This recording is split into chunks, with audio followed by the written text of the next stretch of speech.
All right. Welcome to Mindset Savage podcast, where your mentality is your reality. I have guest Chris Humme with me today. Welcome, Chris. Thanks for having me, brother. Thanks for being here. If you would, please tell the people just a little bit about yourself. Kind of what you'd like to share. I guess in a nutshell, just a guy trying to have a family and have a good life, and the various things that come up in life along the way that you kind of got to work through and figure out. And I don't know that I've ever figured that part out. Still working on that. I think it's a constant process. Not from East Tennessee originally. Born and raised South Carolina. Both my parents were Navy when I was young. Kind of grew up in that little world. Till early 90s, they closed the military bases down around Charleston. Parents got out. Both got into just middle-class jobs. Dad worked at a golf course on the maintenance side. Mom was a physical therapist. 3-bedroom, 2-bath, little brick house on the corner lot was kind of our world. Definitely didn't have everything I wanted, but I certainly had everything I needed. Grew up in a small town, typical town. High school kid. You're an only child? No, I've got a couple older sisters. I'm the youngest. My oldest two are half sisters. My youngest older sister is my full sister. Just kind of small town, Southern America. Field parties, drinking beer around bonfires. When life was good. Yeah, getting Jeeps stuck in the woods, out on the lake all summer, and just normal stuff. Got out of high school, didn't know what I wanted to do. Oddly enough, moved up here to Tennessee for that summer with a roommate, and was working for some of the timeshare sales stuff at 18. So that was like king money. All right. And that was roughly what, probably early 2000s? That was summer of 2000. Yeah. I graduated high school in 2000. That August, me and my roommate were coming back out in Boyd's Creek, and that last curve right before you get to the concrete plant in the campground, coming towards 66, we were in a Wrangler of mine, hammered. Right. And girlfriends in another car in tow, and we took that curve too sharp. Passenger side tires of the Jeep blew out, flipped out into that little field or whatever, and the Jeep kind of rolled over me. Yep. Oh, sorry. We've got the dog here with us too. Come here. He doesn't like getting ignored. No. All right, dude, you can hang out with me. People, we have a new puppy, Harley. Sorry. So we ended up flipping out into this field or whatever. He was strapped in. I was not. Ended up being a blessing, though. Looking at the Jeep in hindsight, the roll bar that was over my shoulder was now down and stabbed into the seat. Oh, wow. So I probably... This was, what, YJ models? Yeah, square headlight. Yeah. That was my first Jeep, first car, and it was the only car I ever wanted. And I don't know how my parents made that work. I don't feel like the money was there for that. So in hindsight, I guess that was a really cool thing. But that was, I don't know if that was an eye-opener, but it was definitely like kind of an oh shit, Yeah. Life's real. Yeah, maybe I'm going a little too hard. Because we, consequences. 18 or not, we were still partying pretty hard, running around with probably a lot of the people that can party pretty hard around here. Lived off Easy Street over there in Pigeon Forge. And man, my parents kind of gave me you need to come home. This is not what you, maybe you're a little too free right now. So I went back home, started school, quickly realized that college wasn't for me. That also just turned into, another year of just partying, up in Clemson, wasting money, wasting brain cells, wasting everything. Right. And then I remember it was time to kind of get in gear to go back for fall semester. And I just told my mom, I was like, I don't know what I want to do, but I don't think college is it. Yeah. And best thing she ever said, she said, well, you're not just gonna sit in your apartment and party for 6 months trying to figure it out. She's like, go do something you've never done. And the internet was real new then. Mm-hmm. So I hop online and I found this website, coolworks.com. And this is like AOL dial-up, man. Yeah. This is crap internet. And I basically filled out for a bunch of things. And this one place in Wickenburg, Arizona, the KL Bar Dude Ranch, oddly enough, used to be owned by Val Kilmer. It's the ranch Val Kilmer kind of grew. His mom owned it. Yeah. And he still came and stayed there even when I worked there. But little Dude Ranch place called me back. And I guess I have zero Dude Ranch experience. Yeah. And I was like, I'll do whatever. I was like, I will learn whatever. I will do whatever. And then they were like, what do you have, experience with horses? Oh, yeah, I've been riding horses. I got great experience with horses. And so I told my parents, and my mom's like, well, I didn't quite mean like pick up and move across the country. So anyway, I load everything I have into the back of my newer Jeep and take off to Arizona. Even bullshitted my mom on that one. She didn't want me driving across country alone. I told her my buddy was going to ride out with me and then fly back, and I just rode out alone. Yeah. Had a blast on the drive out. I'd never done anything like that. I don't know if it's a parents being in the military thing, but travel wasn't really something we would do. Right. For vacationing purposes. Yeah, like we didn't just take off and go places, right. Which is crazy because it's one of our favorite things to do now. But I just took off.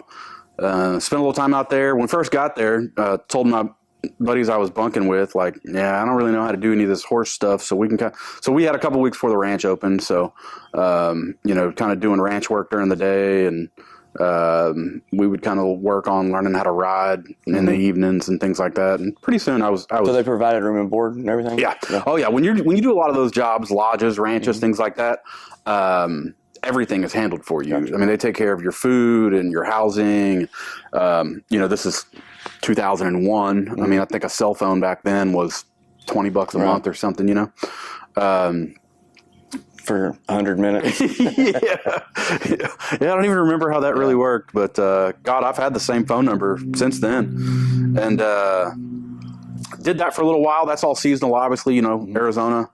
The family that I worked for had another ranch in Durango, Colorado, and then that whole Dude Ranch world is tied in very closely. So I got to meeting people that had ranches up in Wyoming. So we would do kind of seasonal stuff, right. Arizona. So it ended up being a good experience? Oh, man. I spent a couple years living out in the Rockies. Mm-hmm. My favorite time was up in Jackson, Wyoming. Yeah. The Tetons and Yellowstone and all that. And I wouldn't trade that experience. Yeah. You think growing up in like a military style family, neither one of my parents were drill instructors. They were just corpsmen. Right. I say just corpsmen. They weren't, jumping out of planes and hoo-yah. So you would think, military parents is real. I didn't really get really patriotic until I spent time in the Grand Canyon and Moab, Utah, and Yellowstone and Colorado, driving through parts of the Rockies. It was just hell. Driving across Nebraska, one of the best sunsets to this day. I've been around the world more of just times. Your appreciation for what this country is. Yeah, you always think, America's, cul-de-sac street with American flags on the porches, but it's amazing. So much more. Yeah, when you go and you literally can drive 2,500 miles and sit down and talk to a guy that. Hell, that guy could be your neighbor back home. Yeah. America isn't as different as everybody wants you to think it is. But I just developed a whole new appreciation for everything we've got here, and I just no longer had that desire to go to the Bahamas. Yeah. I just want to go to Wyoming. Right. Did that for a few years, and I'll tell you where it hit me. Speaking of phones, I was at that age where, I didn't want to be on my parents' cell phone plan anymore or whatever, So this is back in the day. Some independence. Yeah, this is back in the day. The internet was still dial-up, so you couldn't just order a new phone online. So I went into downtown Jackson, went to go to the Verizon store to get a phone, and the guy was like, they do a credit check. Mm-hmm. And the guy was like, sir, you don't exist on paper. I was like, what do you mean? He was like, I can't sell you a phone without like an $800 down payment because you don't exist on paper. You've never had anything in your name. And there's a couple kinds of people that do that kind of work. The lodge work, ranch work. It's young, dumb college kids that are trying to find themselves, and old people that don't want to be found. Right. There's not much of a gray area. And I think that when you're doing those jobs for a living, there's a choice. You could very easily just disappear off the face of the earth, and no one will ever know where you are, because those places do. They take care of all your housing and your food. You don't need to do anything. Outside resources. Yeah, you don't need anything. And I just kind of, we had some guys at the lodge there that were those guys. And I just kind of was like, man, I don't want to be a lifer here. I kind of want something different. Just kind of there to learn and get an experience and then have on. Yeah. So I figured it was, the girl that I was with at the time, I thought we were getting pretty serious. We had a little bit of money saved up. So the plan was to kind of take off, and we were going to go to Mexico. And the plan was to get established, buy a boat, and I was going to take Americans on fishing tours. Yeah. I was in a little town called Todos Santos, just north of Cabo, down in Baja, on the Pacific side, not the Sea Cortez side. And I was just going to do that until I could hire people to do it for me, and then we were just going to live the great life in Mexico, right? Well, that didn't work. Learned very quickly that the Mexican government is not as welcoming to outsiders as America Especially is to back outsiders. Then. Definitely back then. If you so much as had a big knife with you, you were getting a pretty big shakedown. And funny part is I got a pro tip before I went down there from a guy that was like, you just bring a stack of pornos, again, pre-internet, back when pornos were magazines. It's like, you bring a stack of pornos, you'll get through any checkpoint you need to. Okay. So I had a Nike shoebox full we stopped in Yuma, Arizona, and just got a shoebox. Anytime, because back then, down in Mexico, it's not, it's federales, it's not like a DUI checkpoint. Right. Like when you pull up to the checkpoints, it's sandbags and giant machine guns. And you don't know what you're getting. Yeah, and you have no idea what they want. Corrupt or whatever, you don't know. Yeah, they could just be wanting to, make sure you're not doing anything dangerous, or they could be wanting to take your shit. Stuff, I wouldn't take any nice cameras or. Well, I was too poor. I didn't have anything nice anyway. But I think I had a nice camera. Right. But anytime we hit a road check, man, we'd always just toss them out a new porno mag, and they would very quickly just disappear and open the gates, and you'd move on. But so moving around through Mexico wasn't too bad. But found out really quickly that they would not issue me a work visa for any job that a Mexican citizen could do. Yeah. I would have to establish the company in the States, which the biggest problem there was. That meant that I would have to get American insurance. Right. And that was out of the question money-wise. Out of the question. So basically we just turned it into let's see how long we can live in Mexico with this money we got. And we did it until the day I literally didn't have a dime to my name. And I was 1,000 miles from the nearest U.S. border. And I just called my parents and was like, how long did you last? I might have fucked up. I'm not 100% sure. Yeah. Maybe 2 months, a couple of months. Yeah, it was not like a year. Period. No, it was a couple of months. Yeah. I know I was down there for the Patriots-Panthers Super Bowl. Mm-hmm. We spent it in a bar in this little dirt road town. And this one expat guy moved down from Philly and opened an American bar. And it was the only place you could go and watch actual football in the whole town. But so lived in Mexico till we ran out of money. I've got an uncle that lives in Tucson. So my parents sent me enough money to get to Tucson. Mm-hmm. And then I worked for him. He was a contractor. Now, did you keep in contact with your parents, or had you kind of just gone your own little path? Well, again, this is 2003. Yeah. So, to call them, I had to, there's no international cell phone in 2003, I had to go to town and I had a phone card, prepaid little deal. Prepaid phone cards. So, I'd call them. I don't even think that email was a thing for us then. It was just phone calls. Yeah.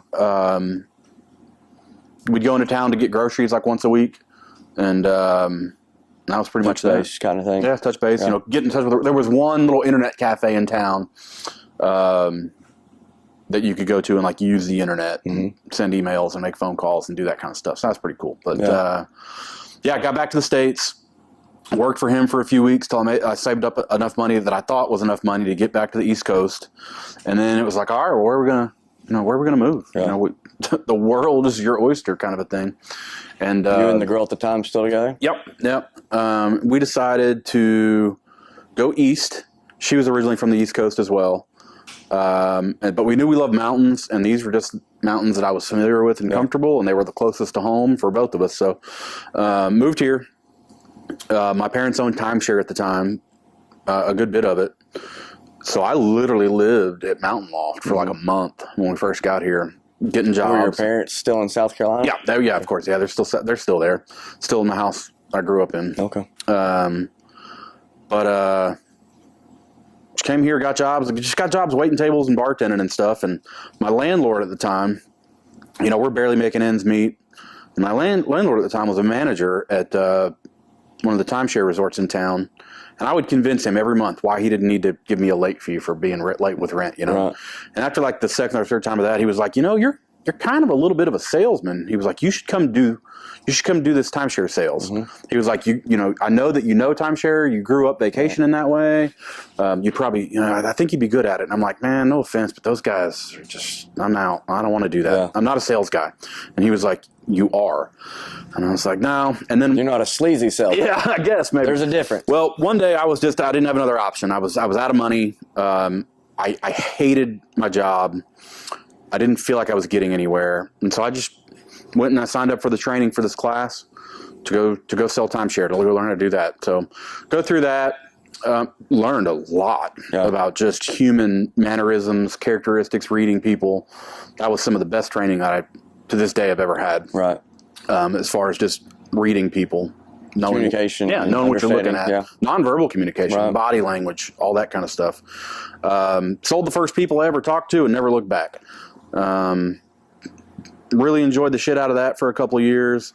This town, back then we still had an off season. So January, February, March, I was going back to Wyoming and just working at these lodges and snowmobile lodges, really just hanging out and having a blast. Yeah. Because I could afford to. Yeah, I was killing it. That other girl went away. Mm-hmm. That relationship fell apart.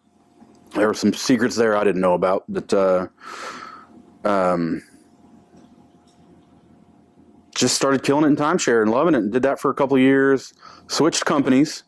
When I switched companies, again, same thing. Did really well for my first couple of weeks, and they approached me with, hey, you're pretty good at this. We'd like you to be one of the sales managers, a TO. And I was like, and they had a guy there that was doing group sales. Like they'd fill a room full of people. Right. And this guy would go in there and talk, and then at the very end of it, he got half of like every deal. Right. And this guy's got the sweet parking spot, brand new Corvette. And, so he didn't even have to close. He just had to. He didn't have to do anything other than speak. Right. Which, as I came to learn, that can be hard. I just said I'm not interested in one of those TO jobs because I don't want to have to clean up after somebody else. I said I'll try one of those group things. Mm-hmm. And they were like, well, he's kind of the only one. And I was like, okay, well, I want to try one. Right. So it got to the point where one day the boss comes in and out of necessity, he was like, hey, I need you to do a group presentation. I was like, okay. He was like, it's a small one. It's like 6 couples. I was like, sure. Did 6 of them, or I did the group of 6, and like half of them bought. And had a new job after that. Yeah. So obviously he was kind of the favorite child of that relationship for a while. It was tough to beat him out for a while, but there was definitely months where I beat him. Either way, I was a 24, 25-year-old kid, and I was making, hundreds of thousands of dollars every year. Yeah, the pay structure was a lot different back then. God, man. When I got to that company, I started in May, and by the time that year was over, I'd made 180. Wow. And, I was broke up to that point in life, and so that's a lot back then. Yeah, and luckily, my parents always made sure we had everything we needed, but I never learned money management. Right. I never learned any kind of investment. Like I said, my parents were blue collar. Their plan was to work there 20 plus years or whatever and take their pensions and enjoy Social Security and all that. And it's just not that wasn't the learning that I got from them. My mom taught me to be a great person, not a great money person. Right. So, my boss at the time, who to this day, every time I see him, I still thank him for the whatever. He just kind of came to me one day and was like, "What are you doing, man?" I'm just lifting up this old beat up Jeep, and that was like putting speakers in it, new bumpers, brush guards, winches, and all this stuff. And he's like, what are you doing? He's like, "Did you buy a house yet?" I was like, "No." He's like, "Go buy a house." Handed me, his banker's, handed me his banker's business card. Making a shit ton with it. And I remember one time I cashed a check, bonus check for like $36,000, and I got it cashed. And I took it to my house and I stacked all the money on the ceiling fan blades and just cut the fan on and just laid under it.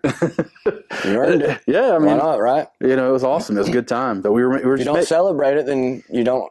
If you don't reap the reward, then you don't it goes. know what it's like. It changes you a little bit. So your commas are just in different places. So like for the weekend, I just developed this joy of like hopping on a plane and going somewhere. And being that I was face to face with tourists so much every day, I just didn't want to be around tourists when I went out for dinner. And I was single and young and whatever, so had my house, hung out at my house most of the time, bought a house, bought a couple new cars, boats, four-wheelers, gun collection started growing, all the stuff. But when it came time for a day off, I would hop on a plane and go to Miami or go to Boston or go to Chicago or wherever and just go have dinner. Like I was a foodie, I wanted to just go somewhere and eat at a nice restaurant. I mean, Would you take people or would you go alone? I mean, I would ask girls, I had girlfriends off and on. And then I would ask girls that I wanted to go out with. Actually, funny enough now, my now wife, I asked to go on a date with me to Chicago. And, it was funny because now her mom kind of makes fun of me about that because she thought she had a mental picture of me being some creepy old dude asking her daughter out, and it was just me. Yeah, but that was just what I did for fun. Very typical of somebody to say, "Hey, let's go hop on a plane and go somewhere." Yeah, so that lasted a couple of years, and then everything took the big dive in 2008, and that was when I lost everything. I completely ran out of money, and arrogance, pure arrogance. Yeah. My work came to me and they said, "Hey, we can't pay you like this anymore. But what we'd like to do, because we don't know what the future is holding with the economy here, we would like to just kind of pay you a salary for this year and just kind of let this ride." And my arrogant self was like, "Screw that! I'll just go work somewhere else. I don't need to, make less here." And it's kind of one of those things. I'm not one of those people that regret a whole lot of life decisions, but that was the wrong decision for me at that time. Did the entire market for that? The marketing dried up. Sales never dried up. I mean, we were still selling, but the marketing side of it, the way that business was set up was very heavily relying on banks. Yeah. And banks called in all their notes, and that's expensive. So they pretty much froze all marketing, which does freeze all your sales because you don't have any people to talk to. What are you selling? So that kind of was a eye opener for me that like, man, I can make a lot of money using this ability that I've learned, but I don't have any control over it. Yeah. The whim of the economy and my job is gone. Right. And I was at that point I was, bartending again and no money. If I needed to make a mortgage payment, I'd, just go sell a gun or, sell a four-wheeler or, I sold a Jeep, and So you walked away from the timeshare completely? I just walked away. Gotcha. It burned me because of the fact that I basically lost my job because of nothing to do with me. Right. I mean, the money was never the same again in that industry. It was still good for a long time. The guy that took my I shouldn't say took. I walked away from that. But the guy that filled my role went on to be the best man in my wedding. Yeah. Made a wonderful living for another 15 years before he walked away from it. But I was starting to run out of money, and at the same time, I was starting to get serious with a girl that I had been asking out when I had money, who always thought I was a jerk. Mm-hmm. And then when I was totally out of money, I was working at the restaurant. Her and her girlfriend were in, and she asked me out. She asked for my phone number, and kind of shocked me a little bit. And apparently, she just never wanted anything from me. Apparently, I was an asshole when I had money. So she gave me a chance. We started dating, started getting serious, and then I just knew her parents are pretty successful, always self-employed, always worked for themselves. Her dad was a offshore oil guy in the 70s, used that money to come up here and become a builder in the Smokies. Yeah. Got into it good, was a builder for 30, 40 years. They owned a ton. Long story short, I knew they weren't going to let their daughter marry a shitbag. Right. And I remember a conversation my mom had with me when I was a kid, not even a kid, high school. When I was getting out of high school, it was like, oh, have you ever considered, the military came up as an option when I was looking for something to do. Right. And I just knew then, like, there's no way, I'm too wild, And I remember my mom telling me, like, well, don't ever rule it out. Yeah. If 10 years from now you're not somewhere where you want to be, revisit it. Yeah. And it was almost like 10 years to the day, So I revisited it. And I've always been a pretty smart kid. So I go, for shits and giggles, I go take my ASVAB. Yeah. And I think the highest you can get on it is a 98. I scored a 96. And the recruiter was, Right. And how old were you at the time then? For joining the military, old as shit. I was 28 years old. Yeah. And I was going to join the Air Force, but I was 6 months or something past the cutoff date for age. For the job I wanted to do. If you were going to get into something medical or nuclear, they would take you older, but you had to sign like a guaranteed 6 years. And I didn't know that I wanted to get into that. So either way, took my ASVAB, smoked it, figured out pretty quickly that I felt like my recruiter was just he was just throwing jobs at me left and right. A lot of them were very, very grunt work. And I just kind of figured, I've done enough of that. Like, if I'm going to do this, we need to have a plan. So I did my research, got online and started reading all the jobs. And I remember very, very clearly the two jobs that I liked. My dad has always had the mechanical side. I've held more flashlights as a child than most. So I liked tinkering with things. I love taking stuff apart and putting it back together. Well, and your history of Jeeps and I was always too poor to build really, really cool Jeeps. So I got really good at taking apart the shit I had and putting it back together. I'd take bumpers off and sand them down and paint them and just put them back on and look like a whole new car, But the two jobs I had narrowed down were a machinist mate and an aviation machinist mate. And the machinist mate, the job description was something along the lines of, works on engines, yada, yada, yada. But the very last line was, spends a lot of time below deck.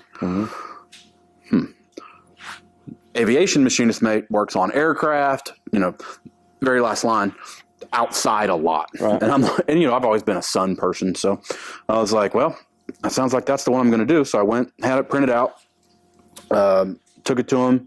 Of course, they spend 20 minutes trying to talk you into whatever quota they got to fill that month. I was like, no, this is the contract I want. And they were like, well, it's going to be 9 months. And I was like, okay. Yeah. I'm 28, bro. 9 months is nothing. Right. So I sign up into the delayed entry program. More or less were more concerned with the mechanical part and making sure I got the job I wanted. Aspects of that job, not so much the aircraft part and being a part of that. I never really had a history with. I don't think there's a kid in the world that hasn't looked up at helicopters and been like, those are cool as shit, or planes, or, whatever. But after just reading the descriptions, I felt the aviation side was just going to bring more joy. Yeah. So. And get you in the environment you want. Yeah. So, I'm 28 at this point, and I had been making money for a couple years and living that restaurant bar life. And, I don't know that I would call myself an athlete by any means, but I could go out and hike Mount LeConte up and down twice and not sweat it. So, I was in okay shape, but I was like, okay, I got 9 months. Let's do this. And I started doing, started training with Eric and Doug and doing these little mini triathlon things and Todd. And we just started running and swimming and biking and doing all this stuff. And, I got in great shape. I was probably in the best shape of my life because I was thinking I'm going to have to go to boot camp and compete with all these 18-year-old kids, man. I'm going to go get my butt kicked. Well, I showed up to boot camp and I realized really quickly was way over prepared, that I was dealing with an entire generation of video game kids who couldn't do 25 sit-ups. Wow. And I actually got out of shape in boot camp because we weren't allowed to work out. You could run. And, there's beat down sessions, which is basically where you're just you're doing push-ups, sit-ups, squats, jumping jacks, mountain climbers, everything until somebody starts puking or slipping in sweat and busting their face open, and then they gotta, for safety reasons, they gotta stop or whatever. So it's a new Navy, but kind of got it a little bit harder for you having some life experience where the other people did. I mean, you basically had 10 years on them. Well, of life. Crucial life experience. Yeah, but that I also, like I say, I'm from a Navy family. Yeah. At the time I was in boot camp, one of my uncles was a master chief. I've got cousins that are chiefs. Like I was kind of familiar with, everyone in my world had let me know pretty clearly that boot camp is, it's just a mind fuck. They're there to just kind of tear you down and build you back up. So yes, as a little bit older guy, like it bugged me having to get, quote unquote, beatings for young kids screwing up a lot. Right. But the only time that I really kind of got down in boot camp, I was what was called starboard watch. If you're ever going to join the Navy and you're in boot camp, do not do that job. You're in charge of setting the watch bill, and every hour, 2 hours, something like that, you have to have a new person on. Everybody has to write clearly, correct punctuation, correct spelling. If it's 3 o'clock in the morning and some chief comes around, checks the log, and this kid missed a comma on his last walk around, he's going to wake you up out of bed, and you're doing push-ups for you don't know why. So don't ever be starboard watch. Got through boot camp. Nothing special as far as, my achievements. Like I say, I just kind of laid low and did my job and got through it. Went on to A school, which is your follow-on training for your actual rating, your job. So our A school for machinist mate was down in Pensacola. Take off down to Pensacola, had a little bit of downtime in between classes, loved it because I could run again. So I was running, 3 and 5 miles a day. It was a great place to go run. It was flat. Training in the mountains. Nice weather. Yeah, training in the mountains was tough. Nice weather. So we would just go out and run constantly, work out there. So very quickly, I became the leader of the schoolhouse,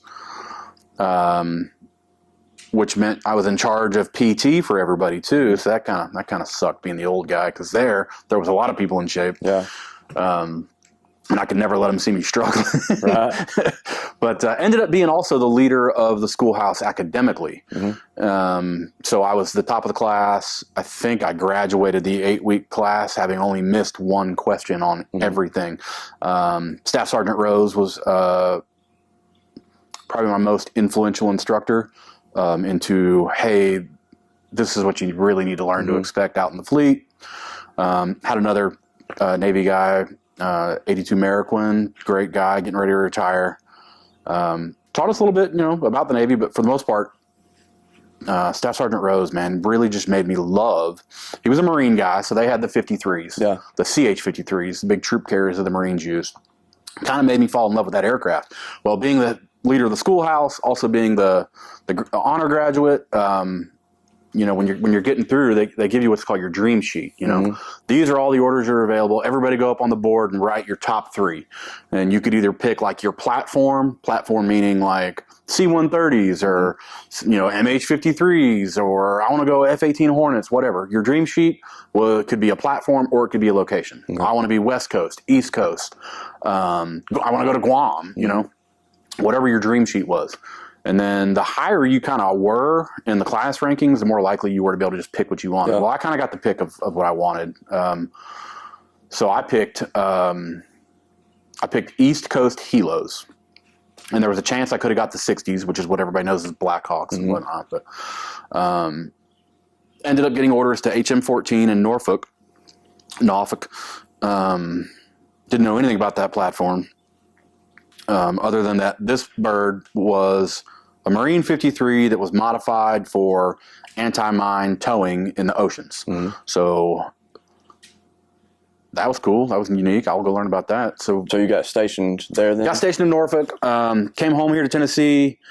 That was a big frustration. So I guess a lot of the Navy dealings with people is 18-year-old kids that don't have shit to their name.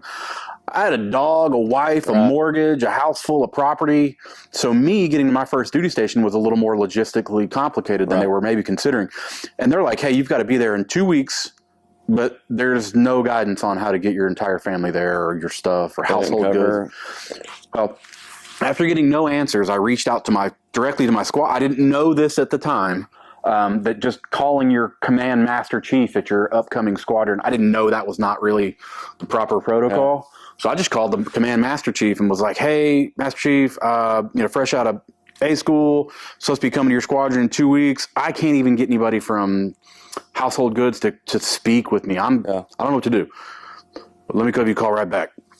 He calls me back. Well, I think he called me back and said, expect a phone call in 10 minutes. Mm-hmm. And then in 10 minutes, I got a phone call from Fleet and Family Support, and I had a room booked at the Navy Lodge on base. They had a number to call to get my household goods transport all handled, all that. Yeah. And literally Halloween 2011, we packed up in the car and took off to Norfolk. Hold up. Let's back up a little bit. Let's tell the people the other side of that. You're married now? Yes. Married. Out? Yep. Got married. So going into the military as a single young man, you don't get paid shit. Right. Going into the military as a married young man, you basically get paid double. Yeah. Because you get your basic allowance for housing, BAS, basic allowance for sustenance, which is like food. Mm-hmm. In general, you just get paid more when you have a family. Living is more, so they.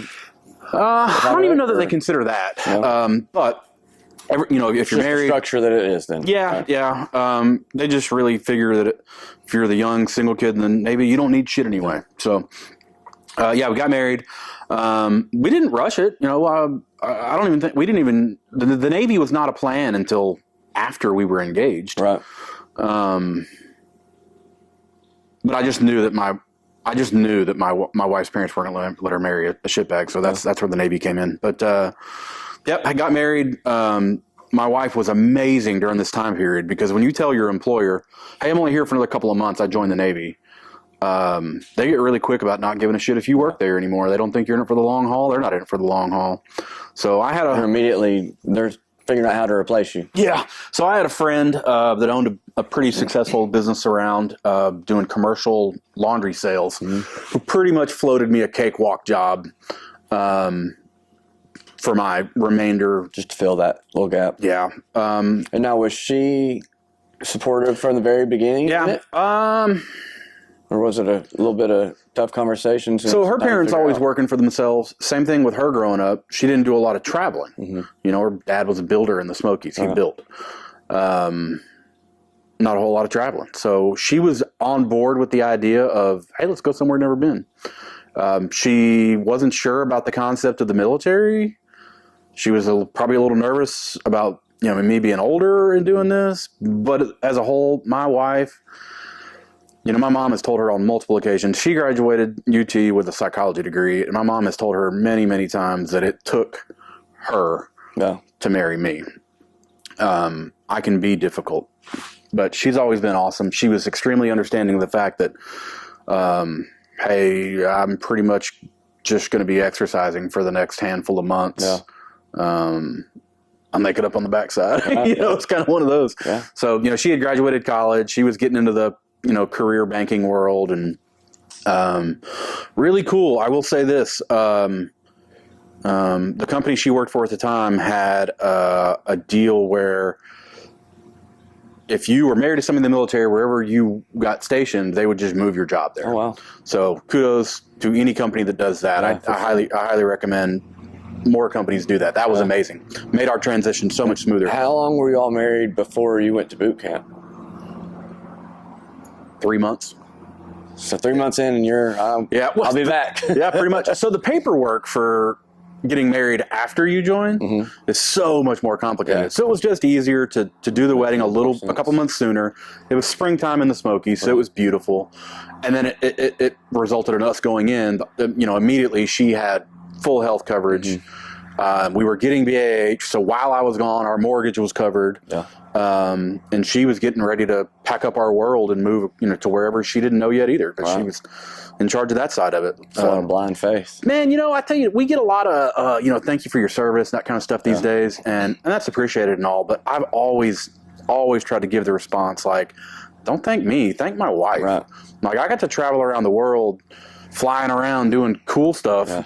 Yeah, your spouse sacrifices. She's at home with kids and dogs and bills, figuring out how to get the 50-pound bag of dog food out of the back of the car into the house, So, military spouse is definitely an underappreciated role.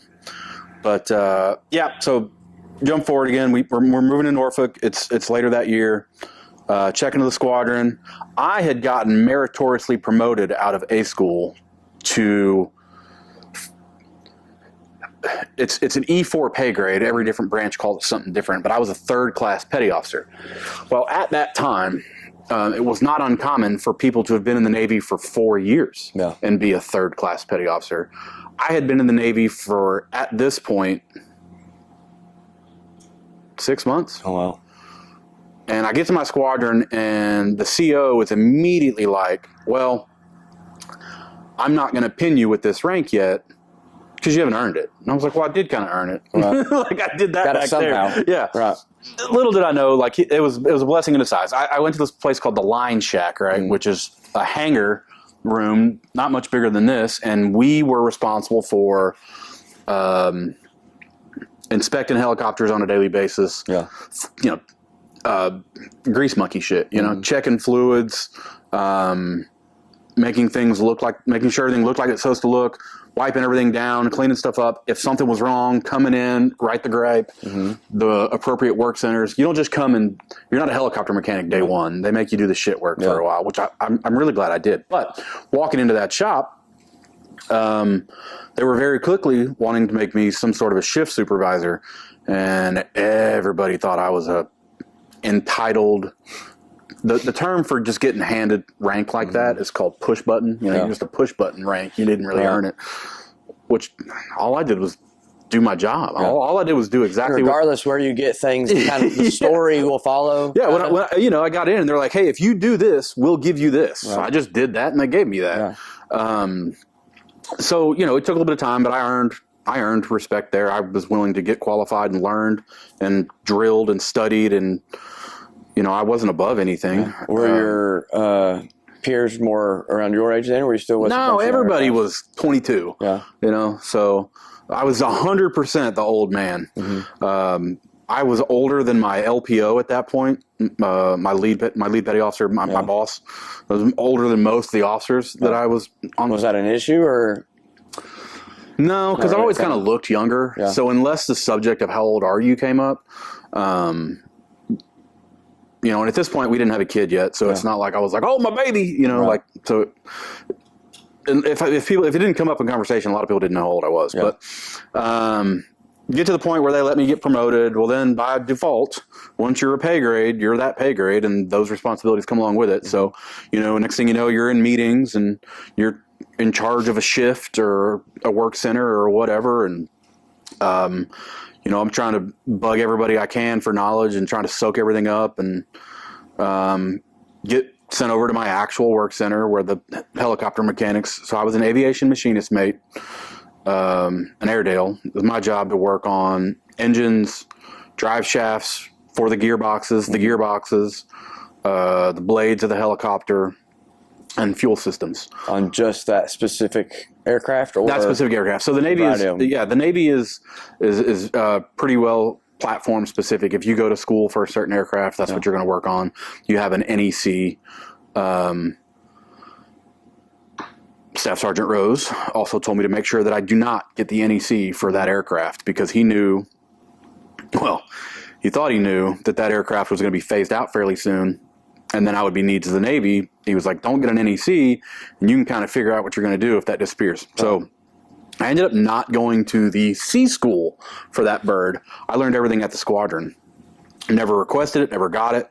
Just didn't go to that school. Yeah. Just learned everything OJT, on-job training, which I think is the best way to do it. Everybody that you talk to that came back from C school was dumber than when we sent them. Yeah. You know, because there's not a much better environment to learn in than a hands-on a flight line. That's where you really learn the problem. I mean, a helicopter coming in hot, I need you to get these hand signals correct. You know what I mean? Yeah. Like, don't screw this up. Which, I mean, if you got it wrong, pilots knew what they were doing. Yeah. They were just going to drive by you looking like an idiot. Right.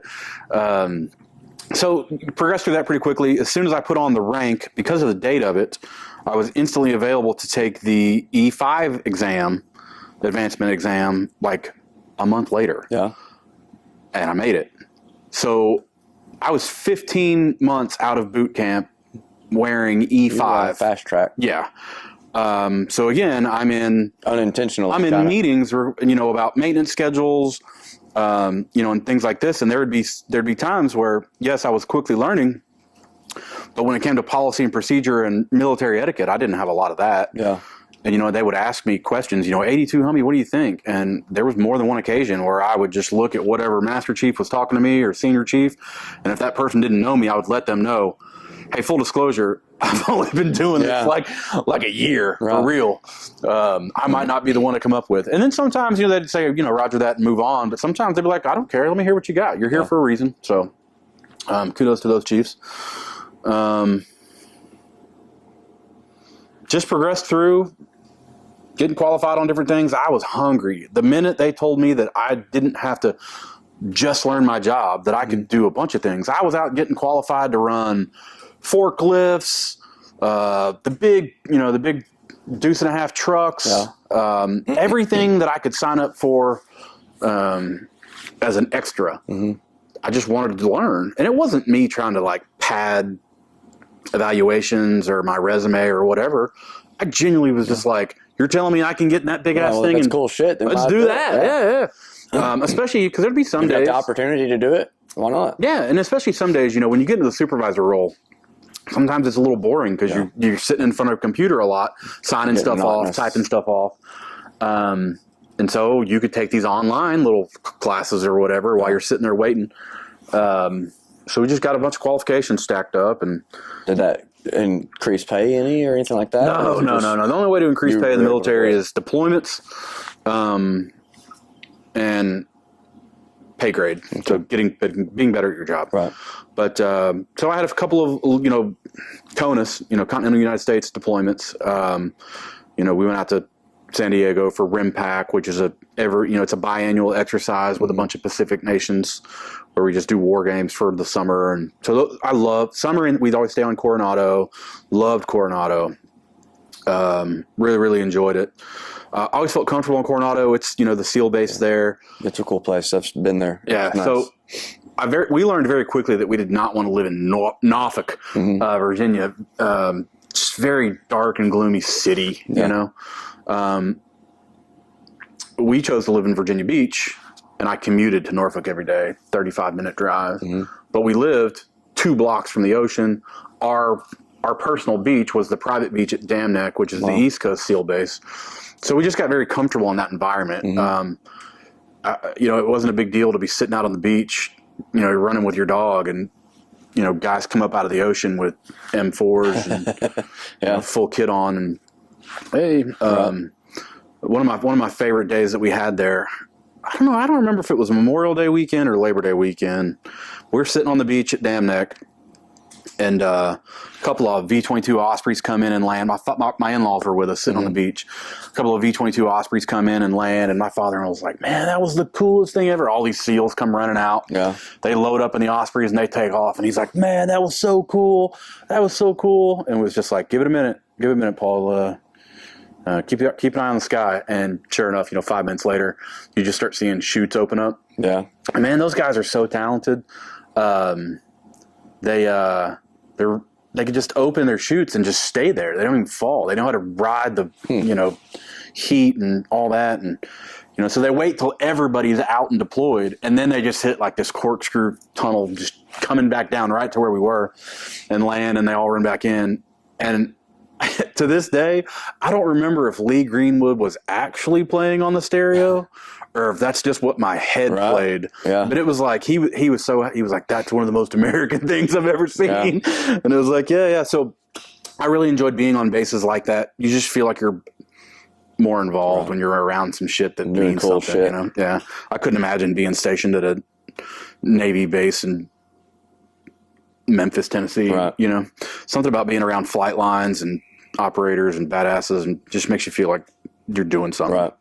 So, a couple of small points there. Get sent over to Korea. We didn't do boats really. We would do a couple days here and there. Mm-hmm. For the most part, our helicopter was too big. Really, if we had a mission somewhere, we would either fly to it or we would load the birds up onto a C5 and then fly there, unload them, rebuild them, and then run missions. But so when you were stationed places, then that was just you work on them on base and stuff. But then home base traveling, home you guard. kind of go with the copter or the helicopters as they go. Home guard is what we called base. Mm-hmm. So when we were home guard, we're just working on birds, flying sorties, training missions. We would do a lot of towing out in the Chesapeake Bay, out in the Atlantic, things like that. We were just there to work on birds. Yeah. We would do mostly exercises. We go down to Haiti and bring pallets of water and tractors when they had the earthquake down there. I didn't actually do anything with Hurricane Sandy because, oddly enough, Hurricane Sandy threw my wife into labor. Wow. And we were having a child during Hurricane Sandy. But we do stuff like that. Yeah. Hatter, humanitarian aid, disaster relief. Went up to. There's a bunch of pictures of our birds sitting on the Statue of Liberty lawn. Yeah. Delivering food and water and stuff for all those people that were damaged up there. But just that kind of stuff. Our bird would literally do whatever it needed to do. If you needed it to carry tractors, it would carry tractors. Wow. If you needed it to tow through the ocean, so it was. It was big iron, man. It was the biggest helicopter I had ever seen. One of the biggest helicopters. Those videos don't do them justice then, because they didn't look that big on the video. It's huge. That's crazy. It's absolutely huge. It's a school bus on wheels that they made bigger by adding huge fuel tanks to the side of it. Is that what those big things are on the side? Yeah, fuel sponsons. Couple thousand gallons of fuel. I think it lift. That thing could lift 80,000 pounds. Wow. It's a monster of a helicopter, but it was a very long range. We could fly from Norfolk to Murfreesboro, and we usually stop there. That Middle Tennessee, Nashville area, there was a base over there we'd stop at and fuel up. And then we could make it to Texas. Yeah. And then we could make it to West Texas. And then you might make it across Arizona, but usually, like a flight to San Diego was four stops usually. Yeah. How long? And something like that. 2-3 days. That was the problem with that bird, though. It might take you 3 weeks. Yeah. Those birds would go down a lot, like a very, very maintenance-intensive aircraft. She did not want to fly, and that was our job, was to just make her fly. Yeah. Did my first overseas deployment to Korea. We had a permanent detachment in Korea, so I moved to Korea for, I guess timeline's off a little bit on that. I had gained some qualifications that not everybody had. Not to sound like a cool guy, I like getting qualifications. Right. I was very clear to a lot of people that I do not know everything about this helicopter. I just know where to find it. We had publications out the ass that would just tell you how to do everything. Sometimes incorrectly. More often than not, we were correcting the publications because they were wrong and outdated by 20 years. But I got sent to Bahrain with a small little group of sailors. While on that deployment? Before that deployment, there was another squadron that ran 53s, HM-15, and they didn't have the qualified people in Bahrain to do what's called a phase. It's basically like a large-scale maintenance evolution. So me and a little group went over, and we knocked that out for them in like a month, and which was kind of weird because they really kind of, they asked for our help, and then when we got there, they really kind of handcuffed us, and like the person they had overseeing our maintenance work was an avionics person, not a drive shaft person. And I think later there ended up being some issues with one of their birds that they kind of were like, well, if those guys from HM-14 wouldn't have messed it up. And it's like, We didn't sign off on any of that work. Right. We showed up and helped. But so then they sent everybody else back home, and then I loaded up on a plane by myself, and they flew me to Korea. So when you go to Korea, you have a newborn? I have a newborn, probably 6 months old. Yeah. Were you home for the birth and all of that? Home for the birth.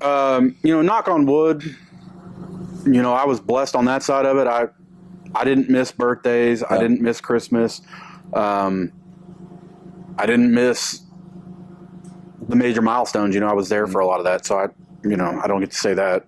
Thank goodness. I was there for all that. Yeah. But 6-7 months away from your baby is still 6-7 months. Yeah. There was a lot of nights because in Korea, you're leaving your wife to do a lot on her own then while you're gone. She is a very strong woman. She was extremely confident and capable, and I'm sure that she had her moments of weakness, and I know she had her nights of crying on the phone with her mom, and I can't do this and all that, but there isn't anything that woman can't do. I mean, I knew that marrying her, but there's a lot of late nights, 12-hour time difference. If you want to talk to your kid at nighttime, you got to be up at 7 in the morning. Yeah. So there was a lot of nights where I was reading to her on FaceTime, books and stuff like that. Got to the point where I was making YouTube videos of me reading books, just so they could click on and let her see me on the screen reading books to her anytime. That's cool. Yeah, it was cool. It was 2012. That part of the internet's fun to have. Yeah, right. I thought that was the coolest thing. So that was my first real time, aside from living in Mexico, my first real time outside the U.S. and. Man, the world's a different place. You really, really, really appreciate America when you aren't in it anymore. Which, wasn't in a war zone by any means, but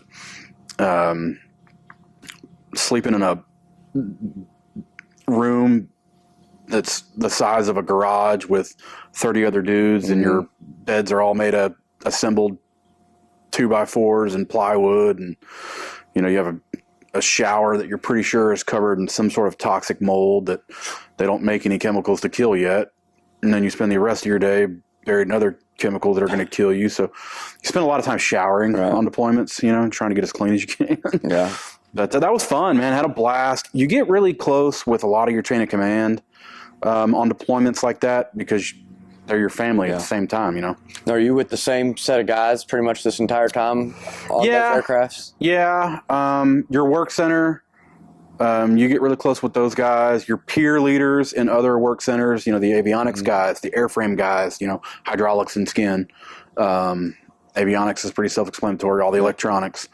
And then your officers and then your chiefs. And then there's your admin people. Didn't really talk to a whole lot of admin people. They don't like to come outside much. Yeah. You just get close with people. Mm-hmm. I think it's the only time you really get to have a real relationship with your officers is on deployment. Home guard, they're all too stuffy or trying to get out of there quickly. Yeah. I want to go home. I came back from Korea, had a few months home. There was a surprise group of guys that came home early to be home for Christmas. One of those guys was my very first divisional officer, a junior lieutenant, Wes Van Dorn at that point. Man, we had that stretch over Christmas and that beginning of January. We just had this stretch where it was like zero every day. Every day. And nothing really works when it's that cold anyway, let alone an aircraft that probably should have been shut down 25 years before. But, these guys are home and they're back and they're on the flight schedule now. And, we're going out. And we go out one morning and we get a call on the radio that, troubleshooter to the line. This is a problem. This isn't working. So that sounds right. So we run out and take a look at it. And literally in the cockpit, your fuel control levers for throttle and all that, they run via a tension cable back to the engine on the fuel control, and you take that apart and there's a bunch of little worm gear in there, very, very fine gears. It was all frozen. It was like frozen water inside of it. Condensation? No, it had rained and then froze. It rained during the day and then froze at night because Nobody brought the birds inside to stay warm, so that they were just frozen. So once we realized pretty quickly that the whole engine control lines were basically frozen, I guess we could back up a little bit. For about 8 or 9 months, I had been voicing some concerns with our chain of command about some of the way we'd been doing some things, cutting corners here. I mentioned like sometimes our publications weren't right. Yeah. And you could submit a correction for it, but you'd never hear anything back. Right. And it's like, well, do it by the book. Well, the book is wrong. Yeah. Was the book published by the Navy or by the manufacturer? Both engineers of the equipment, and then approved by NavAir. Problem with it is the guy that designed the fuel system probably never had a conversation with the guy that designed the hydraulic system, who probably never had a conversation with the guy that designed the electrical system, who definitely never have a conversation with the guy that designed all the mine hunting equipment that we shoved into the back of this thing. So it's just an old aircraft that they cut out funding for because they thought they were going to transition to a new system. That new system failed miserably. And by that point, they had already robbed our program of all of its money. They were spending it on other shit. F-35s are expensive. Yeah. You always hear about, the $30,000 hammer or toilet seat or whatever in the government. And I know where that money went. I mean, there was days where I would spend millions of dollars. There are days where I spent $1 million because it was faster than ordering the $40,000 part that was going to take a couple of days. Right. So we would spend $1 million and just replace the bigger assembly, It wasn't a big deal. And just get approval like it's nothing? Or do you even have to ask for approval? Yeah, I mean, well, I don't know. Just a lot of I don't think anyone ever really questioned it when we had. Now, of course, there's meetings had where it's like, okay, I think the plan going forward is to order this engine, but no one ever asked me a question when I would call to order an engine for a helicopter, or a blade or whatever, titanium hollow blade with carbon fiber skin. I think those blades were like $250,000 a piece. We'd order 8 of them, just to have extras. And then we got that mindset too of like, man, we might not be able to get this next time. We should have extras, right. And then that little Stock shit, up. and then that little thing creeps up, and next thing you know, and that's totally against the rules. You can't do that. Next thing you know, all the good mechanics have their own backpack full of just shit. Hey, you may got this O-ring for this. Oh yeah, I got a couple of those. Man, you may got this nut for this, or so you just get this pirate mentality of like collect everything you can and save it because we're going to need it. And everybody's operating on that mentality? Yeah. There's a few guys that spent a lot of years out in the fleet at other places and were like, whoa, the way y'all do this is not right. But for the most part, a lot of people in that platform had always been in that platform, had a very Wild West mentality. It was almost like the more off the wall solution you could come up with to a problem, like the bigger balls you had, the more street cred you got. I remember being, I was laying on a hangar floor in San Diego. I was laying on a twin mattress with an engine hanging from a crane over me, replacing a fuel gasket. Couldn't get the gasket. So in the Navy, there's these thick blue folders that go with everything. Everything in the world comes in a big, thick blue folder. And I made fuel filter or fuel control gaskets out of a blue filter or a blue folder. Yeah. Just an example, like I said, laying on a mattress to safety wire underneath an engine. You're supposed to use an engine stand. Yeah. Well, we're in a place they don't have engine stands because they hadn't made them in 30 years, and the only one they have has been broken for 5. Right. So initially, you kind of get it in your mindset that you have to break the rules because that's the only way you're going to get the mission done. But man, that breeds a bad it teaches the new kids the wrong way. There's a difference between being extremely gifted and talented at what you do and knowing how to, you ever heard that term? It's, the right way to do the wrong thing. Right. There's a big difference between that and then teaching the kid that just showed up out of high school, hey, man, we're going to use this to do this. And it's not the right way, but this is the way. And so it just, by default of doing that, your quality of mechanic goes down. Why do you think that is? Just initially laziness or? No, initially it was funding. They cut all of our funding because our helicopter was supposed to go away. The government decided that those funds were going to go to other programs. Well, then those programs failed, and they realized to keep doing those missions, they needed us, but when we didn't have the money. No. But you can't just overnight flip that switch. Mm-hmm. If you shut down or cancel the contract for the company that made your fuel pump, right? You can't just turn the switch back on and then start making fuel pumps tomorrow. Right. There's machining and contracting and manufacturing that has to be reestablished and quality control and engineering, design, all that shit. So you don't just turn that switch back on overnight. And I don't know that they ever turned it back on. We would get new parts in that had the warranty card on it from Sikorsky, 1987. Mm-hmm. And it's like, Jesus Christ. Or we'd get to the point where we would have down aircraft. For a bird to be fully mission capable, it has to be able to do everything. Mm-hmm. If it can't, like if the rescue hoist coming out of the side door can't be lowered down to pick somebody up out of the water, well, there's certain missions you can't do. Right. If your hydraulic ramp door doesn't open past a certain point, there's certain missions you can't do. If your heater for the cabin isn't working, there's certain missions you can't do. So partially mission capable is basically how we were all the time. Really? Because something was always fucked up. And you just learned that. So some of these birds that were down, we would start to take parts from. And there is a process for that, a proper process. Cannibalization is the term for it. That can be done with tracking paperwork. Everything in aviation is very hours related. Yeah, whoa, it's extreme. Supposed to be. Right.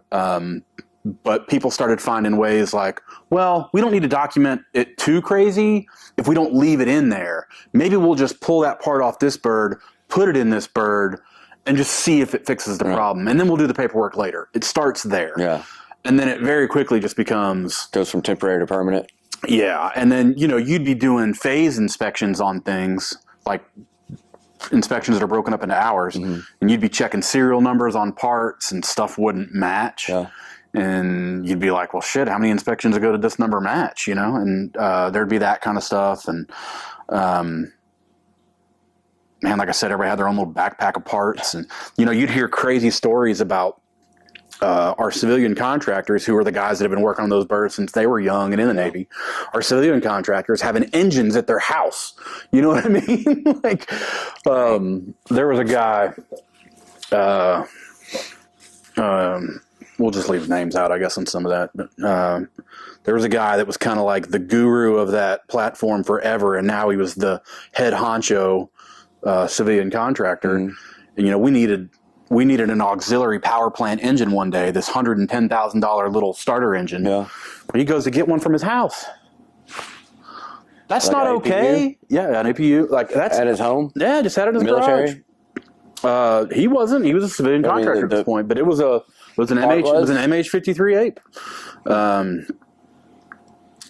Just shit like that. It just slowly erodes away the give a fuck of doing it, the right way. You're convinced that you're doing it the right way because it's the way you have to do it.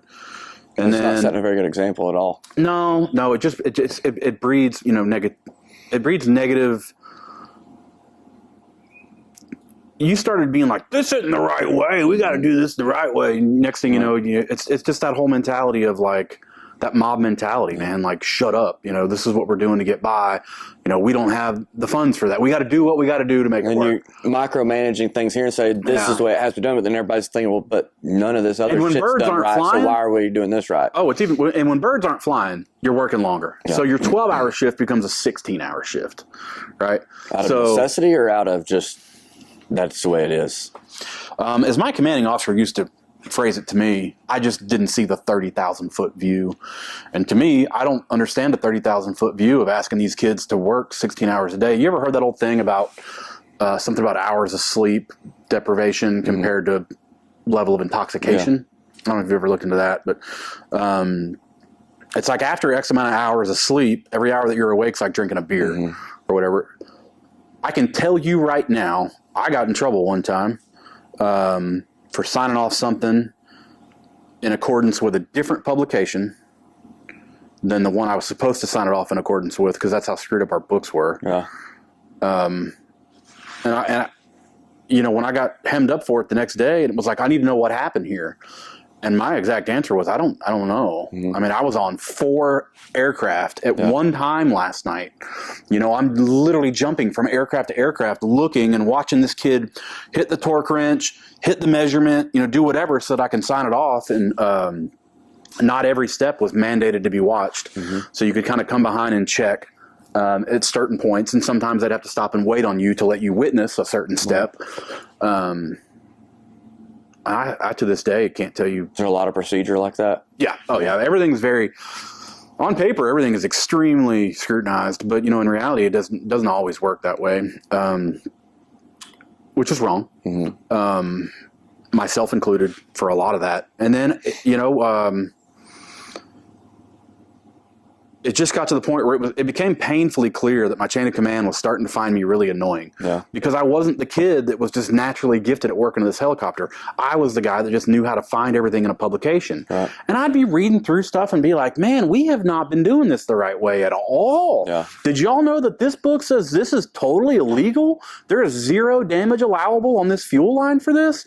And then the guy that's in charge of the flight schedule going out is like, no. We use a different publication for limits, for damage limits on fuel lines. I'm like, but this one says damage to fuel lines shall not be, you know, like. So how does any other say any different? So what supersedes what? And that's when you got into that's where the people that were in charge of the flight schedule became the ones that were in charge of how we did maintenance. It's not supposed to be that way. And in, you know, in school, they teach you the lowest guy on the totem pole should be able to sound the alarm to the biggest guy on the totem pole. And so I had put a letter in, it's called the Any Mouse box, an anonymous box for the commanding officer. Well, shit, I wasn't ashamed of what I was saying, so I signed my name to it. And I wrote like a 3-page letter, names, dates, exactly what we were doing wrong. You know, the fuel, you get inside, think about, do you want to open up the fuel cell of your truck and hop down in there and hang out? Not me. All right, so we have procedures for opening a fuel cell in a helicopter. Manhole cover opens up. You're supposed to let that vent for 24 hours. Then you can start testing air quality before you put humans in there. Then that human has to have all kinds of shit on. Respirators, air tanks, air hoses, clothing, whatever. We open up a fuel cell on a bird that's just parked out back. Quality assurance, the people that are supposed to be making sure we're doing it safely and right are like, get this shit done. It's like, well, look, we have to let this vent for 24 hours, then I can check it. And they're like, how about this? How about we don't leave today till this fucking part that I need out of that tank is out of that tank? You were already on a 14-hour day. Wow. You know, and it's like, roger the fuck out of that. So we go, and I stuff this kid into this tank, and I'm quality assurance for our work center, and I've got my head into the tank, and there's a couple of us there working, and this kid's coming in and out, and this kid's a chief now. We could have killed him that day. Yeah. Because somebody didn't want to wait. Still in the proper gear and everything? No. Just hop in and go, huh? Yeah, I mean, no, it wasn't done right. You know, and that was an example. And by this point, I had already addressed some of these concerns with the proper steps of the chain of command, and everybody kind of through the first 4 or 5 people told me that I was kind of full of shit, and I just needed to get over it, and blah, blah, blah, blah. Well, then I get called into the commanding officer's office with my chief, the triad, which is the commanding officer, the executive officer, and then the command master chief. And they proceed to basically tell me that they don't have any issue with what I said. They have an issue with the way that I said it and that I jumped chain of command. And I let them know very clearly that I had spoken to these people in my chain, and they all kind of blew me off. You know, what was I supposed to do next? If your chain keeps blowing you off, clearly they got to be in on the screw up. Yeah. Let's find someone that clearly is not. Because every meeting we had, our commanding officer is like, the right way every time, and open door policy. Well, it wasn't so open door once you actually addressed it. You need to know which rules to follow, which rules not to follow. Yeah, so instead of actually discussing the concerns I raised, we spent an hour in his office. I left that office with the recommendation to go read Lincoln on Leadership and How to Make Friends and Influence People was what I left that meeting with. That's interesting. It's heartbreaking. No result to the Didn't give problems. a shit. Didn't give a shit. So it's more about just comply with what we say. Don't. Seemed like they were raise more any concerned alarms with military etiquette than they were with actually what we were doing. Yeah. And then, and there was other people in the command. I don't want to make it sound like I'm the only guy. That command had a history of doing things the wrong way. A lot of people complaining about it. There are many officers. I can forward you a little expose piece an officer wrote that they ended his career for him bringing up this same stuff. Wes Van Dorn was one of the ones that was starting to document and journal. His wife was in the loop with all of it, of what we were doing wrong, what was going wrong, how qualifications were just being signed off on. People weren't really earning what they were doing. Me and him had conversations about it via private emails off of any Navy emails. He had an officer approach me when I was in Korea. He wasn't there at the time. He had an officer approach me and say, Wes wants to email you on your private email. Can we get that email? Yeah. I gave it to him, and we had a conversation back and forth. And Wes, who was at Home Guard at the time, made it very clear to me that someone had it out for me. Watch your back. Well, he shows up to Korea like a month later. We have a private conversation about that. And he is in meetings hearing about me being a pain in the ass, you know? And, with his concerns about the way maintenance was being done and things like that. What about any of the guys that you worked with? What were their thoughts and opinions in regards to you? A lot of them are younger guys, just didn't want to ruffle feathers. There was a lot of people that were like career Navy that were like, y'all do this shit crazy. And they had seen the Navy wreck people before. I'm just going to keep my head down, get through my 3 years here and move on. Had a lot of people that were good mentors to me tell me same thing. This place does not operate like the rest of the Navy. Yeah. Keep your head down and get the fuck out of here as soon as you can. Yeah. Well, jump forward to that January cold morning. Frozen aircraft, frozen fuel controls.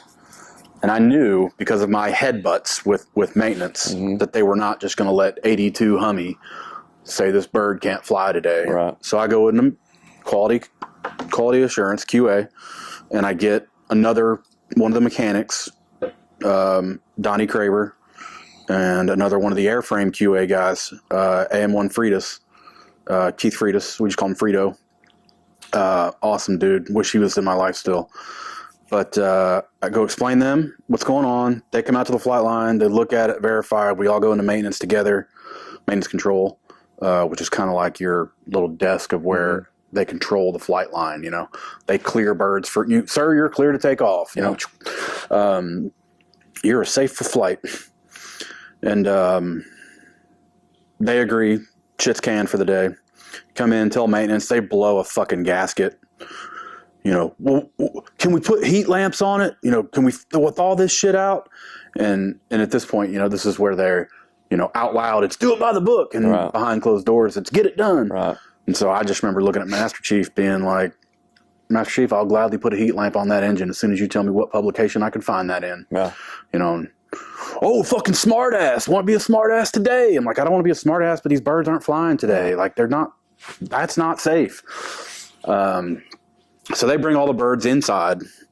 Did you have a mission to do, or everything's training for that bird? When you're at Home Guard, it's all. So it's not necessarily hurting anything due to weather conditions and everything else to not be flying. Hurting things is a relative term because everything in the Navy is about. I mean, pilots have to be trained. Yeah. You can't not fly a helicopter for a month, go hop in a helicopter for a month, and expect it to be perfect. If you look back at the history of aviation crashes, a lot of times it goes back to a deficiency in training, whether it's maintenance related or pilot error, could all be traced back to training deficiencies. So these guys have to get their hours, and that's it. I mean, we were doing everything we could to keep every bird we could in the sky so that these guys could get their hours. So a lot of times, I mean, essential, no. Needed, yeah. I mean, these guys need to fly. This helicopter should not be flying in fucking zero. Yeah. Helicopters don't like to work. Right. Helicopters don't like to work, period. I don't know. I mean, I know we're sitting here next to a plane. Helicopters are different. Right. We beat the air into submission. We don't glide. Right. You know what I mean? Like that's what helicopters do. So, next day we come in, birds have been in the hangar overnight, heat lamps on them, fans are all on, trying to dry things out. The line shack guys are ragging everything down. Wes comes to me that morning. We met at a corner in the hallway. Good morning, sir. What's going on? Hey, homie, how's it going? We good to go today? I was like, I don't know, sir. It depends on you. We got to get out here and get these birds turned up, see how it goes. We'll see. He goes, okay. He's like, let's get out there and get after it. So we get out on the fly line and start turning the birds up. You know, I'm in the cockpit with the pilots. And when you do certain things with certain levers, certain gauges are supposed to show certain numbers. Mm-hmm. And none of that was happening the day before. We hadn't made any adjustments to anything because we just realized everything was frozen. So in theory, everything was good to go. So we sit there, we watch, everything turns up, engines are running, head comes online, everything's working, exhaust temperatures are right, torque numbers are right, all of our across the board, all gauges are in parameters. Wes was sitting to my right. There was a pilot that had just come over from our sister squadron sitting to my left. I was in the shotgun seat in the cabin. No. Aircrew guys are behind me. And it was weird because I didn't know Sean at the time. And I just remember thinking, what the fuck's this new guy doing? Because he was fighting. The other pilot? Yeah. So he's fighting with his seat because he was a little shorter guy and he wasn't reaching the pedals. He's fighting with his seat, and I'm thinking, I don't even know this guy, and I'm about to have to sniff his balls. Because basically I climb over him, dive down in between his crotch, and get his seat to move the right way. And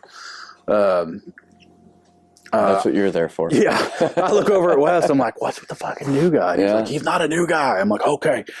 And then he was like, you know, I'm rattling all this shit off to him. I'm on the radio with maintenance telling him the numbers. And then he just kind of stopped me and he was like, just tell me, is this shit good? And so kind of like going over pre-flight stuff? We were all past all that. We're ready for me to leave the bird and for them to take off. Gotcha. And I'm like telling him, you know, this is good, this is good, this is good. And he's like, homie, just tell me this shit is good. Like, I don't need all this fucking whatever.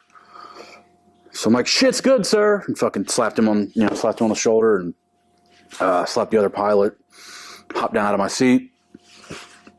Said, what's up to the aircrew guys. Is that normal procedure to just kind of shorten it up? Well, I mean, everything. You still have to go inside and type and sign off. And, you know, once I do that, then maintenance control can see on their computer that I signed off the problem. And then maintenance control radios to the bird. You guys are clear. There is seriously a lot of checks and balances at the end there.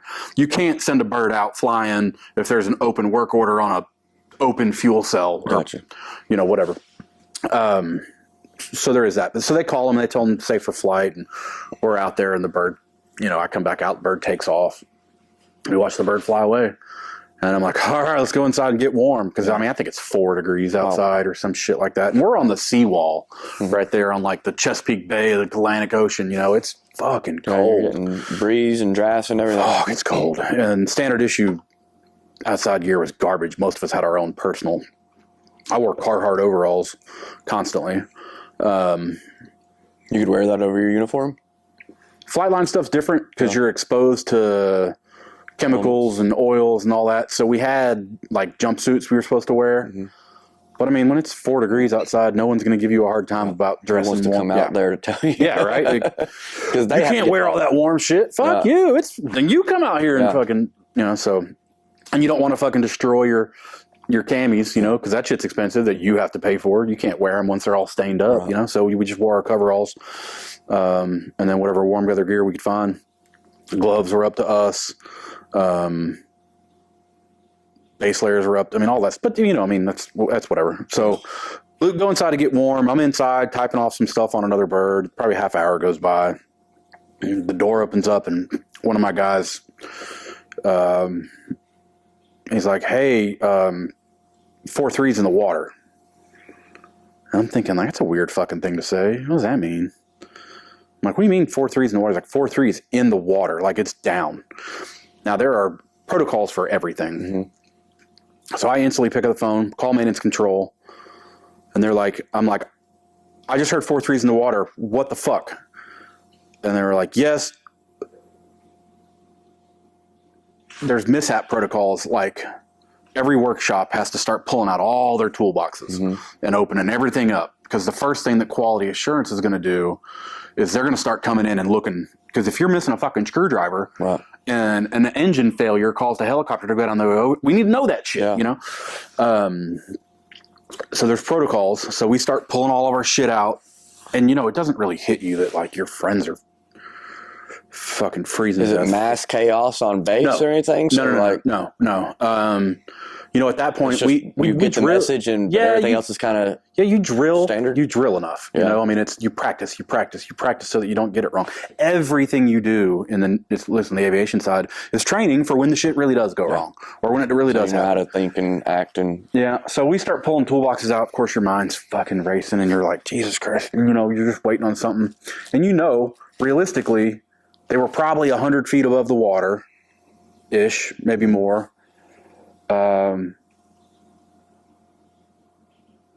Your head's just running like, well, maybe they all just jumped off. You know that there's lifeboats. Scenario. Yeah, you know there's lifeboats in the helicopter.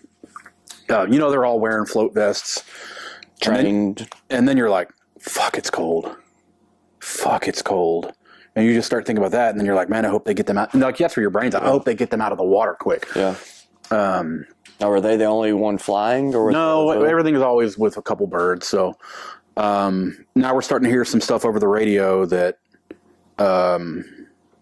aircraft 547 has thrown out a life raft for them. That there are people in the water. So we're like, cool. They're all right. They're just gonna have a shit day, you know. Follow procedure. Yep. So we get everything out for inspections or whatever. Well, when the birds start coming back, the other birds. You know, you have to go out and catch them. So of course I fucking sprint out there. We all sprint out there. And the first two guys that stepped off that helicopter, I just knew everybody was dead. No. The first two guys going out, no one knew what to expect. Their face, you know, and these were two guys, an air crewman and a pilot. And the other pilot was an amazing mentor of mine, Commander Schwartz. But the other one was a kind of a junior lieutenant, Fat Chad, or we had call signs, Fat Chad, and the other crewman. I'd watched him get his wings pinned on him on the flight line like a month and a half before, you know. So just a little younger guy, and you could just see it in their face that it was just like, they just looked hopeless, you know? And that's really terrifying. And I'm instantly, Commander Schwartz was the officer that could talk to you about that bird more than any mechanic could. He was a guy that was a master of his craft, master of his aircraft, and knew everything. And I'm instantly just drilling him, you know, sir, what did you see? What do you think it was? What was going on? And I'm terrified. I was the last person that slapped him on the shoulder. Yeah. I'm going to jail in my mind. Like, I killed these people. Is that how it works in that system? It can. Whoever's responsible. If you fucked it up, you can definitely go to jail. Gotcha. It's not just we lost one. Yeah. These are lives, you know, human lives. More importantly, the Navy, those are assets. You know, that aircraft is worth more to them than the human is. Yeah. That aircraft cost $38 million. Wes dies, they send his family a check for $400,000. Right. You know, there's a big difference. Yeah. So we get through that day. Everybody's toward the end of the day. We still don't have answers. People are at the hospital. You're starting to hear somebody's dead. You start to hear everybody's dead. You start to hear 2 people are dead. Start to hear everybody's fine. And then I remember hearing Wes was alive, but he was missing a foot. As you can imagine, when you hit the water in a helicopter, there's a lot of things that stop spinning very quickly. Yeah. A lot of things keep spinning very quickly. Apparently, one of the main rotor blades had snapped and come across the cockpit. So, end of the day comes around. Do you have any idea if they were in movement or if it was just basically falling? So, I've never even heard if they were in forward flight or if they were in a hover pattern. I don't know. But in the right behind the cockpit, there's some thicker fuel lines. Dylan said that it just looked like a fire, like a flamethrower coming out of the wall, and that immediately the whole cockpit's full of thick smoke, and the next thing they just hit the water. Making the assumption the cockpit's full of smoke, you lose all bearing on collective. You don't know how high, especially if you're on fire. Right. I'm assuming you probably stopped trying to fly an aircraft, so they crashed into the ocean. Well, the main rotor blades, one of them had slapped into the cockpit. So there was an explosion in air prior to. There was certainly fire. I don't know that there was an explosion. The 2 guys that lived are a little fuzzy on that. Yeah. So they cut us out of there about 3:30. Day check guys. Now, is the entire base reacting to this? Or I mean, the base is aware of it. Division, and that's about it. So in aviation, shit happens. Yeah. So it doesn't shut down the world when an aircraft crashes.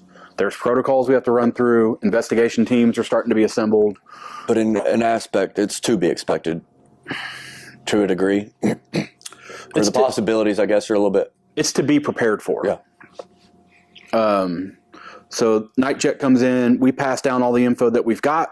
Obviously, all the people are still inspecting work logs, inspecting work orders, inspecting everything to make sure that we didn't fuck something up glaringly. And then I go home. My wife was still working. Kid was still at, daycare. And I'm just in the dark at my house with the TV on, just drinking. Yeah. Watching the news, drinking, watching the news, crying, just bawling my fucking eyes out. Day of. Yeah, this is like. Had you contacted her and told her anything, or? So you say, does it shut the base down? No, but it damn sure makes the news. Yeah. Okay. So everybody knows. Gotcha. The whole town is a very aviation town. I mean, everybody knows everybody. Somewhat. Yeah. So, she comes home. She kind of gathers me up a little bit, cleans me up a little bit, presentable to a child, Right. And I'm just distraught either way. So the next morning we go to work, and they almost acted like it was a normal day. Get to work. Here's the blah blah blah blah blah. And I remember this chief came in. He was formerly my LPO, Chief Brillhart. He comes in, and he's like, he's in maintenance control at this point. He's like, what the fuck are these guys doing? Like, working out on birds right now. Yeah. Like, why do we have guys on the flight line working right now? We kind of had a traumatic day yesterday. Is there not any kind of protocol for that? So there's protocol for the air crew and the pilots and things like that. So the air crew side, where all the mine hunting stuff is in a different hangar than the helicopter side. Well, they had group counselors and therapists over there, and they're talking to everybody, and how do you feel? And, our side of it was get back to fucking work. Yeah. Inspect every helicopter here. We need to find out what's wrong with these birds. Right. And so, Brillhart. They expected you to not have any reaction to what happened, just to be able to jump back into. Well, so we go into this morning meeting, and our maintenance senior chief at the time had been around a lot of crashes. I guess it wasn't a big deal to him necessarily, and that's not fair to say. I'm sure he probably had very strong feelings about it, but his outward whatever was, this is aviation, and this happens. We have to move on. We have to move forward with the mission. And I can somewhat see the need for that if I can see the need for that if we were in fucking Afghanistan. Yeah, you know, that you need to be ready for that, but not on the seawall in Norfolk. Right. Take the fucking day off and let's make sure your guys are okay. Right.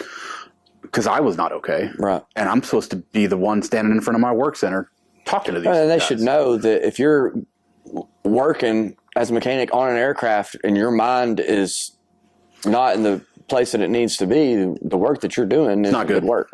So, you know, we go through, you know, I go and I have my interview that day with the investigation team because I was the last one on the bird or whatever. And, you know, I'm trying to ask them, you know, did I kill these people? I don't know and nobody knows what happened at this point. It wasn't, you know, a couple days before the story with the fire and all that came out, you know. At the end of it, Wes had some limbs cut off in the crash, severe burns, floated in the ocean for a while before he was picked up. The other pilot, Sean, was MIA, missing in action, you know.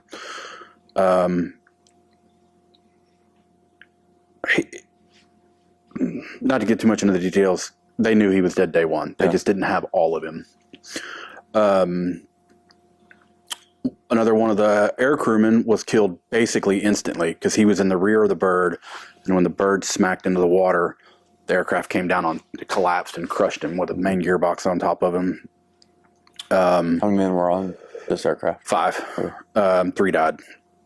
The 2 survivors, one I was super close with because, you know, we'd spent our entire time in Korea together. He was a big meathead, you know, typical aircrew guy.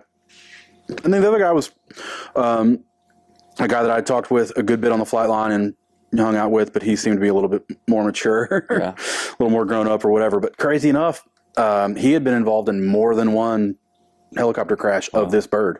He was on one of our other birds that went down in Korea. Yeah. So if I get back on one. The Lord has looked out for that man several times. He doesn't get on him anymore. He's a civilian again. But and I don't think he technically came back to work, but I don't know that he ever flew again. I may be wrong there. Right. Long story short, you know, Wes ended up dying of hypothermia in the hospital.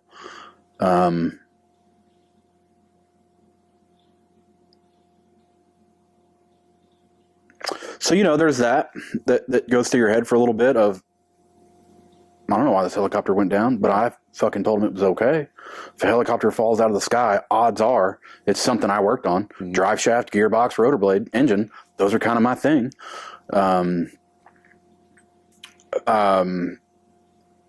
the work just got harder and longer because then we had to find out why these birds went down.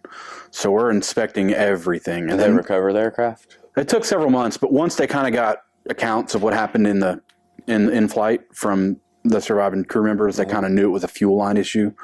So of course we're inspecting fuel lines on every aircraft, and we're finding. But so up until then, you didn't have that actual aircraft to inspect. No, it was in the bottom of the ocean. Shoot. Yeah, it was in the bottom of the ocean. And then they were 26 miles or something like that off the coast. So, I mean, that's pretty deep. And they used like one of those. So you're just going through other logs and things to try to. Yeah, and first-hand accounts. Hey, it was a fire that came from this area. Yeah. Well, when you walk on, and just when you do it, you know the aircraft enough. You're like, all right, well, I can think of 3 fuel cells or three big fuel lines that are there that could carry enough fuel to do that and stuff. So we kind of knew where to look. But either way, it's like, hey, let's start inspecting fuel lines. And every fucking helicopter in that exact same place had fuel lines. So when this bird is on the ground, these fuel lines have all this clearance in between them. Well, when you get the same bird up into the sky, especially towing things, it twists like an empty Coke can. Yeah. So on the ground, this fuel line that's here and this fuel lines that are here look totally fine.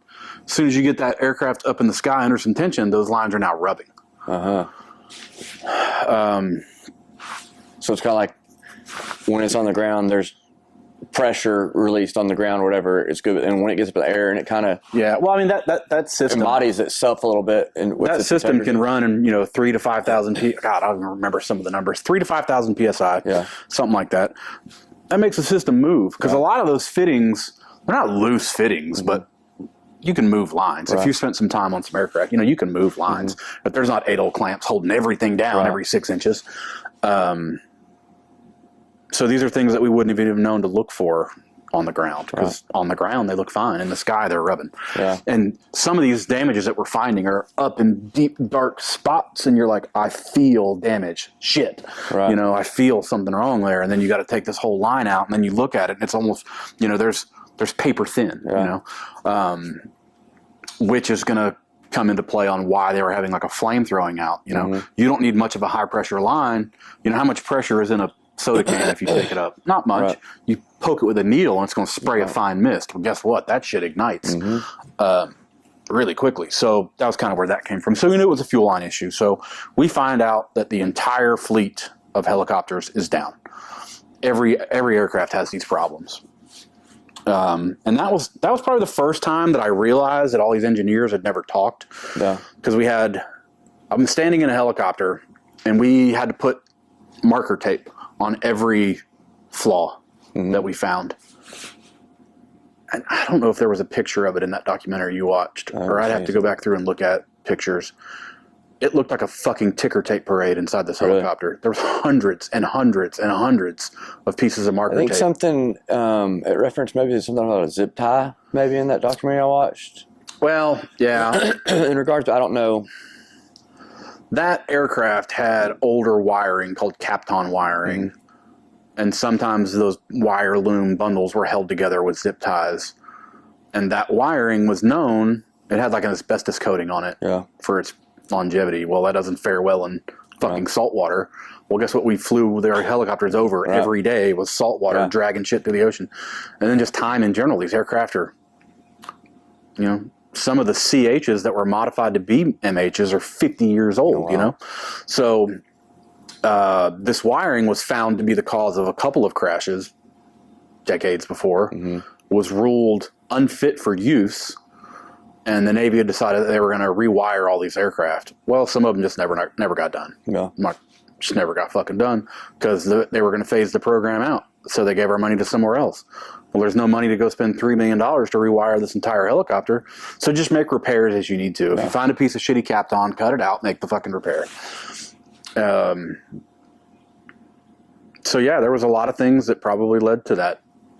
And a lot of it at the end of the day was shit that we should have said, hey, this isn't right. Like, it's like, death by 1,000 cuts. Right. But how long had it been before that when you actually did try to bring awareness to some things? And it'd probably been 8 months or so of me kind of starting to like voice some concerns. Well, here it gets worse because our work schedule just goes to the moon.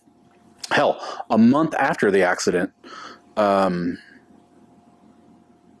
Valentine's Day, actually, 2014, I got doused in the eyes with fuel in the middle of the night and have to go to Portsmouth Medical Center Hospital to get my eyes checked and rinsed and flushed and all this craziness. And that was just exhaustion. Yeah. I made a dumb mistake. I shouldn't have been twisted off a pressurized fuel line, Probably shouldn't have been doing it. Probably shouldn't have been working. Yeah. And you get these things. And it's like, why are these mistakes happening? It's like, we're fucking exhausted. Yeah. And I remember having a conversation with my commanding officer about being exhausted. And his words were, I don't care. Yeah. It's not my problem. Pilots, from what I understand, not inside the military, but outside, are required very strict rules to how much rest they have, how even the well they are before any kind of flight or anything like that. Crew rest is what it's called. Is that if we were flying somewhere just from say we're flying from Virginia to San Diego, right? There'd be times you have to stop and land and park for the night. Yeah, just rest. Just because the hours of flight, those guys are maxed out on their flight time for the day. But you all require just as much rest. And you would think so. As important because you're working on what they are flying. Yeah, but it just doesn't work that way. There was no oversight for the health, wealth, and safety of your fucking maintainers. It was only hurry up, get qualified, and get these birds in the air. That was it. Yeah. Which, that was our mission. I'm not going to complain about that. But we were doing it. But as long as you were doing it properly, then that's one thing. It's like the telephone game, when you are reading something verbatim the way it's supposed to be done. Well, if you just word of mouth tell the next guy and the next guy and the next guy, the very junior guy that gets it, he's probably hearing it way wrong. Right. So being a commando and Wild West and coming up with crazy ass solutions works when you're extremely fucking knowledgeable. Yeah. But when you're the guy that's fresh out of school, you can't be winging it because you don't know the right way, let alone the fucking wrong way. And that's just, kind of got at some of that. And that cowboy mentality went on for a little bit. But I think a lot of people's eyes got raised when people started dying, obviously. But it was tough. It wasn't long after that. It was really clear that they were not going to stop trying to tell me to shut the fuck up. Yeah.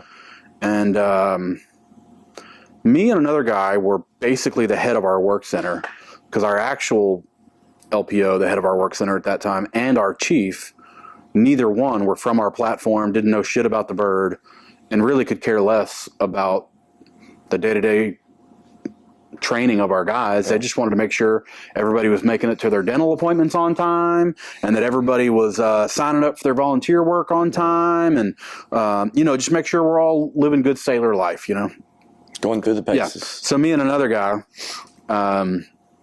were pretty much the head of the work centers. And honestly, as long as we communicated with each other, everything kind of went smoothly. Well, I was night check, which meant I worked middle of the night. I worked from like 10 o'clock at night to 6 o'clock in the morning schedule wise, but you're there from 9 to 9, you know? And it was Memorial Day weekend.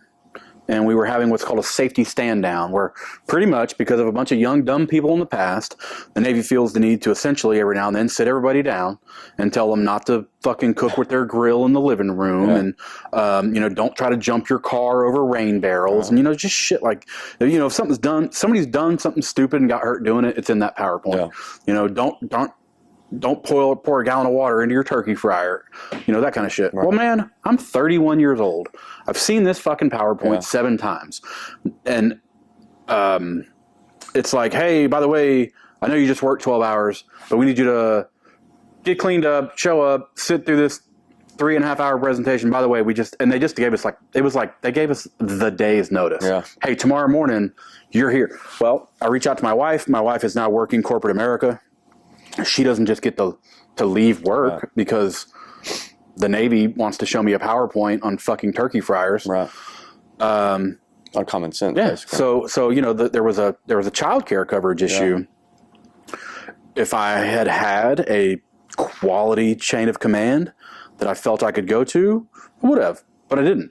Yeah. That had been proven to me over and over and over for the last year. Right.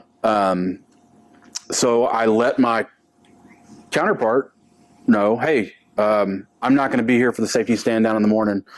I just have, and I didn't feel the need to get into a million of it. I was a night check guy, and I just was like, I'm not going to be there in the morning. I've got some shit I can't get around. Okay, not a problem. Well, that night comes up, and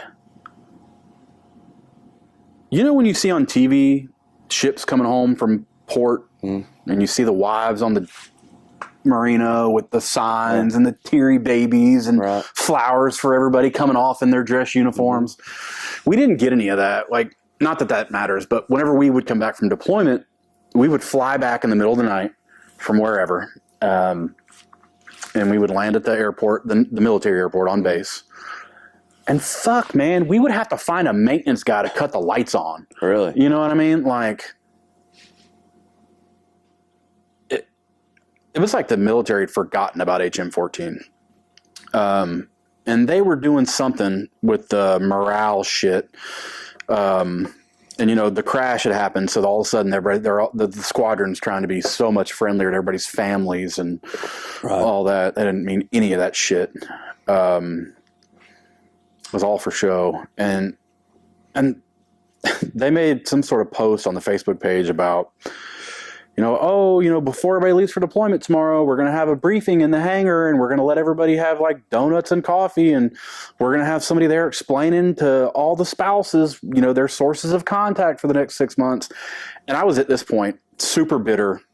I hate this command at this point. And I made some sort of comment on it like, wow, that would have been nice to have the last 3 years at all. And that was all I said. I didn't think anything about it. I'm under the assumption that this is just like some airman that's in charge of the Facebook page. Well, apparently the commanding officer was in charge of the Facebook page. And the following morning is this morning that I'm not coming to work because I am dealing with, I'm making sure my kid is getting to childcare and back or whatever. By the time I have my kid dropped off, I'm 45 minutes from Norfolk, and I mean, there was 0 point for me to go to a fucking safety stand-down meeting. And I noticed I had some missed calls, and so I call back or whatever, and it's my counterpart. He's like, "Hey, Chief's looking for you." He sounded pretty pissed. CO's looking for you. For those not familiar with chain of command, it is extremely weird for the commanding officer of a squadron of 750 people to not only know my name, but to be looking for me to talk to me. Yeah. Especially considering I'm not a guy that causes trouble. I'm not out there getting DUIs. I'm not out of sight, out of mind. I'm not a liberty risk. I'm just, if anything, I'm on paper outstanding. Every time there's an evaluation period, I'm the tip of the fucking spear. And so I'd given them the impression. At this point, I'm going through, I have a really bad shoulder injury. I've torn labrum and bicep tendon and all this. So I'm down anyway. I'm limited duty anyway.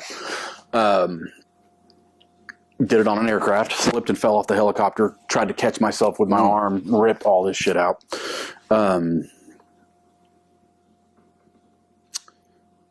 Call me up. And they were like, get here quick. So I get there, and they're like, well, you're absent without leave and blah, blah, blah. And I'm like, what is this about? First off, why are we looking for me? Like, what's the problem? Right. Well, the fucking commanding officer wanted to talk to me about my Facebook comment. The commanding officer that you weren't at the meeting. It was the Facebook. The commanding officer of 700 plus personnel wanted to have a conversation with an E5 about a Facebook post because I hurt his feelings. So I'm just there, and he lets me know, you're going to go to Captain's Mast for this, which is, the UCMJ, which I could go on for hours about the corruption, fraud, and everything wrong with the UCMJ. What is that? The military, the Universal Military Code. What was it? The Universal Code of Military Justice. Gotcha. When you do something wrong in the military, you don't just get yelled at by your boss. Yeah. They take your pay. System. They can put you on bread and water. They can restrict you to your housing. I mean, literally, they can put you in military prison. Which, whatever, they make it very clear to you when you sign that contract, you give them your body. Yeah. You are the government of the, property of the United States government. Well, he proceeds to chew in my ass for like a little while about this Facebook post, and I'm just like, sorry, sir, I didn't realize that was, whatever. And I'm sure at this point I'm probably looking like I don't give a fuck, because I probably don't. I was about to say, you probably don't. Yeah, I mean, I've had conversations with these people about the right way to do things before, and it didn't go well. And then he lets me know that I'm going to go through Captain's Mast. As of right now, all my qualifications are pulled. I can't work on the birds, any of this shit. Well, meanwhile, I'm like standing by. So I'm just sitting there. I can't sign anything off. I can't work on helicopters. But every single day, I'm still in that workshop getting asked about what to do on this and how to fix this. What should we do here? And I'm like, y'all pulled my qualifications. I'm not qualified to tell y'all shit. Right. They came to me and had the nerve, and I did it. We had an aircraft, not crash, but we had an aircraft have a breakdown in El Paso, Texas. They came to me with a magic wand, restored all of my qualifications, asked me to assemble a team, and then sent me on a cross-country semi-truck trip with a jet engine, toolbox, whatever, to go change an engine on a helicopter that's down in Texas. I'm supposed to be like the fucking devil enemy right now. But when they need you, they need you. Right. And so I go out and I fix that. I mean, it was obviously a team effort. Right. But great team. That was a fun trip. Get back, and I kind of think maybe I had earned some graces. That was going to blow over a little bit, help somehow. No. So I go to captain's mast. I'm expecting to be knocked down a pay grade, and I'm expecting them to take my money for 2 months. I expect it. This is all pay or half pay. Okay. They take half your pay for which I have a family and child. Right. Yeah. This is not okay. Right. But it is what it is. I'm okay with that. I earned it. I fucked up. I get it. I'll take my punishment and move forward. But at my mast, it's like my commanding officer was so concerned that I wasn't apologizing the right way, that he wasn't hearing me when I'm like, sir, none of these guys I was not in my right state of mind. Like I said, I drowned my demons with whiskey. Yeah. And in the meantime, I'd get up and go to work every day. That with exhaustion and 16 hours a day, jumping all over aircraft, let alone hectic shit because we're trying to find out what's wrong. I just wasn't in a good mental space. Yeah. It took me a long time of reflection, therapy, sitting on the couch with a therapist before looking back and realizing they failed all of us. Yeah. They failed all of us. We should not have just been thrown back in to shut up and get to work. Right. There should have been probably an individual debriefing to see where everybody was in regards. Yeah. Mentally, emotionally. And maybe I was weak and didn't handle it well. Yeah. I don't know. Right. Call it what you want. I fucking cracked under that situation. And as weirdly enough about this, so I go to this captain's mast. I could tell pretty quickly this was not going to work out like I thought. Mm-hmm. He informed me he was going to be separating me from the Navy, along with my reduction in pay grade and whatever. And of course, I hit him with the, sir, you're going to end my career. Like, you're going to literally kick me out of the Navy because I took my kid to daycare instead of coming to a fucking turkey fryer. I worded it better than that, but, and he was like, yeah, you have been a cancer in my side for too long. His exact words to me were, I poked the bear. Yeah. I poked the bear too many times. Which the only times I had ever poked the bear was in regards to safety. Right. The thing that they had always told us in school, poke the bear on. Yeah, but somebody that's got that big of a control issue and that obsessed with their authority, anybody question it for any reason at all, this is the same or not. This is the same commanding officer whose call sign was Napoleon. That's kind of strange. And would challenge every junior sailor he could to beat him in PT tests all the time. So the guy had some ego issues anyway. Yeah, maybe he should have been evaluated. Maybe. What do you do in a situation like that where, at that level, is there anybody that you can... Well, it gets worse, to answer your question. So obviously, I start jumping hoops of, I'm going to fight this. Yeah. I'm not an appeal process. Like, I knew that what I had done to be in trouble was wrong, but the way they were following through with it was like, this isn't how any of this should be handled. Yeah.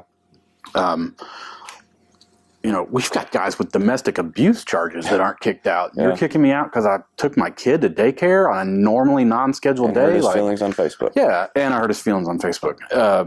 So I have to go tell my wife that I'm getting kicked out of the Navy. Mm-hmm. So we go through that. She's clearly fucking livid. She has uprooted her whole life to follow me on this chase. What was your initial thought, though? Are you kind of over it or just kind of numb to it, or I thought you're a little upset with it too?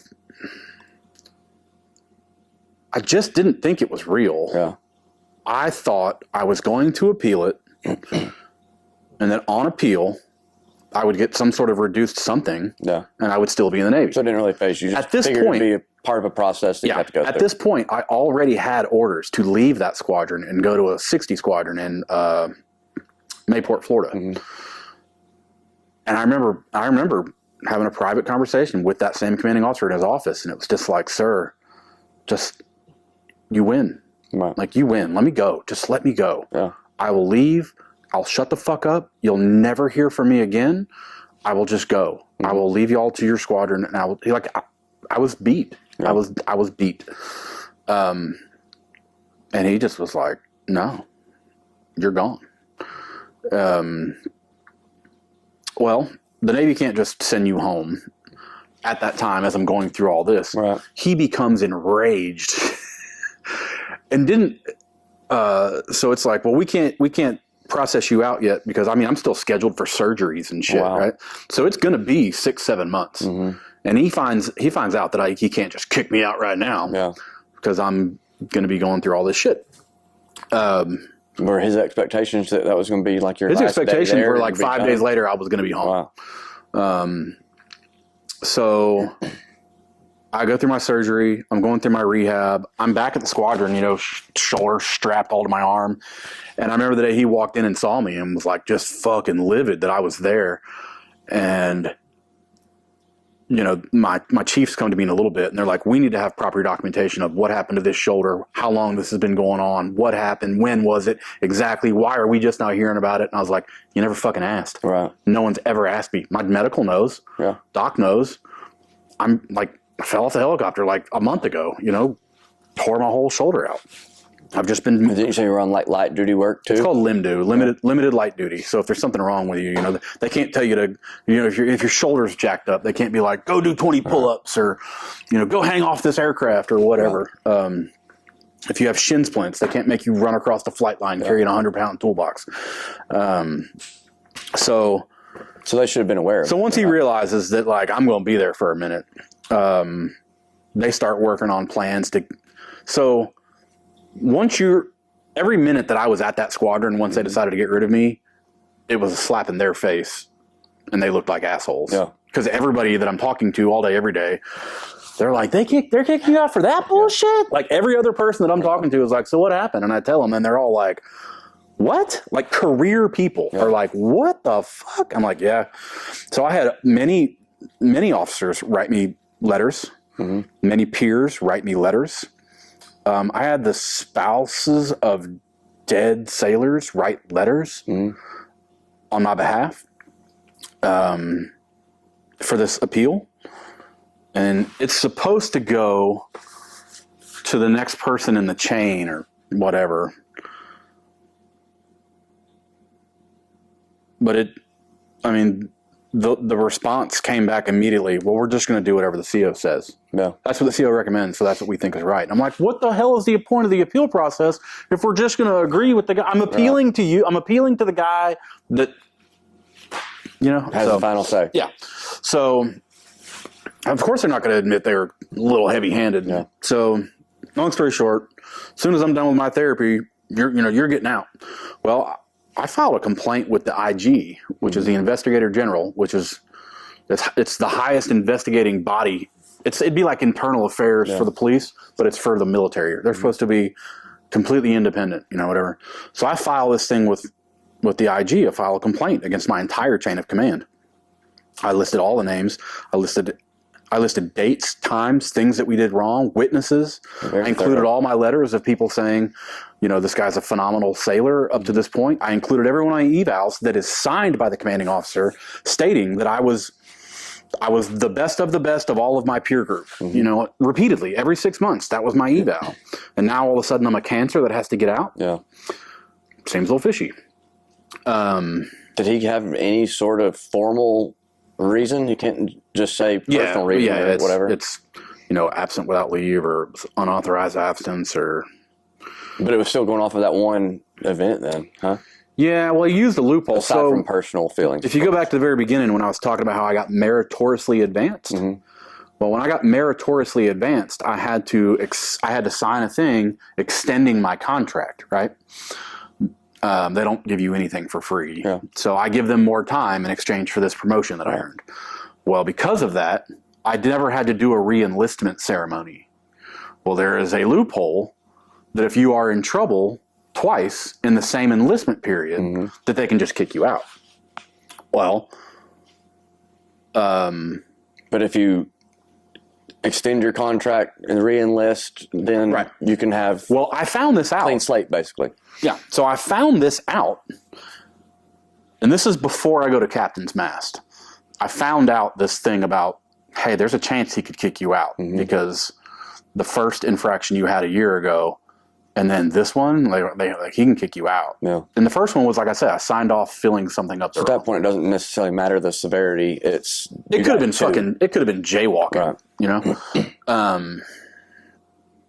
So I immediately route the paperwork for re-enlistment, right? Because that would break it up. Because I wasn't convicted of anything yet. Yeah. I was trying to re-enlist before they kicked me out. Right. Well, it makes it through everybody's desk until it got to his desk, and he fucking canceled it and sent it back and was like, no fucking way, bro. So the only reason that I really ended up falling into the window of being able to get hit with that was because I overachieved at the beginning, and my contract was extended beyond a normal contract anyway. So I kind of screwed myself. Kind of. But either way, long story short, I'm going through therapy, and man, they decided that they didn't What's your workload like between that discussion and the rest of your So they time? decided after me being at the squadron for a few weeks after my surgeries that they didn't want me in the squadron anymore. They didn't want me there anymore.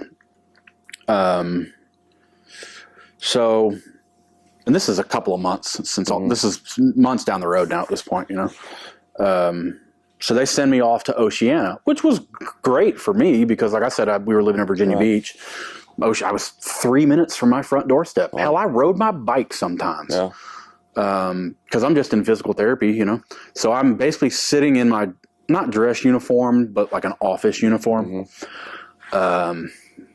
sitting guard watch over a front desk all day, every day. The only thing that I had pride in every day was morning colors, you know, hoisting the flag every day, taking the flag down in the evening. Brought me great joy. I enjoyed that. It was fun. But there was zero. Aside from that, you're just sitting there bored. Zero fulfillment in my life, you know. And so at this point, we know I'm getting out. So my wife goes ahead and comes back to East Tennessee so she can start setting us up back here. We had renters in my home while we were gone, got that squared away, got them out. We were starting to do renovations on our house. So I'm coming home on some of the weekends, checking on that, working on some of that. I had a month or so of leave built up. And I just remember one day thinking, because at this point I'm waiting on my doctor to say, you're medically cleared, you can be separated. Right. You go home now. And my shoulder was not ready. It was still very fucked up. Probably for another 2 years after out of the military, I didn't feel half my fingers. Wow. I just remember going in one day and I was just having a really defeated day. You know, I'm in Virginia Beach by myself. Family's gone. I'm gone.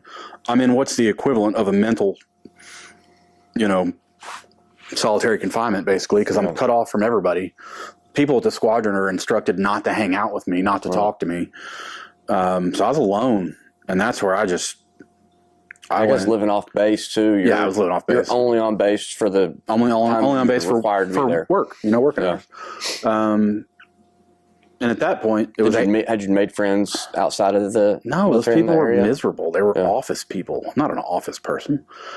And they were like, it just wasn't. It wasn't where I was supposed to be. And I just remember one day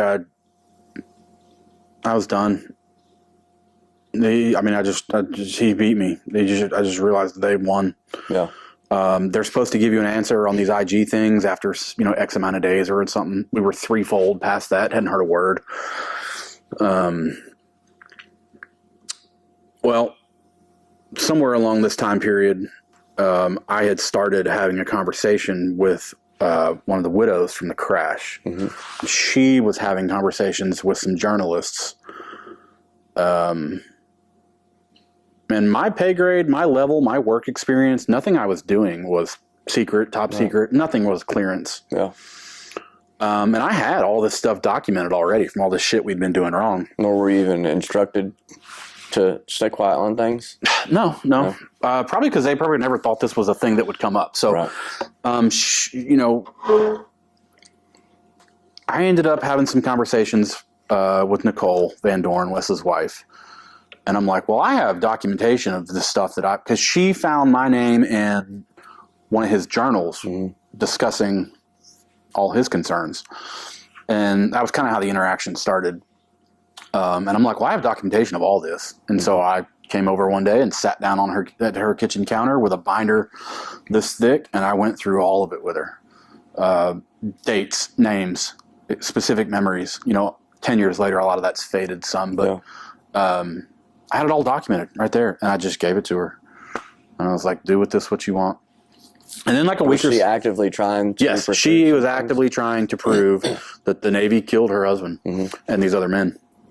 Did they ever come to a finalization on an official report? Yes. The fuel lines rubbing in air caused fire,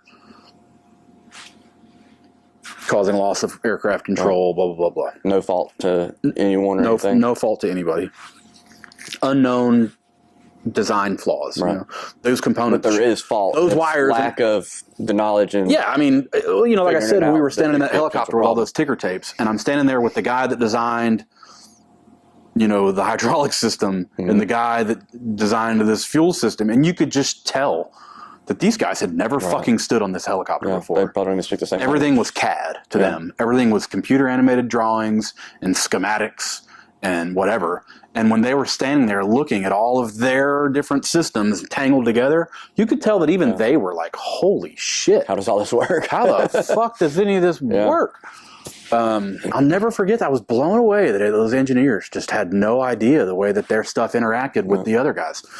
And so at this point, I am speaking with some journalists. Like I said, I'm in a fucking terrible mind space at this point. I'm looking just at it. I really just wanted someone to talk to. Yeah. And, I give those guys, that documentary crew, I give those guys credit. They probably saved my life. I had a lot of lonely, dark days sitting in that house by myself.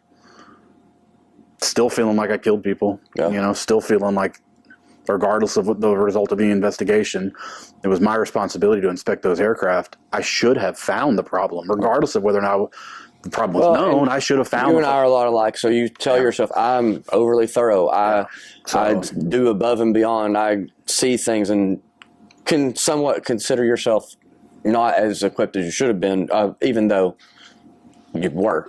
Yeah. I could see that. And not to mention, that's a recipe for disaster when you just start stacking situation upon situation upon situation upon situation. Yeah. So at the end, I was defeated. I'm openly speaking to these reporters at this point. How did they find you all, or did she reach out to them? Yeah. Through Nicole. She was working with the investigative reporter. And I'm sure there's a lot more to their side of that than I'm aware of. But I got involved in them somehow, and I wasn't breaking any laws because nothing I was messing with was classified or any of that. And this woman's husband died. At least I can give her as a fucking binder full of documents. So either way, long story short, I fought it as long as I could. They won. I'm leaving. I'm out.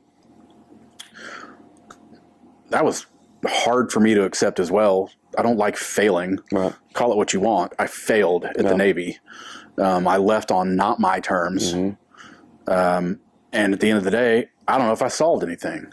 I will say that I did receive a letter from the Investigator General about 6 months later, completely clearing my chain of command of any wrongdoing.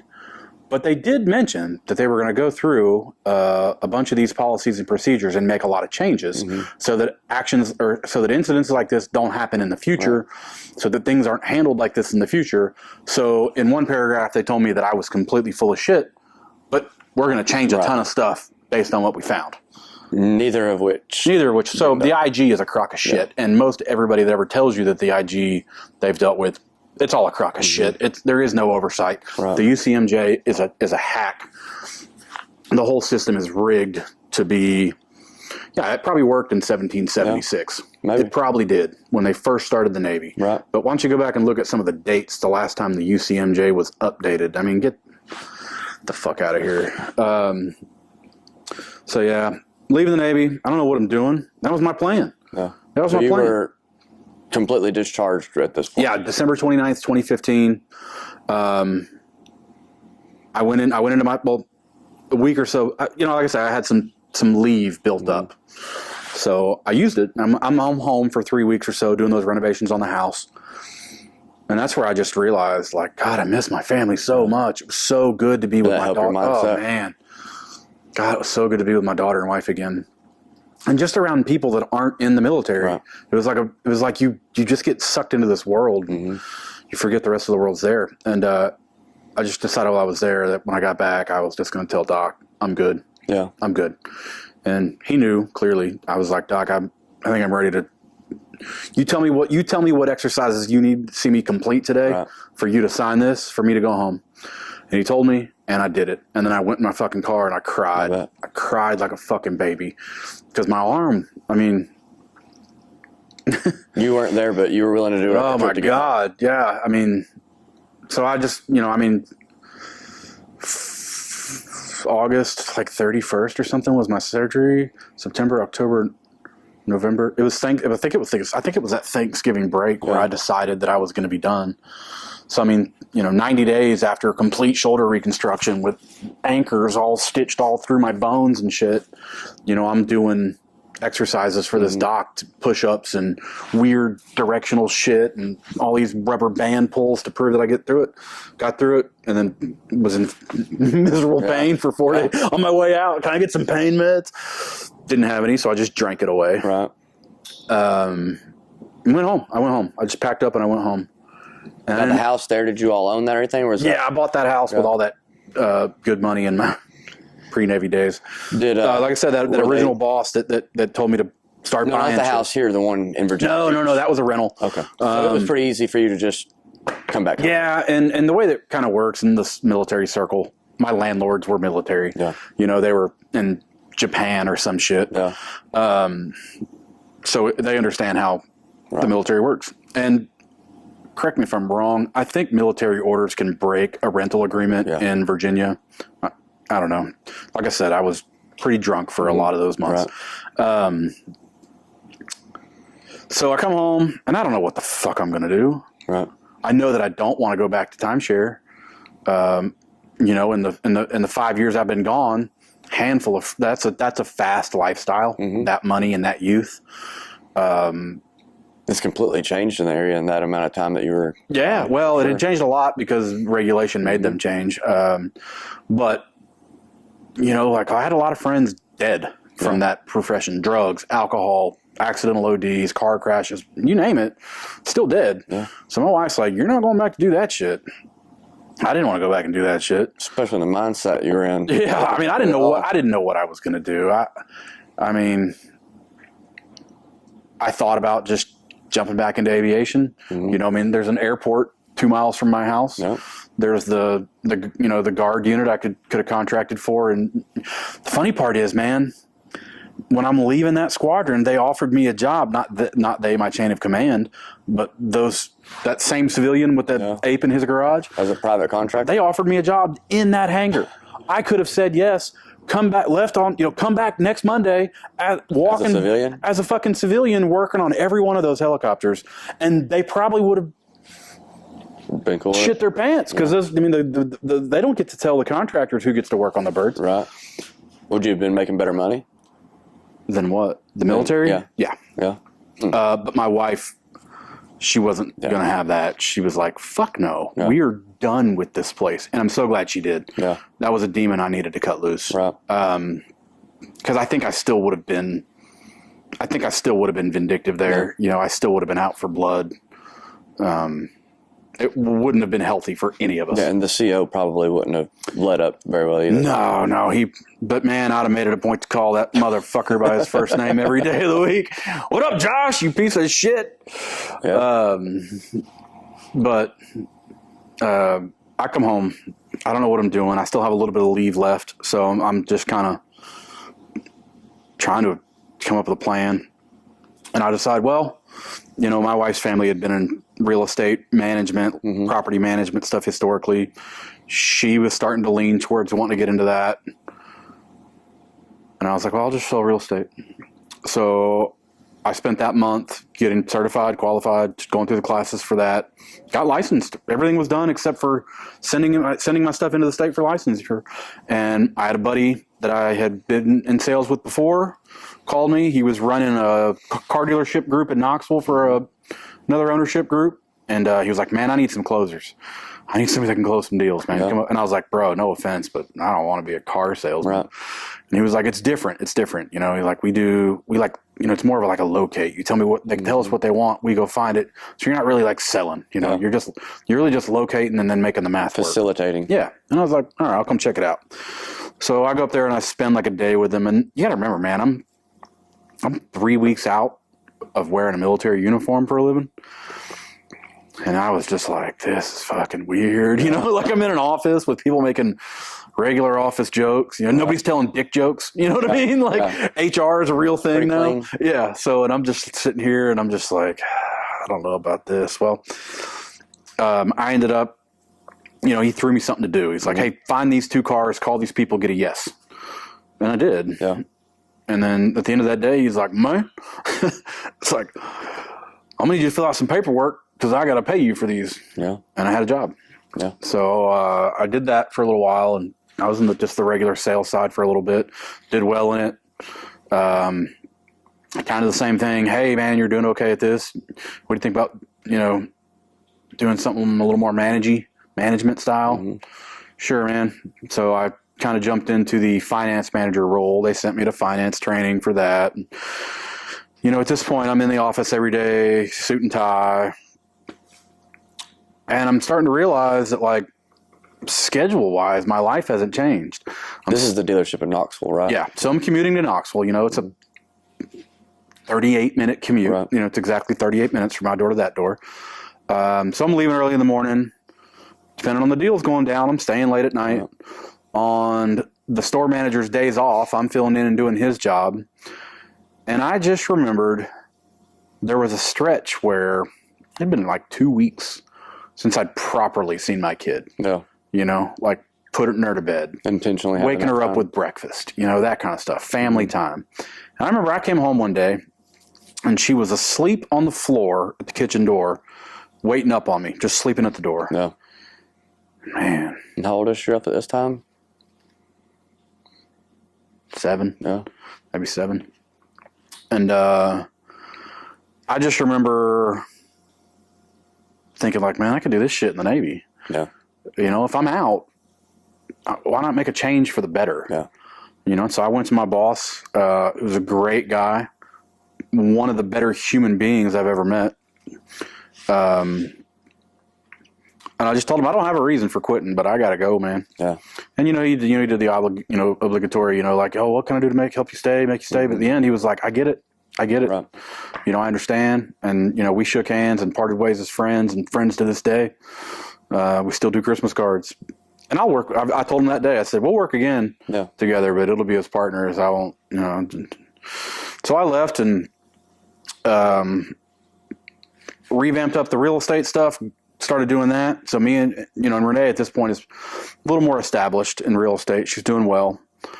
Kicking butt, needed help, needed a partner. So we were just going to be a team. Started doing that. She got into real estate when we got back, right? Yeah. She kind of hung on to the other little, she was doing like a outside sales thing for another company for a little bit. But she had a plan. Yeah. You know, it was like, she had a little side hustle she did pretty good at too, right? Yeah, she was doing, she was selling like the LuLaRoe clothes or whatever. She did that and slayed it for a while. And then one day that was MLM format, right? Yeah, it ended up being like kind of a big crock of shit. Yeah. But she did pretty good from what I understand. She slayed it. And there's people that still do it. I mean, that's still a functioning thing. But they made a documentary about that. Did you ever see it? Oh, man, that company was weird. Yeah. It was very cult-like. Right, it is. Those structures are weird. And that's like good ideas, but follow through and execution. And she saw it, not so much. Going through she went to some of their corporate retreats and things like that, and she was like, this isn't legit, like this isn't going to last. Right. She was like, I'm going to go ahead and get out while the getting's good. Yeah. So she sold all of her shit and she got out and she was doing real estate. So by the time I left the car business, she was well established. I jumped on as her partner. We were doing fine, but it was boring. Mm-hmm. It was boring. A lot of paperwork. There's a little bit of sales in real estate, but not a whole lot, I didn't have anything challenging me. Yeah. And I had a lot of free time on my hand and was starting to get back into drinking a lot on my free time. Not in a depressed way like I was before, but now it was more of a fun, Right.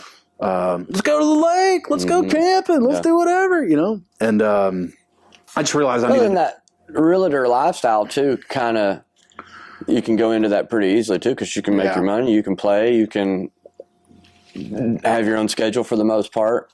Yeah. Well, while I was getting all the real estate stuff done, I had a little part-time job here at another dealership in town in the service advisor side. Was that super easy? Dodge, or was that before? Same company, right? Different store.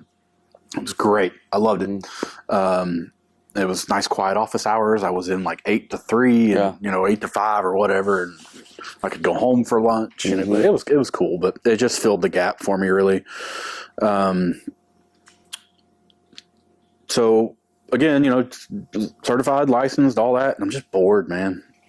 As a different atmosphere when you just get used to jumping on planes and traveling around the world. And it's hard to go from a fast pace to I mean, I didn't even slow pace, especially a slow pace with no direction. Yeah, and I didn't even have a cool guy job. I was just a helicopter mechanic. But you just get used to having a mission, right? And I didn't have a mission.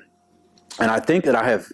Well, in a job like that too, you almost always have at least some sort of sense of accomplishment. You are doing something, you get to a result, you have known that you've done that. Check the box, move on to the next. Yeah, you at least know that you're doing something. You have that sense of feeling as well, where other areas, sometimes just sitting around bored all day is all you got to do. Yeah. There's no sense of, when you need that sense of accomplishment. Then COVID hit. And you want to talk about not having a mission. Yeah. Fuck.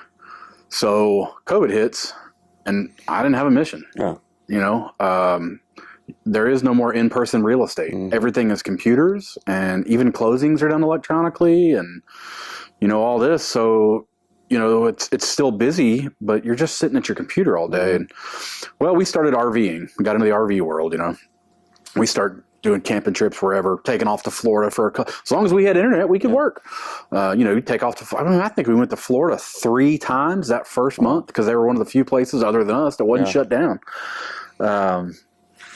Business here was booming real estate wise because we didn't really shut down either. No. Not for long. Thank God. And real estate overinflated overnight. Yeah. So the money's rolling in, and we'd always rented golf carts.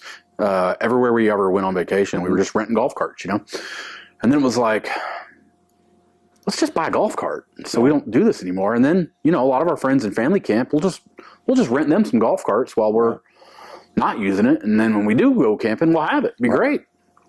Well, then we realized, so we went and we bought 2, and realized very quickly they were rented constantly. Yeah. And it was like, well, let's buy another one. So we bought another one. Were you pushing them a whole lot, or was it more friends and family? No, I had a Facebook page.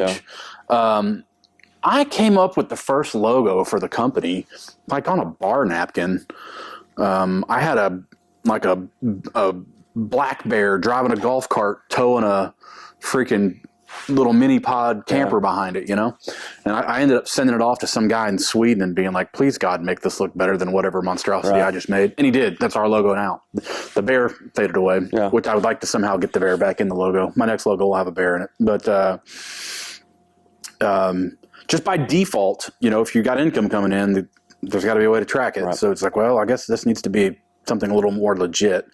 So, got an LLC started, got a logo going, got a website going, social media going, started, posting golf carts out around, and we named the company Smoky Mountain Cart and RV Rental. And we weren't even renting RVs. We didn't have any RVs to rent. We had our personal one, which my wife did not want to use on the rental.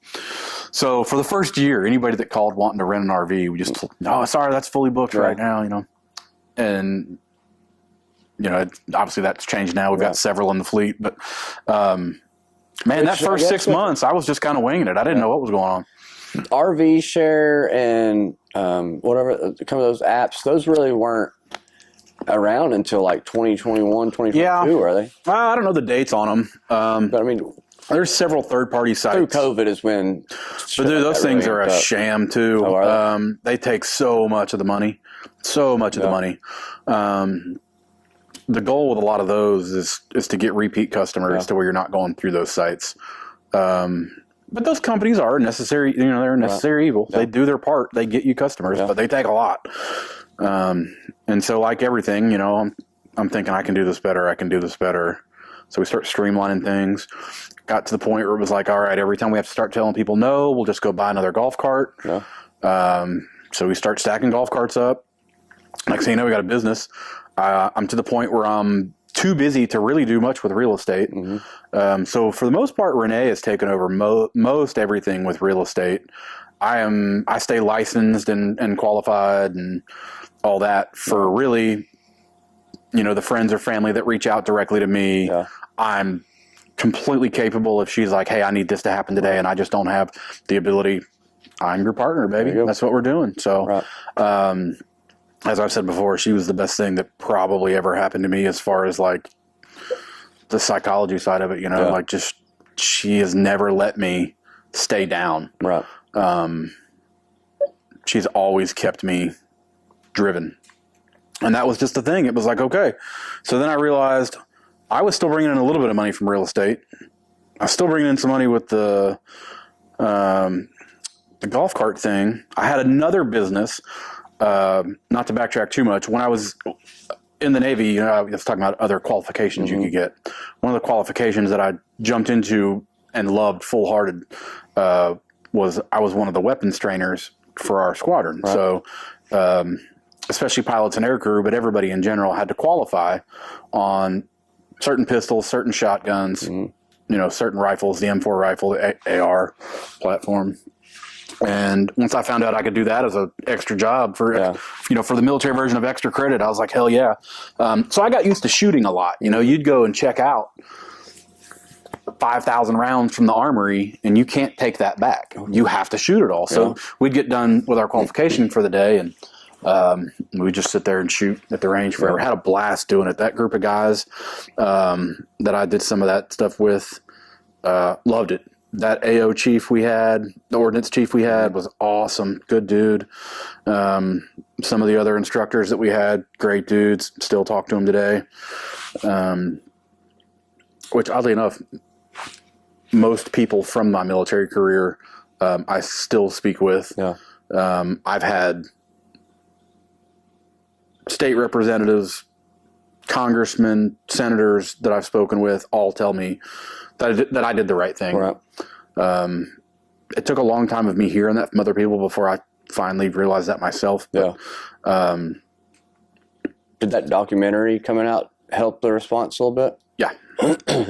Yeah. So I went to a few of the showings for it. Like I went to Greensboro, North Carolina, and I sat with Wes's parents during the premiere of that.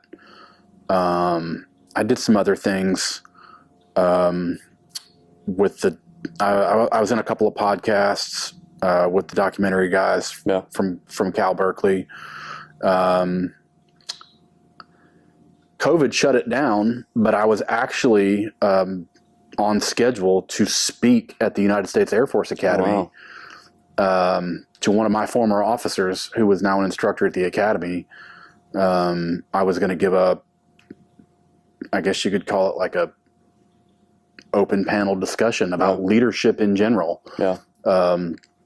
And having the courage to stand up to bad leadership at the Air Force Academy. Even though COVID shut that down and it ended up not happening, the fact that I had someone that I respected call me and ask me to do that was probably one of the most single important steps for me with acknowledging that I didn't completely fuck this up. You know, maybe I was right. You know, the invitation alone. Yeah. So it was super cool. Now, like I said, COVID kind of screwed all that up. And that ended up not working out. It was going to be a Zoom call, and then Zoom calls didn't work. Long story, but it ended up falling apart before he officially full on retired and went home. And we still speak. I think he's living in the East Coast now. But yeah, that was a little bit of a you didn't completely fucking you weren't totally wrong. Anyway, so we're starting to get these different businesses ramped up. One of them, when I got out of the Navy, I realized how expensive it is to shoot, and I like shooting a lot still. So I got my federal gun license. You said going out and getting 5,000 rounds. I'm like, man, I wish I could do that. Well, I ended up getting my federal gun dealer license, really because I just wanted cheap ammo. And then it kind of turned into its own little business. And then obviously, like most businesses, they have to modify. So that kind of started turning into not just guns and bullets, but I realized that business license would let me be a dealer of a lot of things, fly fishing gear, hiking, so that kind of turned into a little bit of an outdoor sporting goods company. And so here we are, 2020. You rebranded it not too long ago, right? Yeah. So that was originally called Alpha Male Armory. And like many veterans that get out, they incorporate their old military logos into their business. And mine was our squadron's logo, which was the red horse head. And then I added 3 gold stars to it for obviously my friends that were killed in the crash. And that was my logo for that. But Alpha Male Armory, in this wonderful world we live in, alpha male became very quickly like a hot. I'd be on the phone with a credit card processor, and they'd be like, "Alpha male, huh? What do the women think about that?" I'm like, toxic masculinity. Yeah, and I'm like, well, my daughter loves it, all that shit. And then the word armory in it, I started having like PayPal locked up a bunch of my money once. I started getting like shadow banned on Instagram and all these different bullshit platforms that are a necessary evil too. And I agree with whatever. It's their platform. They do get to make the rules. They suck. Yeah. But whatever. So as a whole, we had to do a little rebranding there. And during COVID, I had things on my Shopify store, like on my apparel company, that got taken down. Because no reason, but I know it was because of the patriotic. You can't be too patriotic in today's world, which is crazy. Some of my tattoos on this arm that I had posted when I got them, those pictures got removed because of things. Yeah, It was interesting. We're gonna look back on that couple-year time period post-COVID, where everything got super woke and super crazy and super whatever, and there's a lot of people that are gonna feel like a fucking idiot. Maybe, and I am not gonna be one of them. Nope. Me neither. I never got into all that. I've been telling them since day one, but I don't know if people are going to wake up or not. Yeah. I would have thought that by now it would have happened. I can tell you right now, from a professional money standpoint, COVID's probably one of the best things that's ever happened to my businesses. Government was just giving away free money to everybody. Yeah, but look at how many businesses it hurt. I will say fortunately, our area was... Tennessee did it right. Pretty good. Tennessee did it right. Florida did it right. So I feel badly for a lot of those places. Some small businesses did get affected horribly, and now that's always can come down to, did they plan for resources for hard times? But you want to know probably the people that got hurt the most locally, probably the people that didn't take the free handout money. They wanted to earn it. Took the free handout money. They were giving away what you wanted, yeah. I mean, they offered us hundreds of thousands of dollars. Really? All the SBA stuff, small business stuff. Yeah. If it was under $2 million, they didn't ask a question. Right. You need it? You can have it.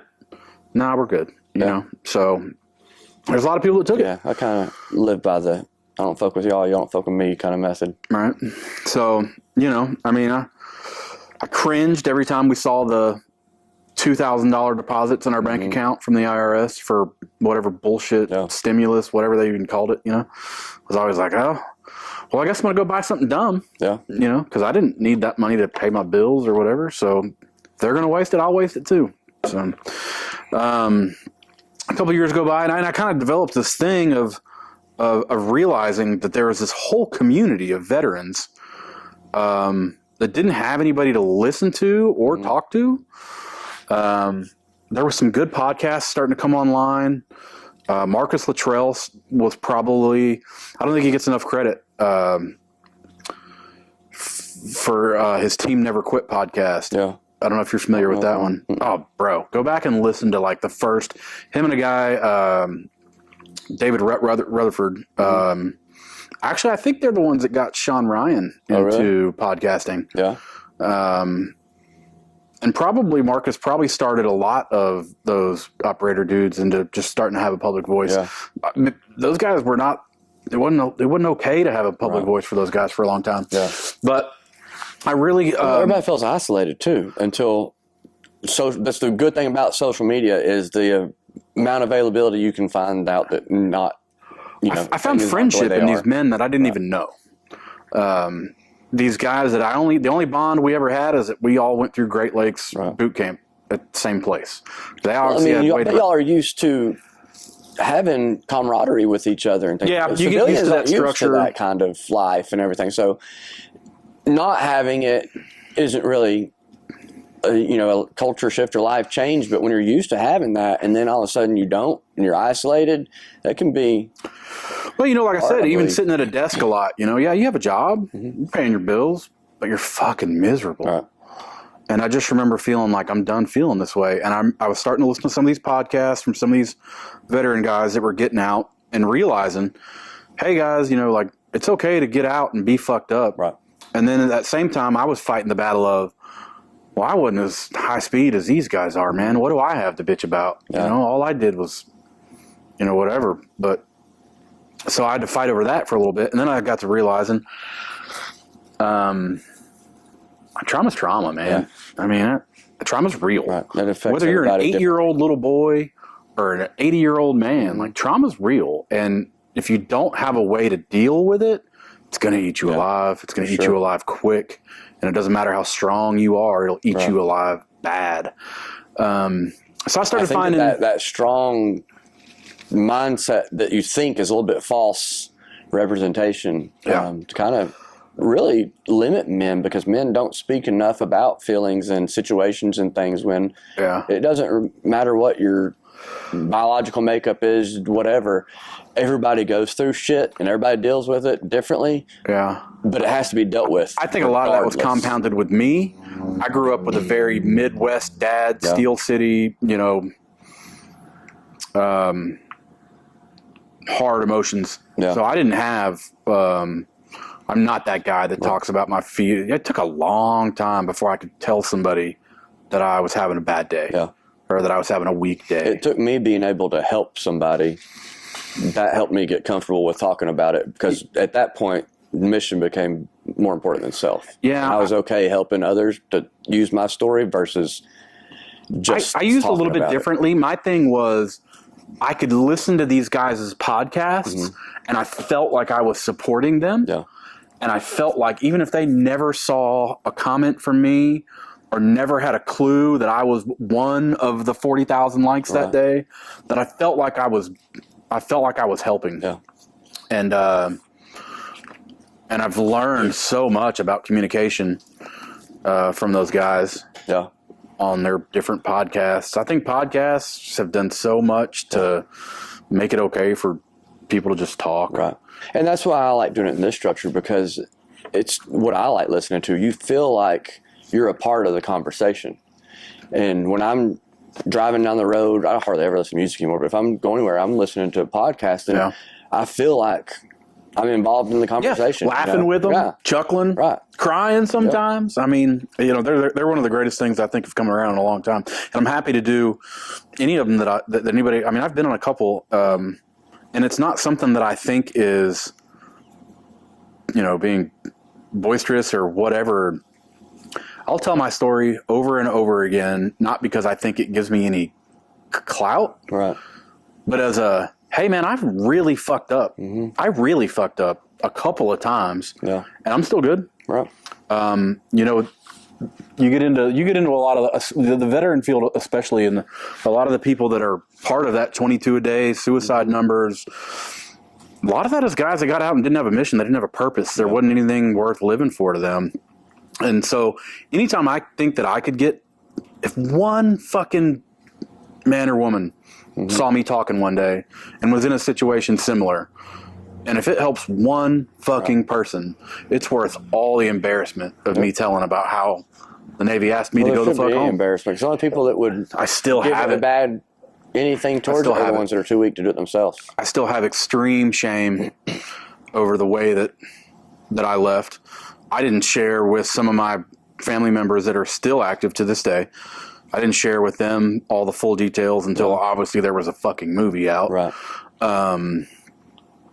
I haven't shared.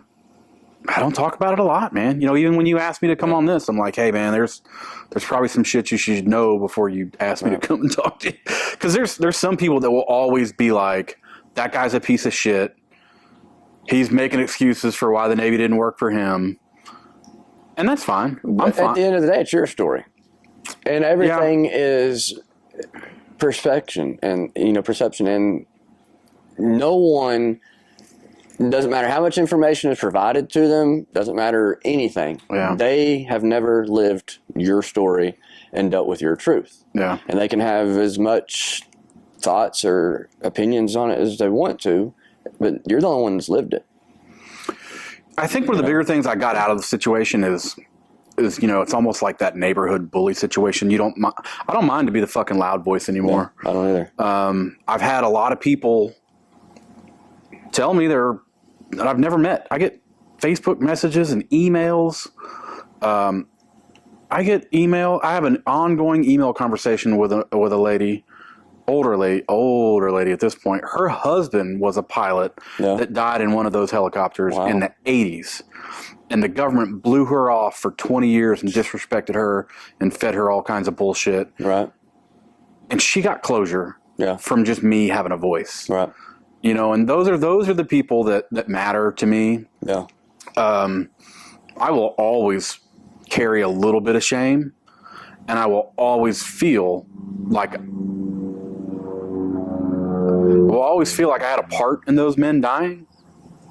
But that doesn't necessarily mean that it was my fault. Right. And I've come to terms with that. Yeah. But I think the biggest thing that I just want to make sure that I always do is I always want to be a voice for people that don't think they're strong enough to have a voice. Right. Because it blows my mind how many people are afraid to have a voice. They're afraid society has, culture has made it. And I still have frowned upon. Yeah, I still have it. There are things that I came home to in my neighborhood with the way some of the things weren't being taken care of by other property owners, the type of activities that were going on in some of the neighborhood homes. There had been some drug dealing and stuff. And, I stood in front of city council many times, asked, in front of the mayor, pounding fist, this needs to change. Why aren't you enforcing these rules and these laws? We have all these, to the point they all thought I was annoying. Yeah. And I've had a bunch of people ask me, like, why don't you run for alderman? Mm-hmm. We get into that world nowadays, and it's like, ask me to do some things, but dude, not. I'm not. My biggest holdback with doing things in the public eye is the problem that there's this perception in this country that if you've got shitty things that happen in your past, that you're a shitty person. But we can change that. I've never robbed anybody. Right. I've never raped anybody. I've never beaten anybody that didn't deserve to get beaten. Right. I've never, the shit that I did. Yeah, I partied in my college years. Yeah, I had a lot of girlfriends. So did the people. I wasn't as cool that I could have been to a lot of those girlfriends, and I know that. I failed at business miserably several times. I learned one of the harshest ways ever from the Navy to maybe sometimes just shut the fuck up. Yeah. But I also learned maybe to not shut the fuck up. Mm-hmm.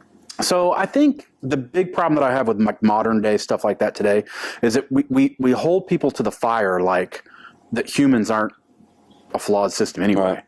You know, I love my mistakes. My mistakes got me married to my wife. My mistakes have allowed me to not be on deployment on the other side of the world. I've watched every soccer game my little girl's ever had. Yeah. I've watched every practice that little girl's ever had. I've traveled the Southeast with her on swim meets when she was competitively swimming. I've not missed a birthday and Christmas. So everything happens for a reason. Yeah. So I just wish that going forward, people would make it more okay to be like, look, this is where I'm flawed. This is where I'm fucked up.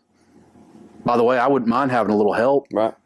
Man, if we could just get there with society. That's where and convince people to stop thinking they got to go and punch in a clock every day. Yeah. You know, the minute I realized... Pay bills and die. Yeah. I mean, you're not meant to... The way that Americans live our life now, whether it's in regards to our food, whether it's in the reliance we have on the government, whether it's in the thought process of the way that we raise our kids. You look at the history of the world, that's one thing. The history of our nation is one thing. We've only really been this fucked up for like 100 years. I mean, yeah, about 20 is where I'm calculated shit really getting... I think off track. Yeah, and not to go off on this. But when you're, I mean, anything, if you get just that far off track in the beginning, not that big of a deal. You start going over time, and it's on a complete different course. Yeah. And that's where we're at. Yeah. And self-correction is real. Yeah.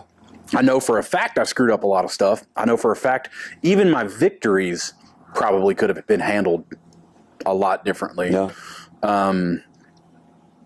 I probably could have been more productive with getting some of those problems I had in the Navy resolved if I'd have handled them better.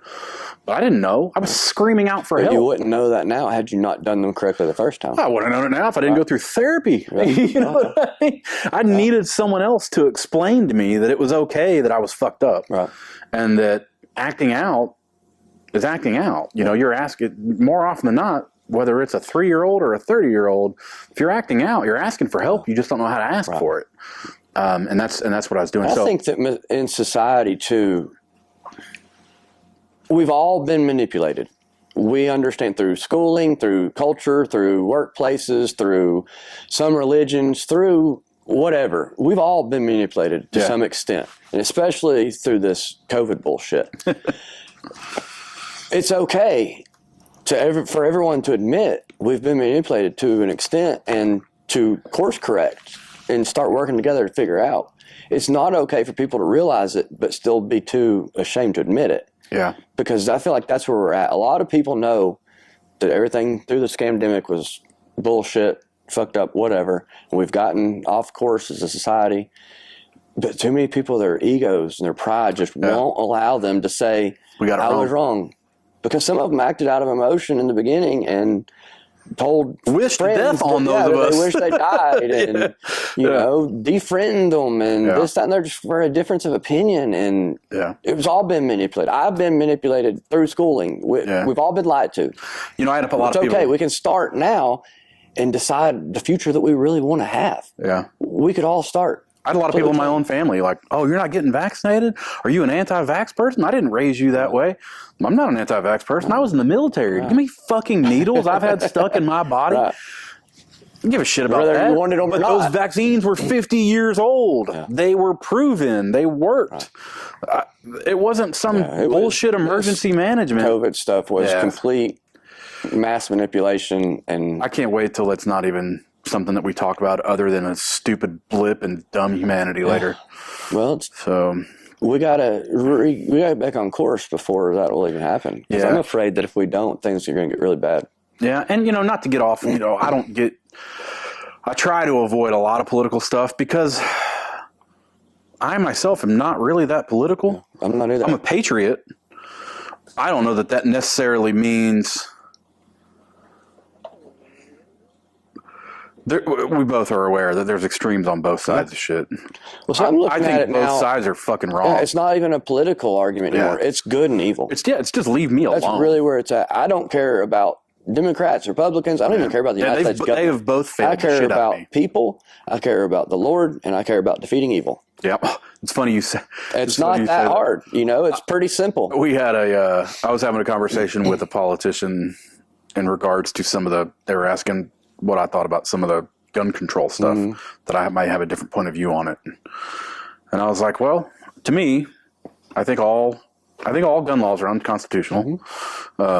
If our president can stand up there and say that an AR-15 can't do anything against an F-16 jet, well, you don't get to turn around and then call my F-16 a military weapon. Right. It's not. Yeah. I promise you, I've shot more pigs and groundhogs with my AR than I'll ever shoot humans with.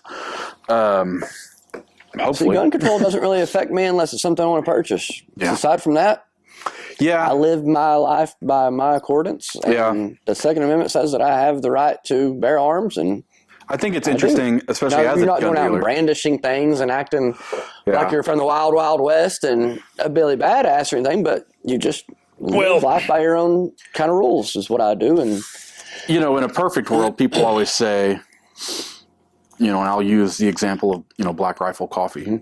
They got a lot of shit for liberal supporting motherfuckers for whoever. I'll be the first one to tell you right now, Tulsi Gabbard. Have you ever? That's who they were really supporting. She was a Democrat at that point. Have you ever listened to her? You need to go back and listen to.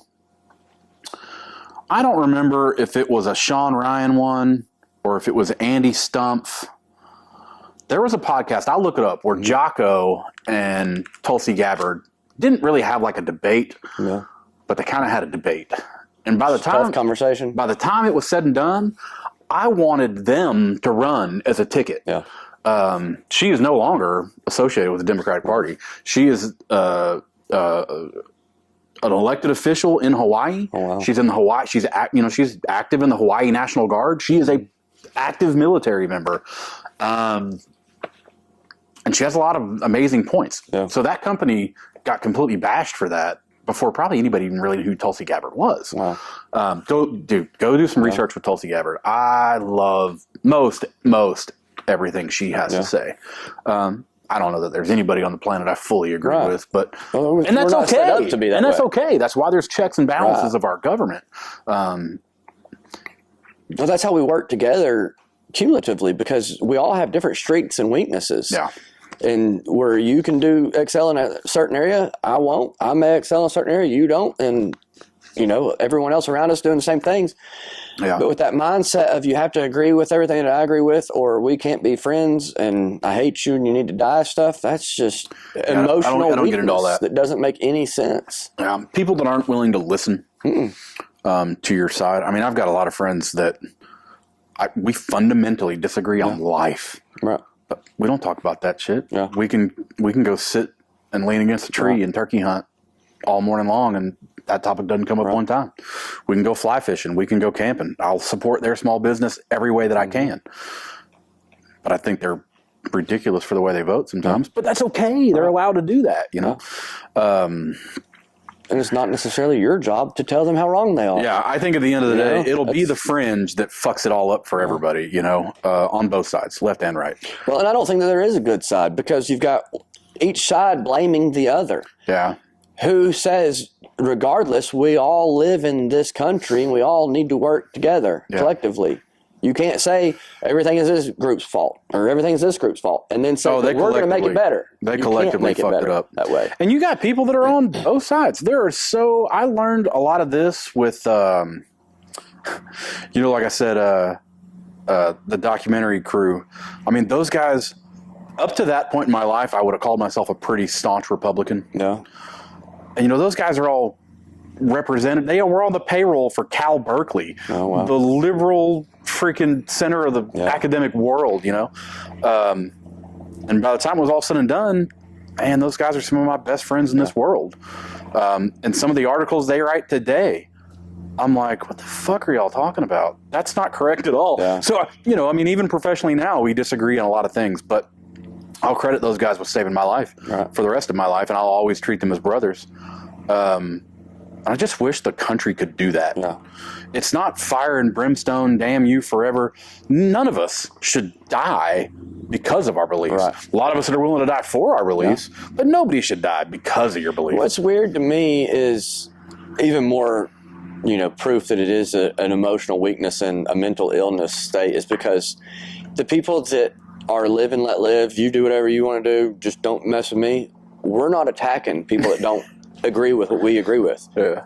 You're idiots, but fine, do your own thing, stay out of my way. You have every right to be But an as idiot. soon as we don't do what they want, they have to attack us. And that's where it's there's something going on with mental illness and emotional weakness things that people just cannot handle reality. Because the reality is we're all different. We're all going to think different things. We live different experiences. We are all made up differently. And that's part of life. I'll say this too. Like I believe that you should respect and appreciate other people's depression in reality, because that stuff is real. No. It damn sure doesn't. Your depression and your view of the world damn sure doesn't give you the right to squash all over mine. Just because, you got to walk that fine line, I guess, of like, hey, I want everybody that needs help to get out and get it. Right.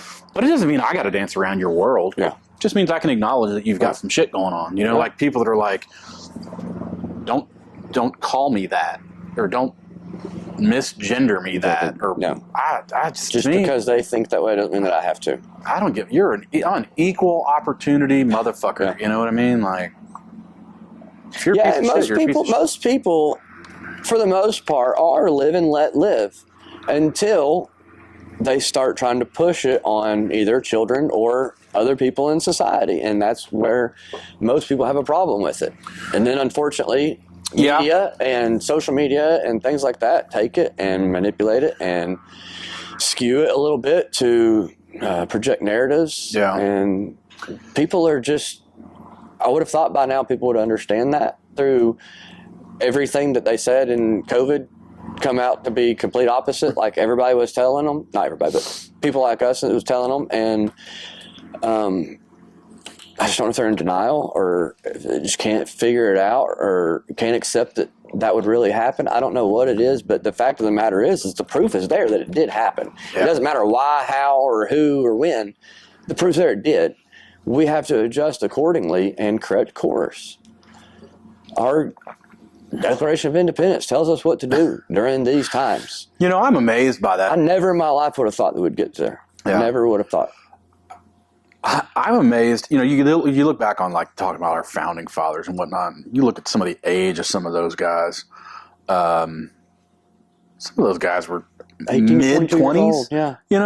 I mean, the old guys were 32. I think the oldest guys being Franklin and Washington, and call that whatever. But I mean, for the clarity of guys at that age to be like, all right, well, they could screw it up this way, so let's design this so they can't. Mm-hmm. Well, what if they screw that up? Well, then we'll do this. And the foresight to see they're genius. The corruption of men was amazing. Yeah. That where I think the fault in the system lies is they knew that something like this could happen, and they put the wording into place to what to do in that situation. I don't think they ever accounted for us not doing anything about it. I think they always made the assumption that there would be the people that... Because they would. Yeah. Look at what they were doing. They did. They were... Formed a whole country. Yeah. And man, I am never going to be that guy that is like, hell yeah, we get to go fight the government today. It's just not... I don't think that's how it goes in this society. But I think the easiest way to do it is just act like they don't exist. Yeah. Forget them. Stop giving them your money. Stop listening to them. Stop living your life the way that they tell you to. And not like go out and break a bunch of tremendous laws or anything. No. But just stop obeying. Just become ungovernable. Just start doing what you want to do. Your city says you can't have some chickens? Right. Go get some chickens. Yeah. I mean, I live a life completely non-related to the government at all. To me, the government doesn't exist. I don't have any use for it. I hope it doesn't have any use for me. Other than me trying to figure out the math on how much of my money they're going to get. Right. Send and to I try to country. limit that as much as possible. Yeah. But it's same theory, But these people, everybody is so worried about what's going to happen if they don't do what they're told to do. And the bottom line is the reality is nothing's really going to happen. They just tell you that it is as a fear tactic because they get to a certain point and then there's nothing said. Look, the same way in the military, there's no one after a certain point to really make something happen. Yeah. So if everybody collectively, strength in numbers for real, one, but aside from that, to a certain point, they can't do anything. Yeah. It's a fear tactic, but it's working. It works well. And I'm afraid that they've seen how well it can work. You know, I think between now and the election, things are going to get a little weird. I think humans are flawed. Yeah. They're always going to push it and see how far they can get away with it. And I don't know, man. My life up to this point, it's had my up and downs, but I got a pretty solid life based on doing what I think is right. Yeah. And I think that that's part of maybe what was supposed to happen through some of this, because the people that didn't buy into any of this scam bullshit, lives are so much better now than they were in 2020, beginning of 2020. And people that bought into it, their lives are horrible. Yeah. Miserable. I mean, I don't have to do any of this. Nothing in COVID affected me. Yeah. I never complied to anything, never worried with it, never even got it. Luckily, we didn't have believe half of the shit, and I knew what was going on. But then from there, I knew what was happening. I just continued to progress, and everything in my life got better through that process. Yeah. The only reason I'm doing any of this now is to hopefully help people, because the only part about what's going on that sucks is that everything in the world affects me that way. You know, the price of groceries and oh my God, everything out there affects. But aside from that, what's going on in the world doesn't even affect me because I don't allow it to. But so many people don't think that they have that ability to control their own ecosystem. What? Hold on, let me set him out real quick. Yeah. Dude, you're gonna have to go to the bathroom. Have at it. I don't know if we'll take a break for a second. Come on. Come on. Come on. Come on.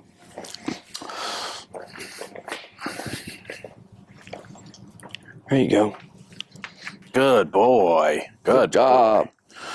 Good boy. Where we at? Good boy. We'll wrap it up here in about 15, 20 minutes maybe. Is there anything you do want to touch on? I just stood up. My legs are killing me. No, man, I think we're really hitting it. I don't want to get too much into current stuff just because I don't want it to drag out and take away from what your story was. Let me shut that door back.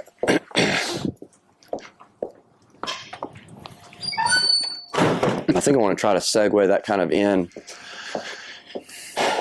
to the end here. Bro, you got to calm down. So that's playtime now. I ain't got time for you, dog. You've set my life this entire thing. What, through this investigation, I'm going to back up to that. Through the investigation and whatnot, is stuff like that still going on to actively try to find answers or try to get resolution in things? Or for that particular incident? Yeah. For the families that lost people, yeah. Yeah. His wife is still doing some stuff and things? Yeah. I mean, there's still, I think there's lawsuits against some different manufacturers and some different entities that I'm not a part of, but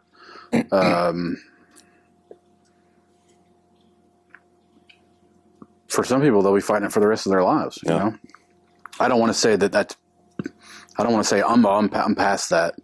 I mean, those guys are with me everywhere I go every day. Company logos are reminding me of them every day. You know, I mean, I'll carry that forever. I think I still communicate with a lot of people in that community, that HM community, and for full disclosure on that, they are shutting that program down. Oh, are they? The Navy has shut that down. My personal squadron was decommissioned last March. I went to it. I went to the ceremony. talked face to face to that commanding officer. Yeah. Regrettably, I had a couple of beers before I did it. And I didn't say, and I bit my tongue because I had had a couple beers. Yeah. I wanted to have a more fruitful conversation with him. And I would like to have that conversation with him one day. But it's pointless. Yeah. You know, he's moved on. He's a civilian now. Right. But that platform, I mean, that documentary opened a lot of eyes. Yeah. And that platform is shutting down. It's sundowning is what they call that. Yeah. So HM14 sundown last year. But it's not just that needs to be done. There needs to be a little bit more systems in place for checks and balances. So we've all heard the Truman, you know, all that.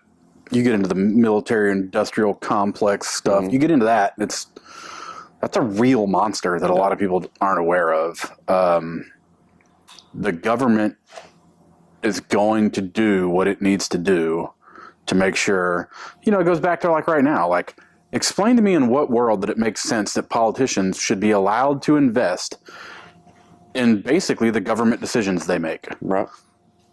And profit from it. You follow certain political, on both sides, political people, you know, regardless of whether they're senator, congressmen, or even local mayors. Yeah. You follow the like investment history to a lot of those people.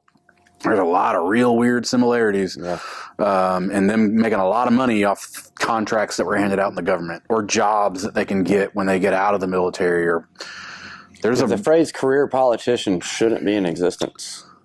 No, it shouldn't. The biggest issue that I have, I think with anybody in any kind of power is that you just get numb to like the everyday person. Yeah. Everybody's life should be uncomfortable sometimes. I think getting into an oh shit situation is extremely helpful. Yeah. Sometimes, and I think a lot of people have lived a very comfortable life for 45, 50 years, and they don't even understand the concept of milk being twice as expensive. Yeah. Or there's not a single person that I interacted today with that speaks my language. Yeah. I saw a 12-year-old, had to have been 12-year-old Spanish kid driving the other day. This kid could barely see over the steering wheel, just driving around. Yeah. No tags on the car, old beat up Honda, no bumpers on it. And I'm like, if I drive through town without using a signal, I get pulled over from my window tint being too dark, regardless of the fact I'm sensitive to light because I've had fuel dumped into my face at 10 gallons at a time, you know. I get pulled over for tint. Wow. You know, and it's just... Luckily, I don't. Well, the first time I got pulled over I had a letter from my one of my squadron docs saying that I could have this tint on my car because of light sensitivity, blah, blah, blah. Valid. I got here in Tennessee, never thought twice about it. Right.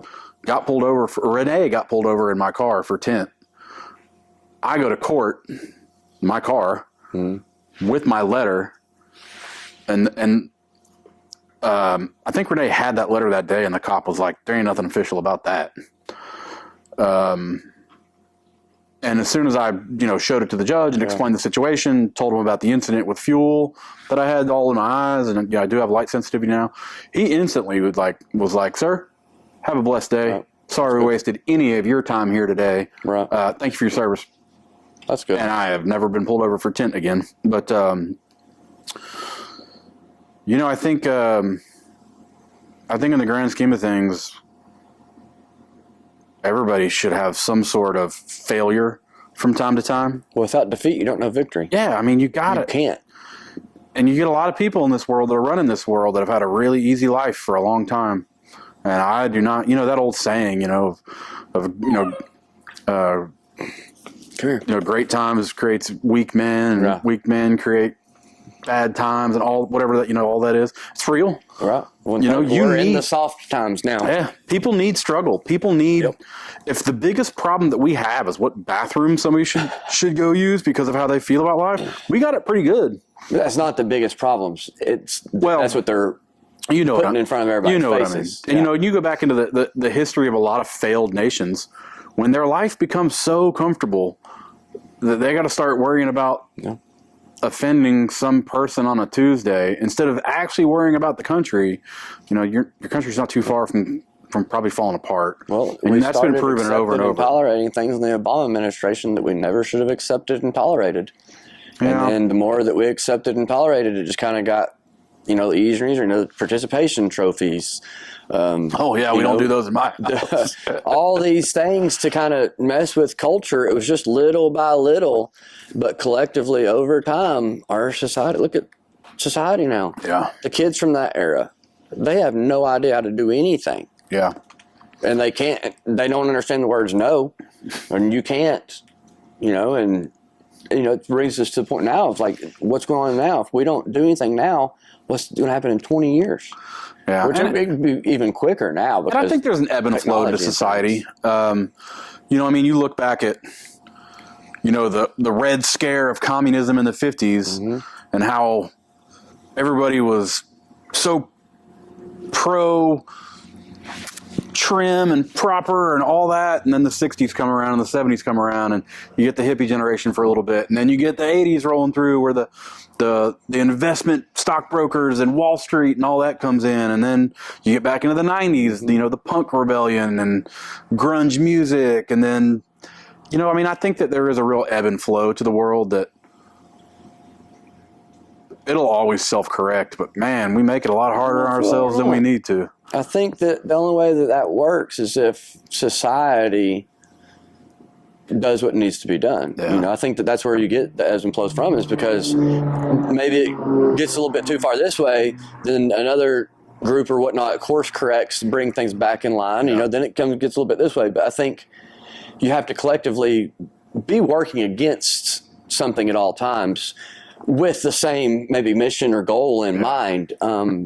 But without it, I don't think we're all the way over here. And unless the problem that we're in with that now is that, like, now, historically, even politicians would at least fucking communicate to work through their shit together. We're just at a stalemate right now where everybody is so polarized on trying to get the next major gotcha that we're not actually solving shit, man. It's just they've done too much stuff that they can't say something because somebody has something on them. Well, yeah, it's like me. The minute I feel like if I get to a point wherever I'm going to run for a public office, even if it's my local city council, day of, man, I'm going to have to put out a disclaimer, Yeah. Parental advisory, explicit lyrics. I cuss like a sailor.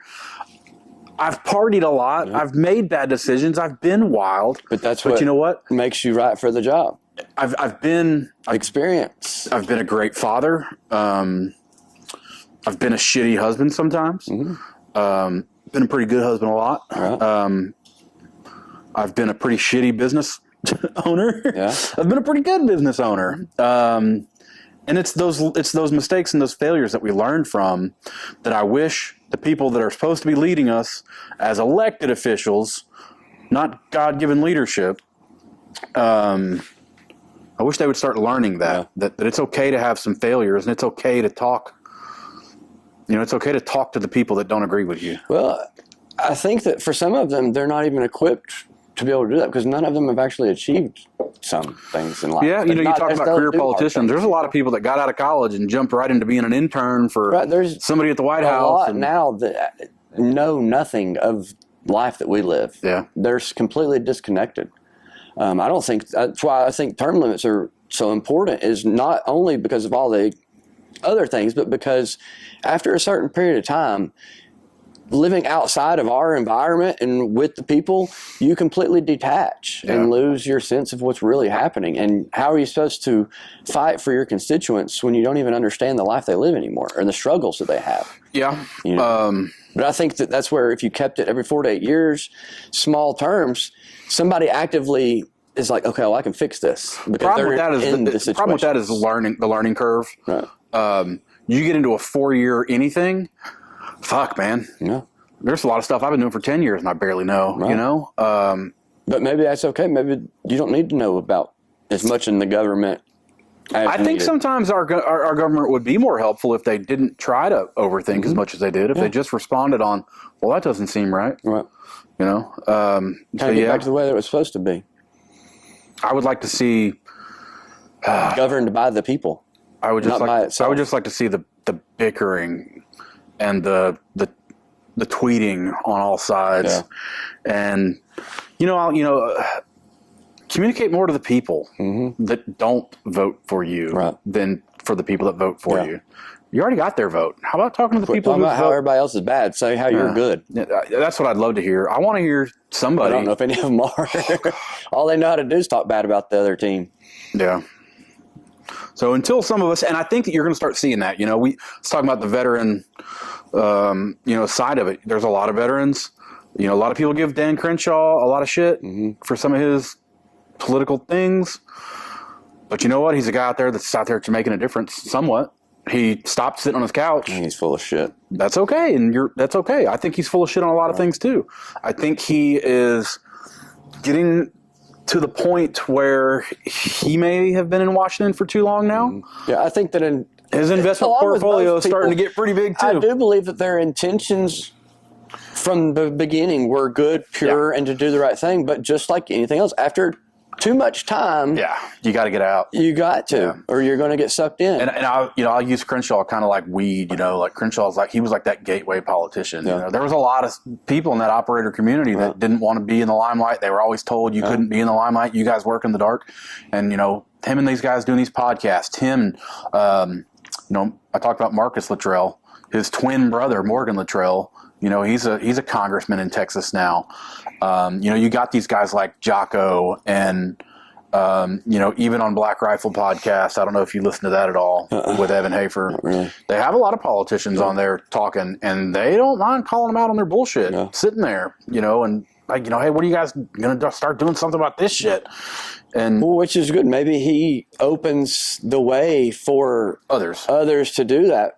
That's his job. His job's not to stay there for life and turn into something that. Well, I will say this: mission is supposed to be to begin with. The problem with that is that the military has conditioned us that we took this oath, stood there in front of the flag, raised hands, and swore to make sure that for as long as we were able, that we would do the things that this country needed. And for a lot of people, that doesn't end.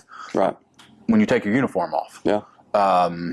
And I think personally for me, that doesn't necessarily equate to going out and trying to change the world, but I can change my neighborhood, or maybe I can make things a little better in my hometown, And I think you start the ripple effect. Yeah. I think if everybody would just get out of the military and go home and just work on making their neighborhood better, and then maybe work on making your town better. But it's hard when you come home with so much baggage. It is. Because you're juggling that on top of getting back into civilian life, on top of the world's a fucked up place to begin with, on top of everything else that society throws at you. And I think a lot of that's by design. I think that the resources aren't. Oh, the military, they have a shitty exit strategy. They pretty much make sure that you know how to fill out a resume and that you know how to... That's it. Make your bed and tie your shoes. They don't. I think I went through a class. I think it was like 4 days, and the most instruction time was spent with them teaching you how to do a resume. Shit, I knew how to do that before I got in the military. And I know a lot of people don't that come in young, but I equate it to why don't we teach our kids how to do taxes in high school? Why don't we teach our kids to know how to? Yeah, why don't we teach our kids proper investment strategies, proper way to run a business, start a business?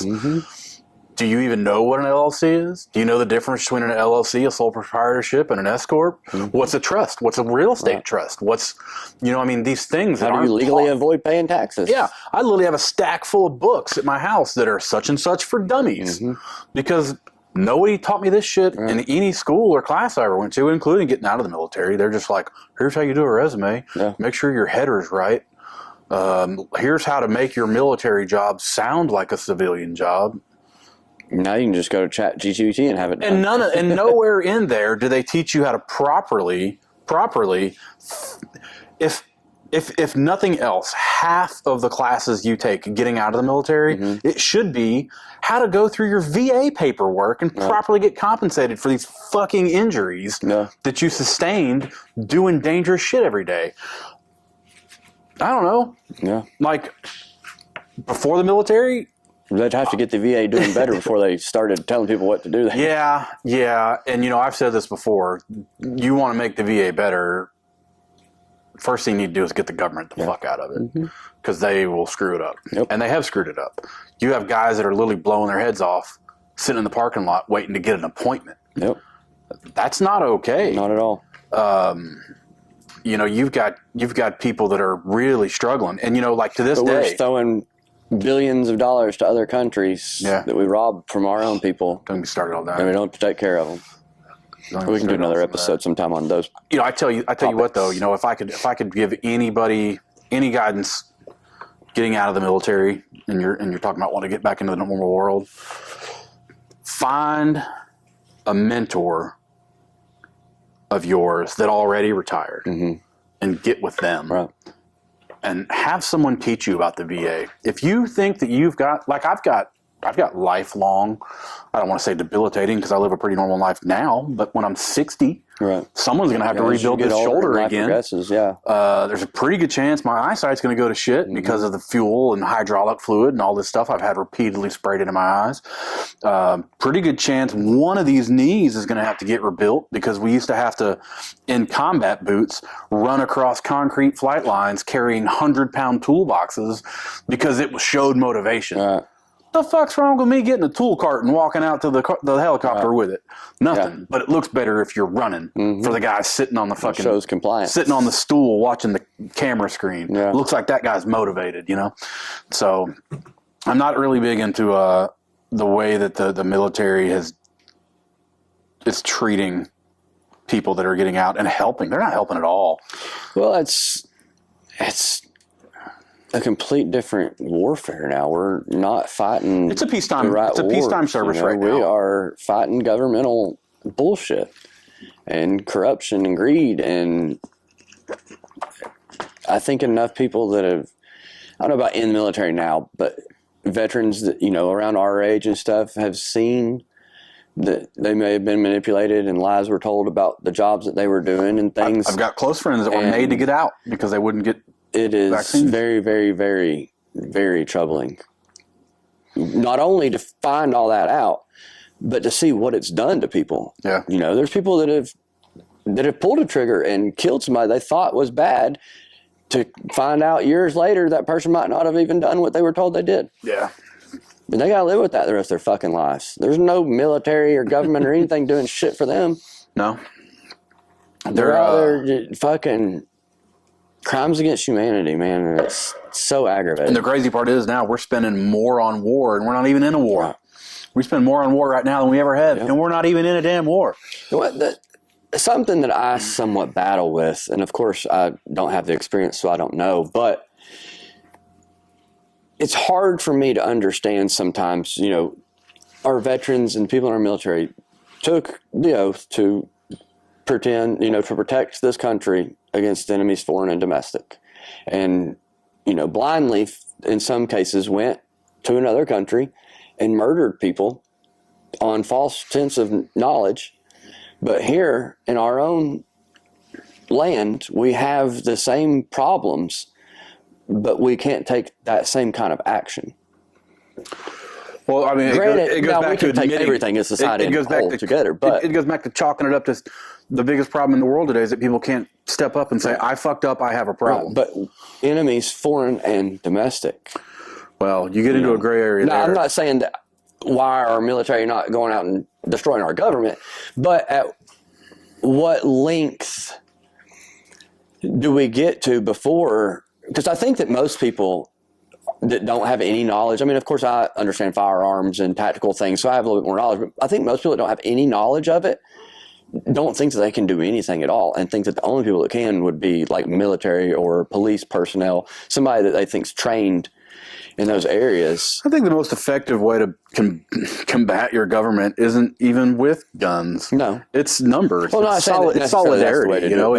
It's getting people to guess what? If 70% of the country says this is what we want, then that politician's they're gonna do it because they're a we don't even need a politician at that point. They're a self-serving beast, right?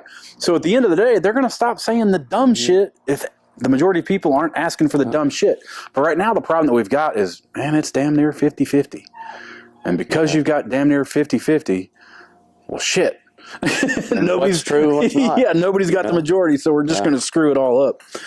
And but I think there is a majority in people not happy with the way things are. Yeah. Maybe not having the right answers or the ultimate solution, or I think we're all tired of having the same two old ass dudes to talk about. The hundreds of them up there. No one, I don't think that we should have a politician over the age of 60, 65. They don't understand the technological world that we're in. They don't understand what. I'll caveat that a little bit. There should, at a minimum, a lot like driving. Once you're a certain age, you need to come back and let us check you out every now and then. Yeah. If you're going to be holding some sort of leadership thing, your mental stability or cognitive awareness should never be a question. Right. It should never be we don't know. It should always be like, hey, look, this guy has sat with 3 independent, nothing to do with his team guys, and he's good to go. Like, what they released like 2 weeks ago, they weren't going to be able to press any charges against Biden because that report found him to be a mentally unstable person. Are you shitting me? And they're saying that he's completely fine. Are you shitting me? I think that once a certain age hits, you should definitely be doing some cognitive testing. Yeah, but aside from that, can they still handle the stress? Yeah. Can they still handle the workload? Can they still perform in the way that needs to be done? I'm 41. I cannot work as hard as I did just 5 years ago. 5 years ago, much less 20 years ago. It's just the facts of life. Yeah. And these people, with what's happened in society, they are out of touch. They don't understand technology. They don't understand artificial intelligence. And they really don't even understand half of the cultural things that are going on. No. They're out of touch. They don't understand who we are. They don't feel like we feel. They don't operate like we operate. We don't struggle like we struggle. It's 2 different worlds. Yeah. But we can easily just say they don't have to control ours anymore. Yeah, and it'd be effortless for the most part. Yeah. Stop complying to bullshit. It's that easy. Just leave me alone. Yeah, that's all I want. I just want people to leave me alone.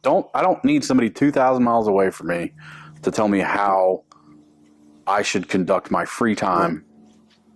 If it's going out to the land that I own and shooting off 500 rounds, there's nothing. There's no militant training there. Yeah. There's nothing there. Yeah. Like, they talk about some of the legislation now they're trying to pass where you can't even go out and they call it like militant training or something. That's called like gun safety. That's called gun safety. Yeah. I take my kid to the range and teach her proper weapon handling. That's gun safety. Right. That's not militant training. Right. Well, these days they're afraid of anything. Yeah. There needs to be more of that. I think that there's too many people afraid of firearms, and they shouldn't be. Yeah. More people should be trained with them. I mean, proficiently at least. I'm just a firm believer in if you're going to condemn something, you just learn a little bit about it. Part of learning something about it. During COVID, I sold more guns and gave more in-home weapons training to liberals, Democrats. That live here. They understand that. You don't want to admit. Well, it's a lot easier to understand it when you got somebody possibly coming to your house to steal your food and, But they're not changing anything else about their life. Oh, they'll keep that part real quiet too. Yeah. I've got quite a few gun customers who were very, very adamant that don't make sure nobody. Well, first off, I'm not going to give your business out anyway. It's not what I do. But, there's a lot of people out there that I can't let the public see me like this. Yeah. Like, oh, okay. Well, I got over that a while ago. who lives in that much fear, or why do they? I don't know. Not me. I mean, I don't care. I'm completely happy with the way I live my life. But I mean, into that aspect of how I live my life, I'm not completely lawless out here like a rebel on a mission to live a wild life. I understand that there's boundaries and perimeters and that there are rules and things in place. I adjust accordingly to live my life how I want to live my life and still not rattle too many cages that gets, me in a situation that I don't want to have to be in, and aside from that, it's not a new theory though. I mean, think about Rambo First Blood. Yeah. What year was that? 1976, Yeah. maybe 77. Somewhere in there. What's the point of that story? A guy served his country, did horrible shit, comes home, just wants to be left the fuck alone, and they won't leave him alone. Yep. Yeah. It's not a new story. It's not a new concept. I don't know It's why been people around don't leave me alone. for quite a while. If you just But actually, the people that don't leave me alone are the ones that push me more to do shit like this. It's wild. yeah. I don't want to do this shit. I will, and just like I've thought about maybe doing something politically here locally, I don't want to, but I will for a short period of time just to disrupt what's currently in place and open a door for somebody else. But I think about it, you talk about local stuff too. The thing I like about local politics, if you're a local politician, you, in theory, damn sure aren't doing it for the money here. I think when I was looking at some of the stuff, I think some of our career ones are, but yeah, well, I mean, if you want to get into it now and to change it for the better, you ain't profiting at all. well, they're not qualified to do anything else. If you've been the mayor of Joe Schmo town for 40 years, you don't know how to do anything else. That's the definition of a career politician, I mean, and that's kind of by default.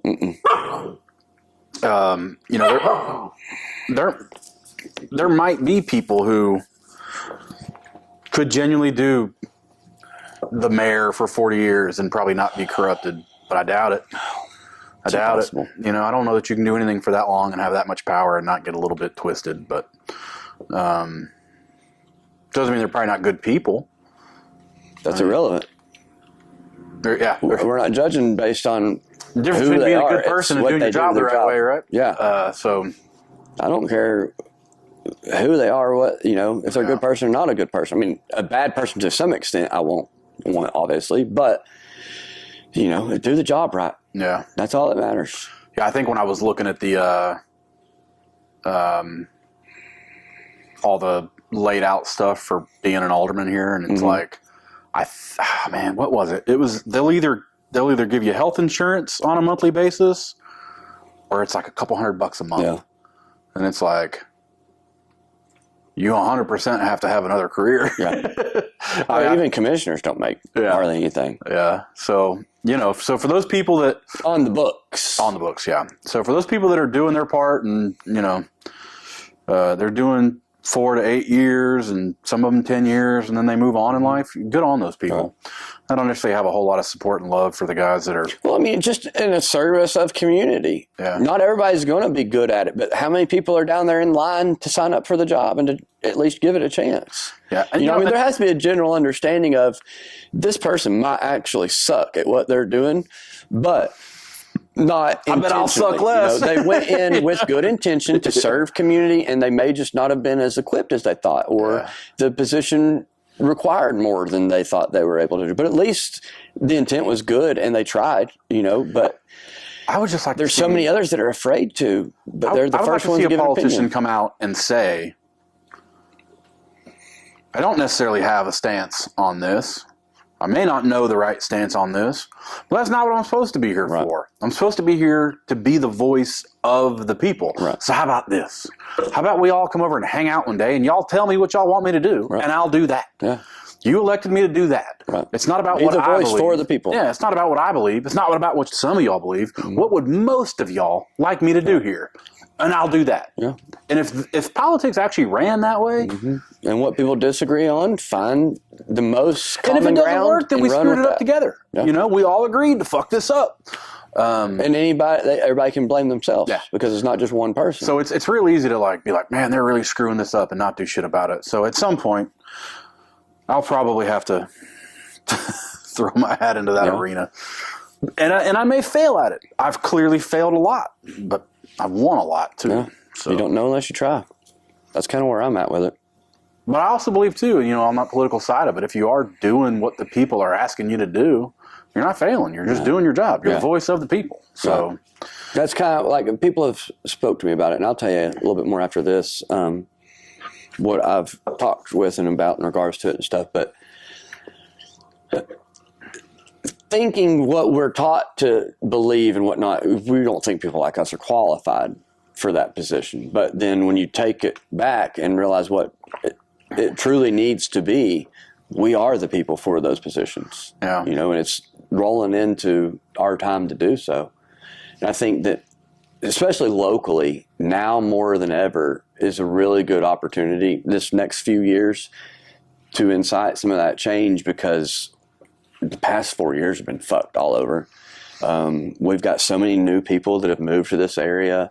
We've got so much different culture and diversity here now. The time for the good old boy system to be dismantled could be around now. I don't think if it's done now, I don't think that it could be later, though. It would be harder. I think that it's at its easiest point now, because everybody's looking for something different. Yeah. No one's really happy with the way that life's being lived. But, I mean, we saw it in our, even something as simple as our local district attorney race. You know what I mean? Yeah. Like, the people that are willing to run for these offices are not the people we need to be having these offices. So maybe the right people need to start stepping up. Maybe. But, and I'll use this as an example. Like, you know how hard it sucks to come up and talk about failing on camera? I don't know, I think if you change your perspective on it, because I used to feel like that. But once I started helping people and seeing a positive result from it, I changed my perspective on it. And now I just know that my failures and what I used to consider bad things or embarrassing things aren't that anymore. That's just what society wanted me to feel, to suppress me from sharing that with others. A lot of that's not even for me. It's not an embarrassment really for me. It's like, at some point, like I'll use this for an example. We're sitting in our theater room the other day, and, the fire sticks on the screen or whatever, so it's showing all this stuff. And my daughter is very well in the loop on who my friends that died in this crash are, because their pictures are in my home. Right. And she's looking at the TV screen, and she was like, and the little square for that documentary was on our Amazon screen. Yeah. And she was like, is that Wes? And I was like, yes, baby, that's Wes. She was like, was he in a movie? And I was like, well, baby, we'll get to that one day. I was like, but she hadn't seen it? No, she's 11, man. Yeah. And it's like, well, baby, that's a whole nother story. And she's like, well, are you in it? And I was like, yeah, I'm in it too. Yeah. So it's at one day, my daughter, who thinks I'm invincible Superman, right, I have to tell her that the Navy asked me to go home. But it wasn't to... Yeah, I know. And I know all of that, but I still always have to carry that I screwed it up. Because even if... Here's how I look at it. Let's say... Are you saying that the two times that you spoke up? No, I spoke up 100 times. Well, but what caused the two times I got my dick slapped, that resulted in me going home. Mm-hmm. If I hadn't done that, what if I'd have stayed in the Navy for another 15 years and maybe I save 100 lives? Instead, I just come home and I work an office job. What if something bad would have happened and you didn't speak up and you regret that for the rest of your life? Well, I always would have spoke up. Then you can't regret. You know what I mean? So I just regret. That's who you are. I just regret the way that it went down. Oh. I wish at the time, and I didn't see it until I had some counseling. Yeah. I wish at the time, and I was going through that counseling, nothing to do with the Navy. Right. I was going through that counseling because my wife was about to leave me because all I ever did was just pound a bottle of bourbon and not talk about my problems. Try to erase it all there. You know what I mean? So I went to counseling to save my marriage, not to figure out why I got out of the Navy. To save you, because you have to be you before you can be a good husband, a good father, and everything else. So yeah, I've learned not to necessarily have regrets like that, but what if I had made smarter choices? Yeah. Maybe I could have. So, there's that. So I wasn't wise enough back then to do what I was trying to do smarter. Right. I wish that I had been calmer. More tactfully. No, and I had this conversation once, when they were giving me that spiel about, you really addressed all this properly. I said it quietly for quite a while. Yeah. And nobody gave a fuck. Right. How at what point does my obligation to be cordial and follow the pomp and circumstance of military rank, how far does that got to go? At some point, hey, fucking listen. You know what I mean? And that's what it turned into, was fucking listen to me. And they were more concerned that I said, hey, fucking listen to me, instead of what I was asking them to listen to. And, that's just not what we need at our leadership, military or political. But you can't let any of that weigh on you of guilt, of wrongdoings. Yeah, but that's just human nature. We will always do that, especially it's for people that are accountable. Yeah. There are people in this world that go through the world and they have no flying shits about any of their decisions because they don't care. Right. I care. Yeah. But do you think, even if you would have approached it differently, do you think you would have ever gotten a different result? I don't know. That's kind of how I had to deal with some things in my past, where I held myself, like mostly in relationships and things. I had to say, if I would have done anything any differently, would the result have changed? And sometimes yes, and I would have been like, okay, well, that was on me. But other times I'm like, no, there's not a single way that I could have done that and it been any different. So then at that point, I kind of released myself from the guilt of it, and knowing that there's nothing I could have done. That's just a way the cookie crumbled. Yeah. And sometimes you have to realize you never know. And you just have to try to not let it consume you. Because consuming, trying to figure out something you're never going to be able to figure out doesn't result in anything positive. Yeah. And I haven't found the answer to getting it right on a lot of things, but maybe if you stay on a constant pursuit of that, then you'll reach that it's exhausting moment. It fucking is. It's fucking exhausting. But you rather do hard shit than easy shit, right? I tend to always try and follow the path of most resistance, and I'm not sure I've figured out why yet in life, but I don't see me changing. Those other paths are too easy and boring. Well, it's like I said, when I got out and that's going into those paths, you're going to have to face some things that everybody else isn't going to face. You're willing to do that. Yeah. Or you're made to do that, whether you're willing to or just not. Sit behind a desk crunching nuts. Well, and that may be where I think I'll always have to. And man, I said to myself one time too, and I think a lot of it even goes back now. You want to talk about having like a entrepreneurial mindset. I think losing that really good job I had 17 years ago is the thing that kind of broke me of punching a time clock all the time. It's like, you can go to work every day and do your job fine. And at the end of the day, that job may go away like that.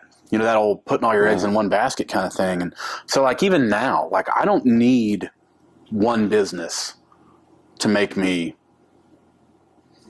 $500,000 a year. But I'll take 5 businesses. I'll take 5 businesses that all make 60. Yeah. And if one falls off, you still got the other while you repair the one that fell off. There's not one of my businesses that would go away right now that would cripple me. Right. Because they're all kind of their own little thing that contribute to a good life. And I think that if more people got over that fear of just walking away from whatever corporate bullshit job they have or whatever miserable thing that they hate going to every day, man, just go do something different. Like my mom told me, you're not going to sit here and just Well, half of their luxuries aren't really things they want. It's things that society tells them they want. Yeah. And they're trying to keep up with the Joneses in life. But if you simplify your life quite a bit and just focus on happiness, your need for material things becomes really low. Yeah. Because you're not trying to use anything else to provide you happiness. The material things I need are this. They are materialistic, but it's because I do shit with them. I need my 9-foot 5-weight fly rod. Yeah. And yes, I also need that 6-foot spin rod because those are different things that I use for different things. Those are tools. Yes, I need this kind of a shotgun versus this kind of a rifle because they have different needs. So yes, a lot of things in my world are still materialistic, but it's because I use them as tools. That's more survival than materialistic. For me, take it back yeah. to pre-common time. Those were necessities to have. More than 100 years ago, right? You know, yeah. My freezer at home right now is full of meat that I went out and killed, or fish that I went out and caught, or vegetables and shit that we grew in our yard, in our garden. Also do the chickens? Yeah, I mean, I eat. My backyard provides me life every day. Yeah. Chickens are a great thing. I recommend everybody have. There's a weird thing called chicken math. Have you heard of chicken math? Mm-mm. So chicken math is, it doesn't matter how many chickens you say you're going to have, build your chicken coop for like 5 times that many. Really? Because sometimes you have to buy like 10 chickens. You can't just buy 2 chickens. Gotcha. Or one's going to die. Well, then you can't go buy another 1 chicken. So you have to buy another 4, sometimes 5. So, and then just in general chicken math, if you can take care of 5 chickens, you can take care of 50 chickens. It's not really, it doesn't exponentially get harder. Yeah. It's just chicken math. My wife talked me into like 3 chickens. Now I have like a dozen. Yeah. And it's just part of it. And I wouldn't change any of it. No. Half of them don't lay eggs anymore. And we're not allowed to kill them and eat them because Maddie's now got names for them and all that. But, yeah, and I think these hard times has got some people understanding they need a little bit more sustainable life, and they COVID was good for that. Opened some eyes to. There's a lot of people that got a little bit more understanding of the self-sufficiency. I had a lot of people reach out to us from all over, and I wasn't even in that prepper field. I wasn't in that space at all. But just by sheer relation, people think you sell guns. They think you know how to survive. Yeah. So you get a lot of people that are like, well, what are you doing for long-term food? It's like, well, I recommend this company. This company's food is shit. Right. This company's food's pretty good. Hey, these water storage methods are better than some. I can teach you how to set up a rainwater collection system off the side of your house with some IBC tanks. We've done that. I can teach you that. You can teach people how to start seeds indoors, and that way you can grow. You can have a jalapeno plant in the middle of your house in December. I mean, it was nice to see the realization for some people during COVID that 911 is not always 10 seconds away. Hold on, let them dogs chewing on my bag. Get off there, asshole. Yeah, those resources aren't that dependable anymore either. That's a whole other topic that we can get into. Did he get that pin? He's taking off with something. And he knows it too. He's gone. Yep. Get a puppy, they say. Get a puppy. It'd be fun, they said. Well, man, let's wrap it up. We've gone a bit and give the people enough information to go on for a while and decide if they want more or not. Hopefully, at least give them some insight to different points of view, different tracks of life. I think that if people just understood how much diversity really is in the world, not color diversity or gender diversity or lifestyle diversity like that, we aren't the same. We have a lot of similarities, but we also have some differences. And no one in this world, especially in this country, are going to live the same identical style of life. And I think that, especially through COVID stuff, I saw so many people just say, you have to live life like this, and you have to live like this, because they aren't aware that they're communicating with people that live complete different environments than they're in, And we need to realize that just because we're all in the United States of America, people that live 20 miles down the road experience a complete different life than we'd experience in every direction, and people really need to kind of step back and realize how small things really are, but also how large they are at the same time. And I think that can really start to help just people start understanding, hey, They you know aren't this. an idiot because they don't understand certain things. Where they come from, those things aren't in existence. You know, people in New York that have never driven a vehicle shouldn't have an opinion to somebody like us that drive literally everywhere that we go. We walk out of our door, we have to hop in a vehicle to get somewhere. Well, I'm also I understand that they don't know anything about I'm also a that. believer in state sovereignty. Right. Like, I don't need somebody that lives in downtown LA telling me how to live. We don't need that, and it won't happen. But society needs to understand they need to stop trying to communicate that way. Yeah, I mean, just stop trying to push yourself on everybody else. No, that goes for us too. Mm-hmm. You know, I don't get to tell someone what they you know, me just calling somebody a fucking idiot for the way they believe in something, it's never going to open a dialogue. No, definitely not. It never is, regardless of whether I feel that way truly or not. Right. I have sat and had so many conversations with people that half the time you're talking to them, you're just like, holy fuck, you don't get any of this. Yep. Then you start trying to figure out how you're going to. But you know what? I sat there and listened to them. Yeah. And believe it or not, at the end of the day, some of those people I'm great friends with now. Like I said, we may completely philosophically disagree on how the world works. Right. But I don't think any less of them. Yeah. I think they'll come to my house and need help if the world ever fucking needs it. But where I struggled with during the scamdemic stuff was, you know, back in my party days for sure. And then a little bit afterwards, before I kind of decided to keep a lot of my life private, you know, I had a very wide range of friends in groups that, you know, I was part of. And, you know, I just always felt like I didn't care what anybody believed in or whatnot. It was who they are and what they stand for. And if we can find some common ground and enjoy spending time together, then that's great. You know, that's part of a lot of reason why I think it was for me when I was partying and stuff was I just like so many different things. You know, one day I'm hanging out with the people at Ober, the next day I'm at the lake, next day I'm in the woods, you know, or all over the place doing different things. And it's given me the ability to experience different cultures in different ways and different aspects and things. And so when the scamdemic stuff happened and I saw what the truth was, what was happening, I tried, you know, speaking and helping people, and just everybody just automatically against me. And it was weird because, like, I really had an understanding, but I didn't know how to communicate that to people. Yeah. So after a couple of years, I took a complete year off of the internet for the most part. That was the best thing you could have done. To sit back and kind of really evaluate what was going on and how to communicate with people properly to effectively incite some sort of change. But then I also battle with myself and, okay, I have a problem with people telling other people how to live their life.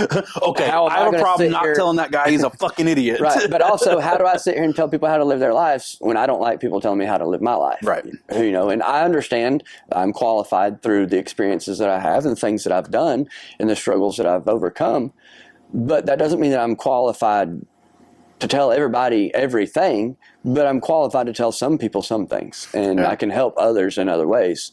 But I've also taken that time to plan an approach and to really work on how to do it in a way that I think can, I was going to chew everything, that I think can incite some change. And I'm hoping that through this format.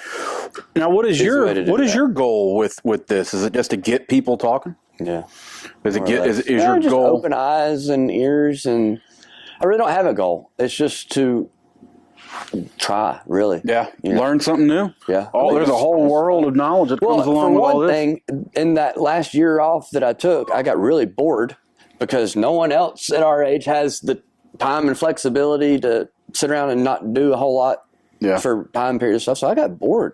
I wanted to start having conversations again. I needed to start seeing people again and, you know, being involved. I really wanted to figure out how to get back into being involved in the culture that I was when I was involved in a lot of different groups and things, but without the things that I used back then to do it with. You know, it's like, how can I be involved in so much and still be out and about in society, but not have to do all the societal things with it. Not have to take Jaeger bombs to do it. Right. Yeah. God, that's horrible thought.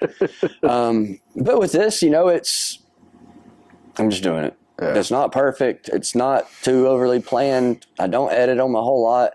It's just a conversation I'm going to put on the internet and hope that people watch it and can get something out of it, And that's where, I've got such a vast difference of people that I'm going to have on here that, If people want to reach out to you and talk to you, where can they reach out to you? Either on any social media or they could probably email. Like you have a page for?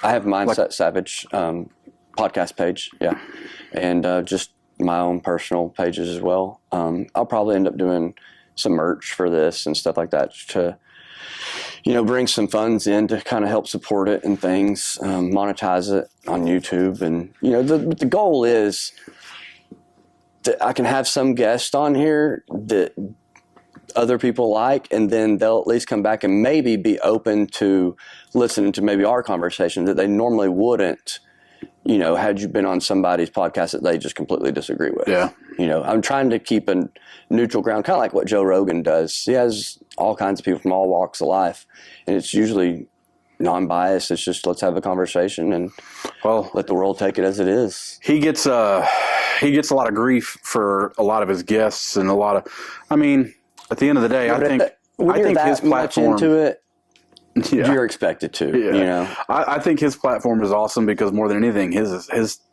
is time. Mm-hmm. It's not using our, not to keep beating the political thing, but you talk about like presidential debates. I'm supposed to vote on a guy that has 90 seconds to tell me his plan. Right. I want to see somebody. It's not really his plan. It's just what he can do to tell us how bad the other guy is. Sit down and have a 4-hour conversation with your opponent. Then I'll have a better idea how y'all really feel about some shit. You can tell by. No, I want to see how they act with their family. How are you disciplining your kids? How are you treating your wife? How are you when you can't pay the bills? How do you act in those times? Because the character is what I really care about. Yeah. Because it's tough. Anybody can do a job. They can't just create the character. It's tough. I can tell you now. I have torn feelings on a lot of people blasting a president for the failures of his son. Now, there's a lot of shit that I believe they probably did together that were not right. But I think people are just grasping at straws. Yeah, I would hate for my dad to ever feel like he was being held to the flame for all the wild shit I did. I don't even think those people feel like that, though. I think they're so detached and so evil that I just mean have that moral compass like we do. Republicans hammer Joe Biden because of his mistakes of his son, and I don't think that you should hammer a parent for the actions of their child, because as a father, my kid does shit I think's ridiculous all the time, and now it's my job to guide her and train her and all that stuff. But at the end of the day, she has got me and her mother in her. And I can guide her and train her all I want, but that kid's going to still be the same stubborn asshole that I am. And I'm fine with that. Mm-hmm. And she's going to screw up, and she's going to make mistakes, and I'm fine with that. I think she'll be a better human for those mistakes. It's being able to grow up and acknowledge them, not run from them and say they didn't happen. Right.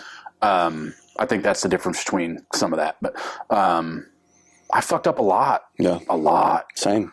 And I'm going to fuck up some more. So at least when you fuck up, that shows that you're trying. Every business I have may crumble and fail, and I may have to go punch a time clock again someday. I'm all right with that because I got out and did something about it. I didn't just think about it. I didn't just. Yeah. And now you know that you can. You're resilient, and if you fail, you can get up and try again. I wish this current generation, and I don't even mean like the work ethic. There's a lot of ways you can work for yourself with no real physical work and still make great money. Online stuff and remote work. But I wish people would get out of that mindset of get out of high school, go to college, spend 4 years thinking I'm headed to this path, go get a job in that path, and then do that for 25 years. Yeah, that lifestyle doesn't exist anymore. Yeah, it's boring as shit. I don't even think it's possible because employers don't keep employees that long anymore. Right. I mean, I've got 3 potential careers that I'm dealing with right now, and I still have more free time than a lot of people I know that are making minimum wage. And it's not because I'm better at anything. You might use your time a little bit better than they do. Sometimes. Because that's part of the Sometimes not. skill is, being able to do things in less time. Yeah. I don't mind, but at the same time, like when you're working for yourself, you don't have to work as hard later. Right. So beginning, you have to work way hard. Mm-hmm. Lot of early, cold, wet mornings, wiping golf carts down, and a lot of late nights trying to figure out wiring on shit that I don't want to figure out wiring on, or a lot of long days working on guns that I've never held in my life, but I have to figure out how to completely replace this trigger assembly and all that shit. Or, well, I'm cleaning all the M1 Garands that the local honor guard uses, and they've got a funeral on Saturday, and I've got to get 8 of these guns cleaned up and back to them by Saturday so that they can go and properly respect this guy when they put him in the ground. Yeah. There's a lot of things like that, but physically hard work goes away. Mm-hmm. Once you do it a little bit, you can afford to hire somebody. Mm-hmm. You can afford to figure out that, hey, I suck at accounting. I'm really good at math. Yeah. I suck at accounting. That goes back to nobody ever fucking taught me accounting. Yeah. If they would have taught me that in high school, that would have been great. Yeah. Now I have to spend fundamental skills. Yeah. Now I spend $10,000 a year for somebody that did go to college for accounting to tell me what I'm making. Right. And hope that they're doing it accurately. Yeah. It's interesting to watch too, the interaction with people that do have these, we have a bookkeeper, we have an accountant. And it's interesting to watch these people that have devoted their entire life to this one job, and they start seeing about what you're making or what you're doing. And they're like, well, what do you do again? And I'm like, well, I kind of do a little bit of everything. I don't even know that that's possible. Yeah. I don't really know what to say I do. What do you do for a living? I don't know. A little bit of everything. I don't know what I do for a living. I work for myself. That's what I do for a living. I live. Yeah, I mean, I'm a dad. I'm a really good dad. I try and make sure that we eat well. I think I keep a pretty squared away front yard. You know what I mean? Like just little shit like that. Like, well, I don't know what I do for a living. I'm just a regular guy that keeps fucking up. Yeah. I think we should always be on constant pursuit of figuring it out. Really, that's the truth. Lifelong. Especially now, because what we've been told may or may not be true about things. Yeah. A lot of things have been suppressed, and I kind of look at it as an exciting journey. I don't think that if I didn't have my mental health and everything else in my life where I do now, I could enjoy kind of doing this at this stage. But like you said, the work that I put in, the 12, 14, 16-hour days that I did for 20 years have got me to a point where I can live this life now, and I can do it happy and comfortably. Yeah. And, I deal with physical things that suck because of how hard I work. I, don't have certain things because I spent all of my time working for the last 20 years. But, the benefit is now I've got the next however long to not have to live life like I did for a while. And now, another part with what this podcast is I get to have interesting conversations with all kinds of different people. That gets to help me learn. Then I can help process maybe how to fix things in a better way, to reach different people. It's just, there's no telling where this can go. It may go viral on certain things, and then I may have, who knows, contacting me wanting to talk and what I can learn and experience and do, But luckily, I've got the ability to do that now. Yeah. And I have no set way of this is how it has to be, this is where it has to go. So my expectations can't get ruined if I don't have any. Yeah. I'm just kind of going with it. And that's why I've decided to do at least 15 episodes before I even post one. Because for one, when I do start posting, I want to have a consistent schedule. I want it to be right. But then when I post that first episode, it's going to suck. And I'm going to probably get some negative comments.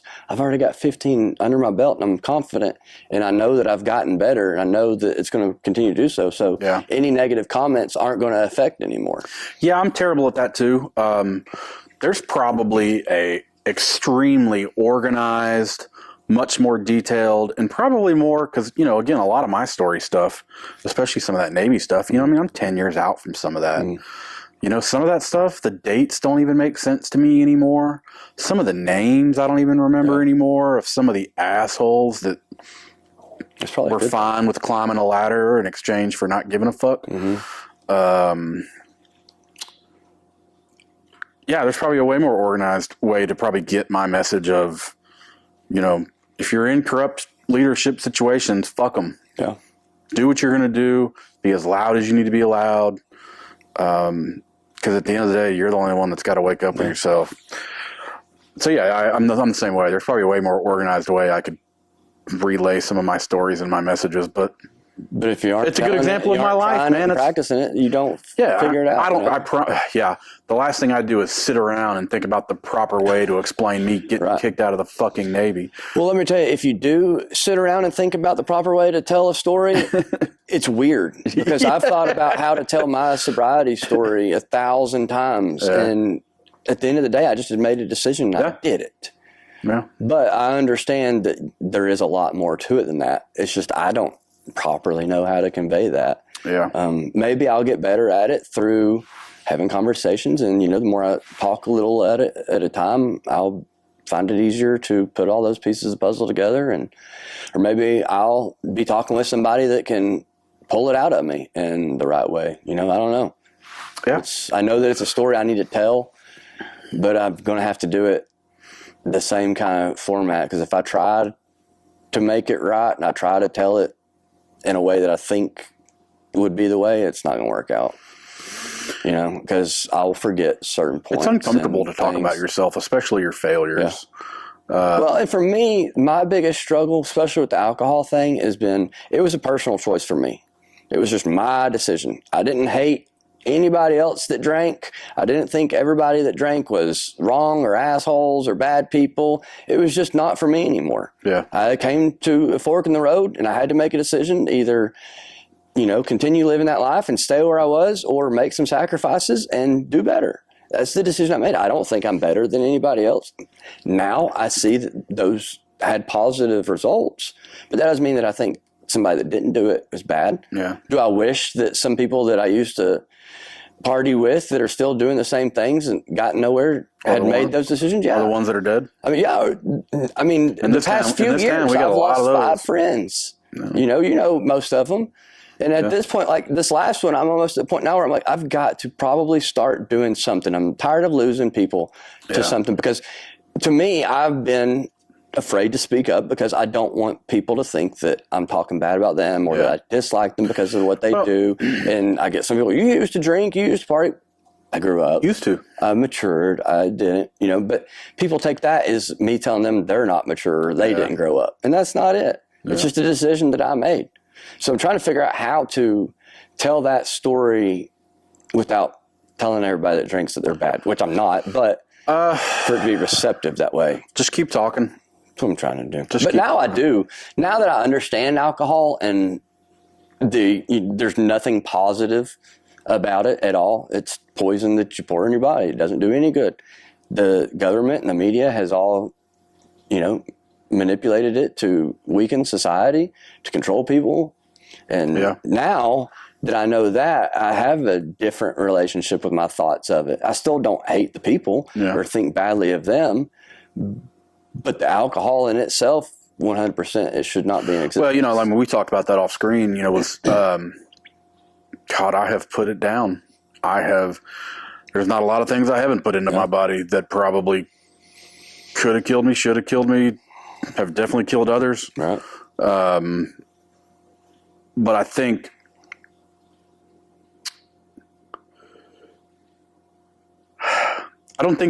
I think everybody's got to do their own journey, So I think when you hear someone saying, drinking's not for me, the first thing that pops into my head isn't, well, that person's calling me this or that or this or that. It's like, well, they're just in a different place than I am. You are a different person, though, than most. I don't feel that to way. hide things. I have. Right, but you a don't lot of nights. You can't. I drank it to fucking kill things. I mean that. When I tell you that, some people chuckle when I make that comment, like I drowned my demons with bourbon. No, I fucking killed them. That was the only way I could sleep. I drowned for them a while. Was to get so drunk that I would pass out. That was the only way I could go to sleep. Yeah, a lot of mine was anxiety, and I've never been a pill person. The medicine side of it, I never wanted to be like, let me get on a bunch of these meds, because I've had some people in my family with some mental illness, and I've seen what that medicine's done.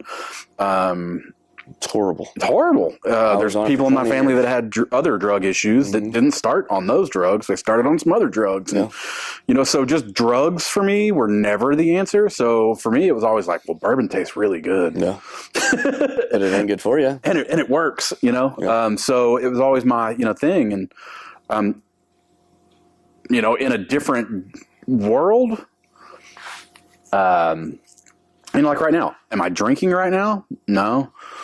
Am I going to drink again? Absolutely. Right. Is it poison? Sure. But I think that, and this is going to sound crazy, but I think I need a little poison every now and then. Completely fine. I need a little poison from time As to long time. as you know that that's it. Yeah. If you were in denial and say, I don't know, I just won it because of this, then it's a little bit different situation. Yeah. But as long as you know I'm doing something I shouldn't be doing, I just want to do it anyways, but I'm going to do it in moderation. I'm not going to let it control my life or affect me in any way. Completely understand. Everybody has a vice of some sort.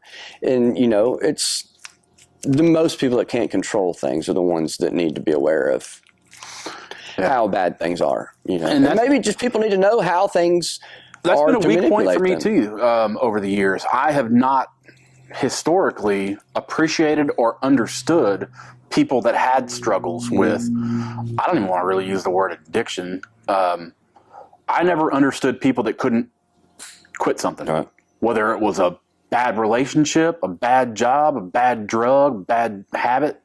I never understood people that couldn't just flip the switch. Yeah. I still don't. Right. I'm just more aware of the fact that. But you understand that you don't understand. Yeah, and that they are. I used to say, whenever I was new at a job or something, I used to say like, well, I don't know what I don't like. The biggest way that I learned to learn was I would tell people, I don't know what I don't know. So how about you just teach me what you think I should know, and then we'll kind of take it from there. Right. And I would apply that to a lot of things in life. People were like, well, what do you want to learn? I'm like, well, I don't know. I don't know everything. What I don't know. And I did that, when I dove into aviation. I didn't know what I didn't know. So I listened to everyone that I could and learned as much as I could. And some of that has definitely carried over. There's a lot of people that I still don't understand, but I listen. Yeah. And that was, what's that old thing? God gave you 2 ears and 1 mouth for a reason. You should listen twice as much as you speak. Yeah. And listen to hear, not to respond. The world has gotten a little bit off balance on that. People are just listening to respond. Yeah, and I think that you automatically, but people, I think when you're talking to them, like across from the table, I think people can tell when you're just trying to talk versus when you're trying to have a conversation. Right. I usually get bored with those people pretty quickly. Like I suck at emotion. Yeah. And I do this with my wife, like I'm always wanting to solve the problem. I'm always wanting to solve the problem. So I learned that people aren't always looking for a solution. So now we kind of have this thing where it's like, and it's not unique to me. I didn't come up with it. I fucking saw it in some meme somewhere. But I do it, and it works. And it was like, hey, honey, like, are you just wanting to bitch right now, or are you looking for a solution? Or you need a solution, yeah. And she'll tell me, well, I just need to bitch. I'm like, okay. I'll just shut the fuck up. And I don't need to speak, and she can get it all out. We've somewhat done the same, except she lets me know beforehand. Yeah. Because sometimes, depending on what it would be, I don't think to ask. I just go into autopilot and, okay, you're giving me a problem, I'm going to give you a solution. Yeah. My brain, terrible at just slowing it down to say, okay, give it that gap and say, is this or that? It's a little bit harder for me. It was easier for her to say, don't say a word, just listen to me. Yeah. And then I can go ahead and, sure, driving down the road and probably not even listening to half of it, But otherwise, I mean, it's our nature, especially men like us, to problem solve, especially when it comes to people that we love and care about. If we see them dealing with something, it's in our nature to make it better. But that's that same. It's not always the position, though. But that's that same demon that makes me go back and think, like, hey, could all this shit that has worked out bad for me, could I have made it better if I was just a better listener? and maybe didn't focus so hard on trying to fix all these problems, if I'd have just let life unfold with things, but then you're like, But you'll never know. Yeah. Here's what I do in those situations, though. I think about that, and I'm aware of it, but then I consciously just take it with me forward. I don't ever allow it to go back to where it was, because it cannot change anything there. It can only change things forward. Yeah. You know, a lot of the stuff for me was bad relationships of the past. Why did they cheat? Why did this do? If I'd have done this, would this have done that? Would I have done this? Why did I cheat? You know what I mean? Like, it goes. But here's the thing. It doesn't. The understanding of trying to figure out a little bit of that is one thing. Understanding, like being stuck in it to try to figure out if it would ever change, you'll never know. Yeah. Because the other person's not having that conversation with you in your head. Yeah. And it has to be both parties involved. I accept that I'm a flawed thing many years ago. We all are. Yeah. And I tell you, there's a peace that comes with it. Yeah. You know, I don't do the regret thing. And me and my wife have this conversation sometimes, because she is a Regret planner. in itself is poison. Oh yeah, she's a planner. We got to know what we're going. We got to have a backup plan. And I'm like, we're going to just figure it out. Mm-hmm. Why? Because everything works out.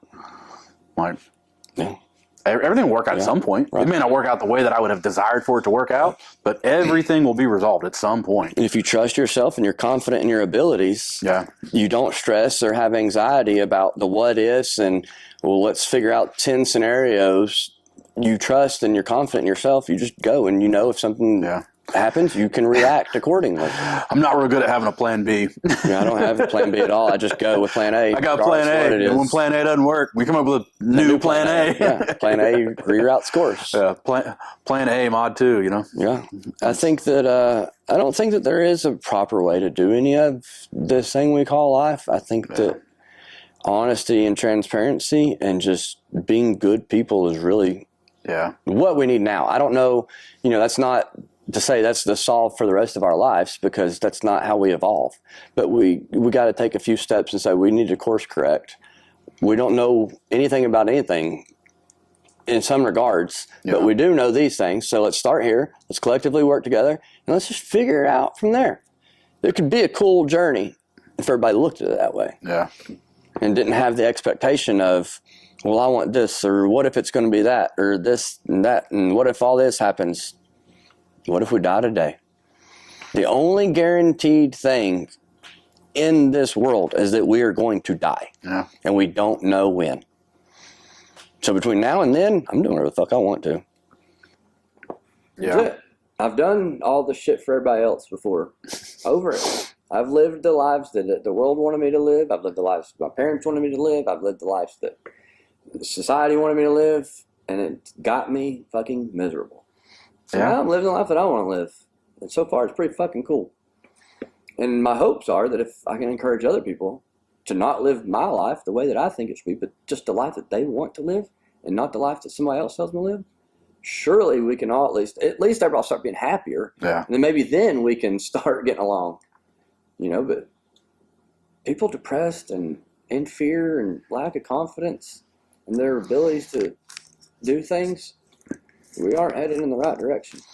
No, I can agree with that. We definitely need some. And I think that, the thing for me is I don't believe in religion at all. But I have faith, and I think that, I try to just be a good example, live life like the Lord did, and go from there. He wasn't perfect. He didn't hang out in the museums with all the perfect people. He was out with people struggling and seeing what life was about. And that's what I hope to do with life. And I used to think that I gave a shit about a legacy, but I don't even know if I do anymore. I'm just trying to do what I can while I'm here. I haven't thought much about legacies. Hey guys, Kevin here. As you can tell, unfortunately, our audio has just cut out. That's due to our batteries going dead in our mics. Mine went out a little over a minute ago, and then Chris's just went out a few seconds ago. So unfortunately, for the last about 2 minutes, there is no audio. And I apologize for that.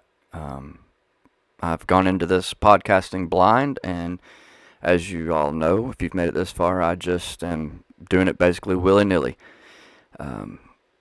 And so I'm learning from my mistakes. I will hopefully not have this happen again. But if you made it this far into the episode, I sure do appreciate you all listening, and I hope you enjoyed it. And like I said, I'm going to learn from these mistakes and hopefully not have them again.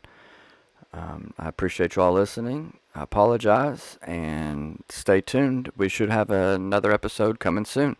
Thanks, guys.